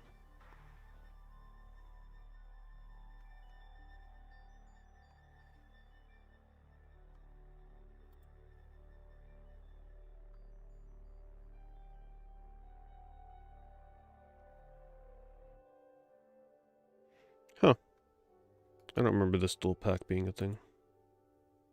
Pac-Man dual pack?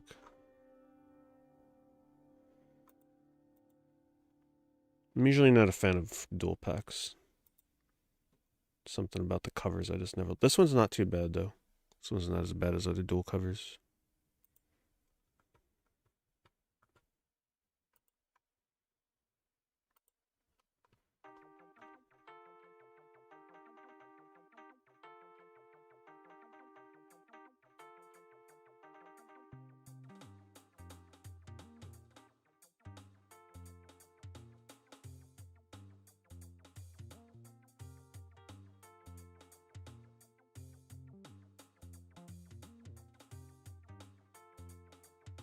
Looks like there's a slight premium for Fire Red over Leaf Green. Makes sense, more people want Charizard.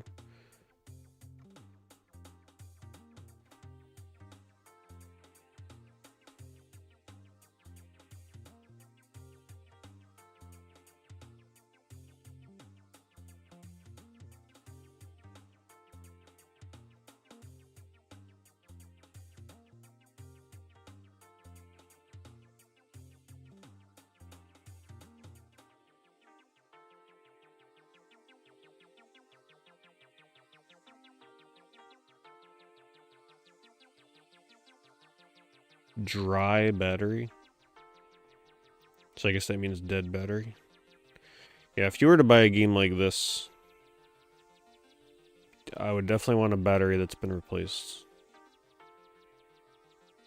Was the Emerald box really that glittery? My goodness. I never realized that. They had the foil effect on the back of the box, for real? Huh.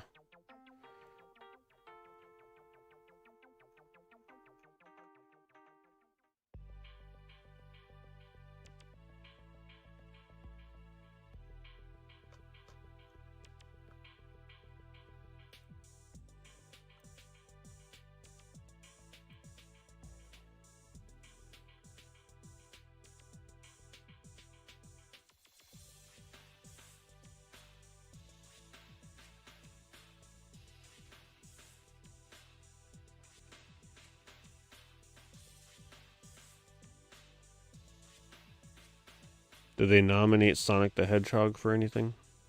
I don't know what the Annie Awards is. But if they're doing animation, hopefully the Sonic movie had some nominations.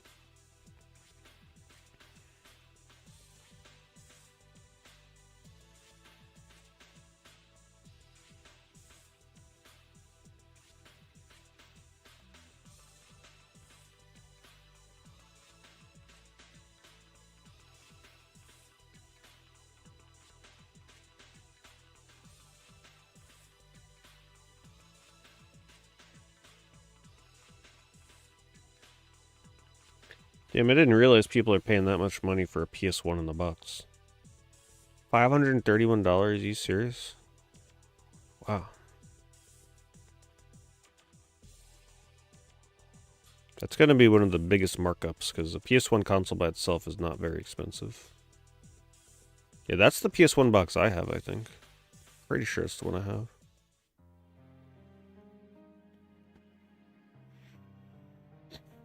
Sonic 3 not nominated for anything. That's kind of a shame.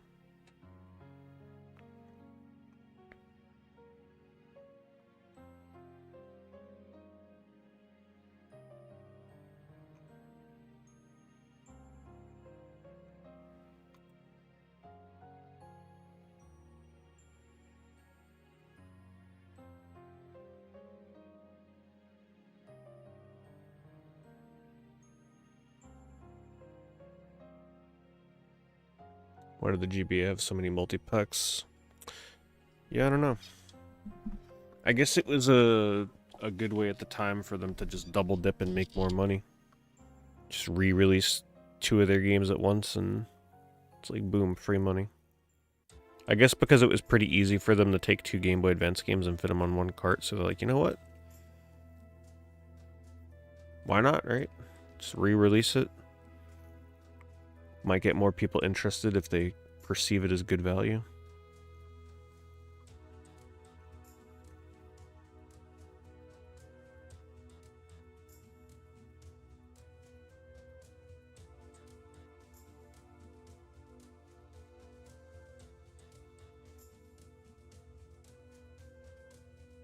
Am I filtering this by only auctions or something? I feel like all I'm seeing are auctions. I must be.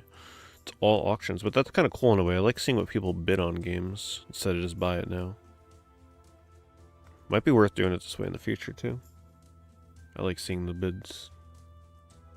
It's a better indication of what people are willing to pay. Yeah, I'm doing auction only.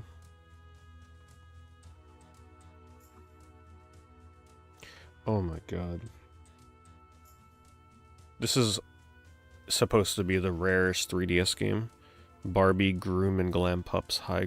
Oh, here's another high-grade person. $1,900. Typically, I would assume this is what most people need is like their final 3DS game if they're going for a full collection. But the only reason you buy this is because you're going for a full 3DS collection. There's no other reason.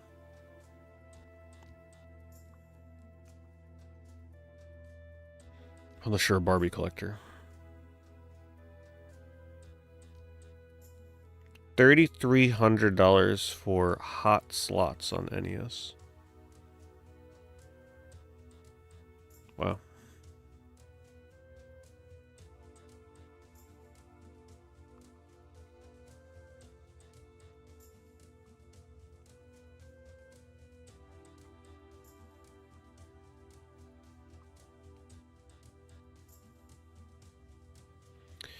I actually never used the e-reader. I wish I did.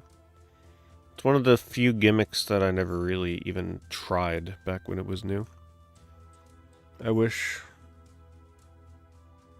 I think I would have enjoyed it, honestly.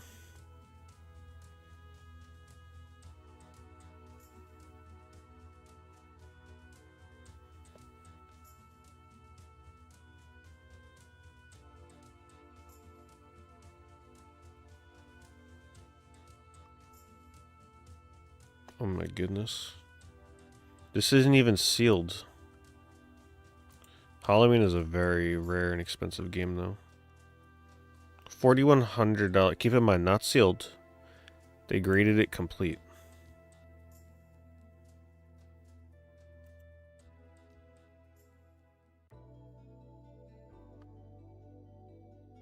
Crazy money for that.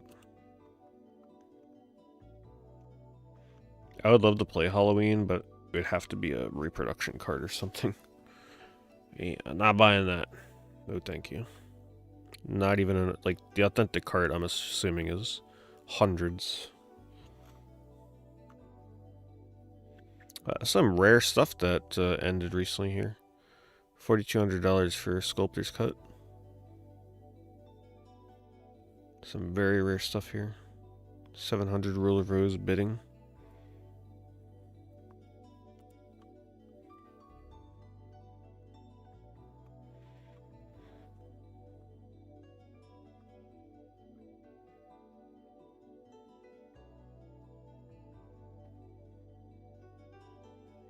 The e-reader levels are also on Wii U eShop release. For Mario, I think I may have bought. I don't remember what I bought for the Wii U eShop closure. I may have actually bought that, though, because I remember reading that the levels were exclusive or something. Pretty much whatever was worth buying on the Wii U, I probably, like for the shop closure, I think I picked up.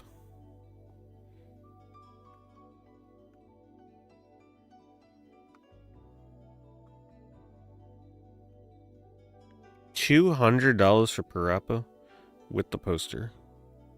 Jeez. Price on that lately has definitely gone up.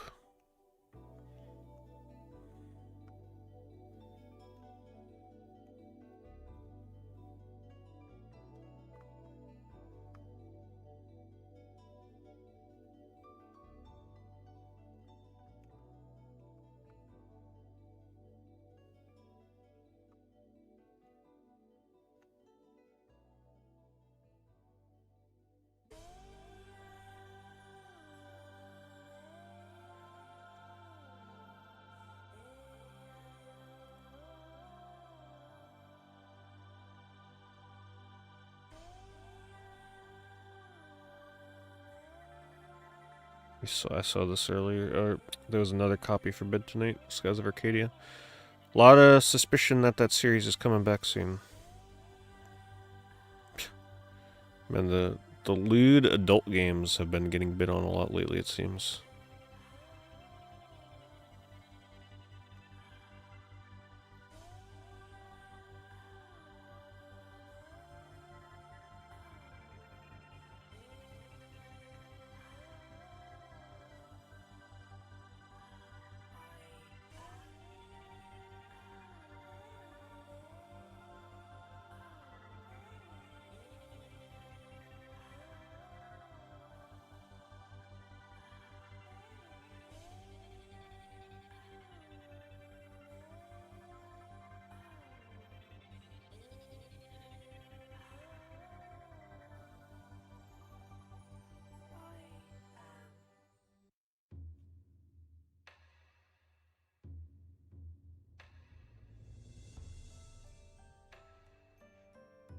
Shenmue music. I would not mind playing Shenmue 1 and 2 again at some point. Probably got to give it another couple years, though. Year or two. It's not the kind of game you can play through too frequently. Got to give it time to forget some of the story beats here or there, and, you know. I like to try and forget some things before I replay a game like that.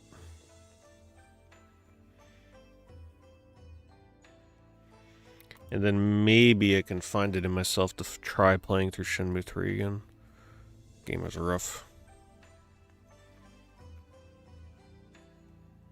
$64 for Punisher. That's a little more reasonable than the other one.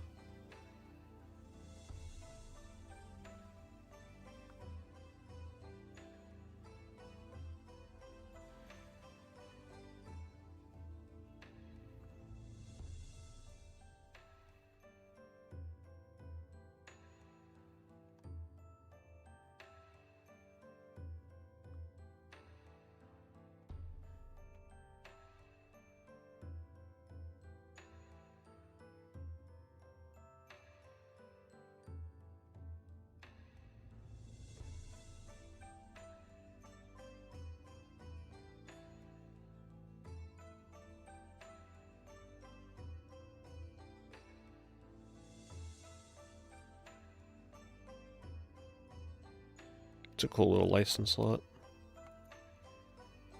This would have been a good pickup for the wheel. I don't think I own. Yeah, I don't own most of these. Over the Hedge. Yeah, this would have been a good one. A lot of shitty license games. Hot Shots, ATV. I own probably like a handful of them.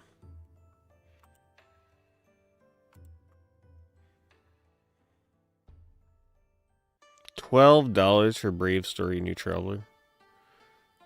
Man. That's a great price for a great RPG.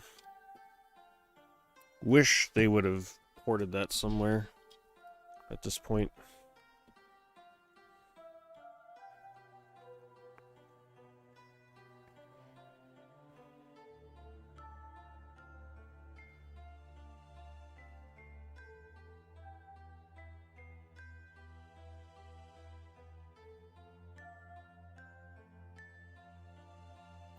PSN is back up. But yeah. It is pretty scary to see when PSN goes down, you can't access your digital games. That is pretty messed up.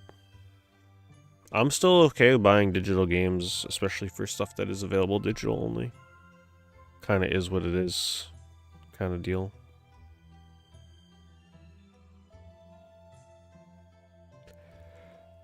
But yep, always go physical when convenient.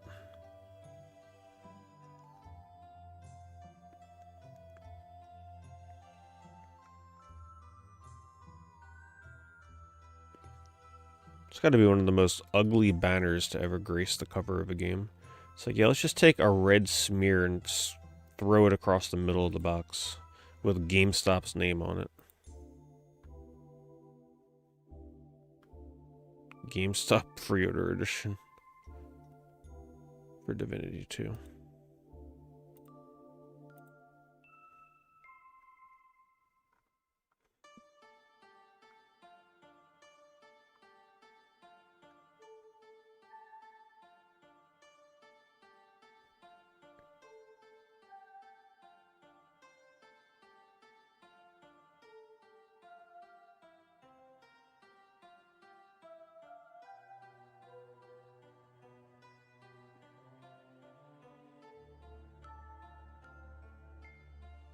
That's pretty good price for Resident Evil Deadly Silence.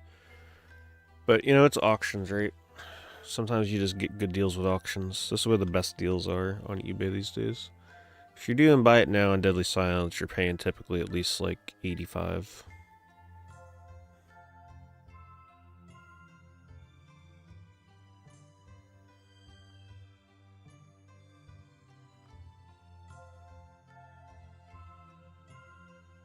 $7,400 for this sculptor's cut. Damn.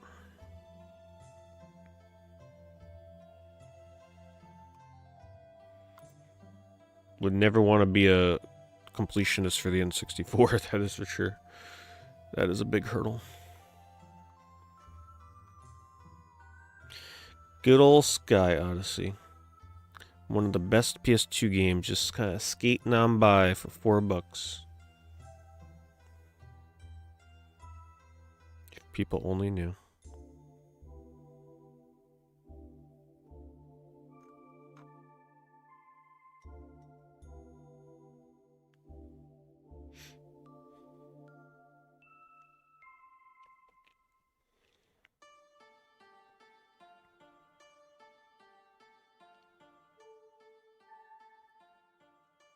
I have not seen that yet, Nick Kermer, no.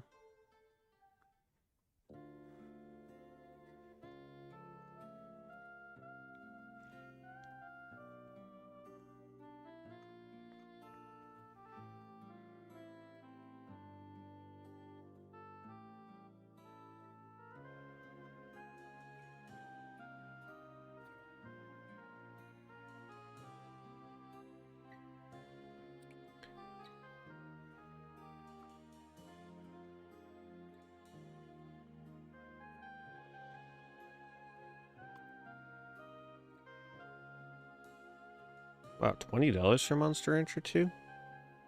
Game is, that's pretty cheap. I think it's normally like, what, 30 to 40? Something like that, 30 to 35. Never was that pricey, but compared to the first one, that's cheap.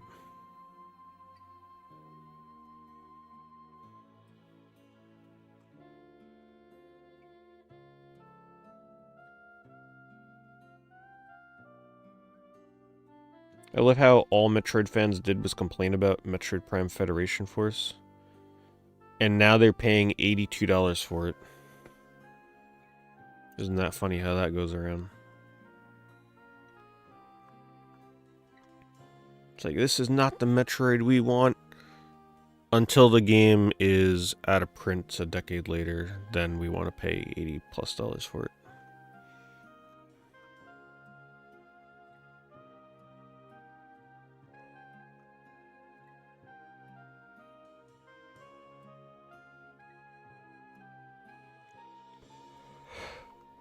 Okay, it is getting late. I think it's time to sleep. But before you head off, for those that are still unaware, I did a new Sleeping with Pete style video last week. My Dark Cloud video, where I played Dark Cloud in a very calm style to help you get to sleep. You can watch that video. And if you happen to be a member on my YouTube channel, I uploaded a video just tonight before I went live. Post it one more time.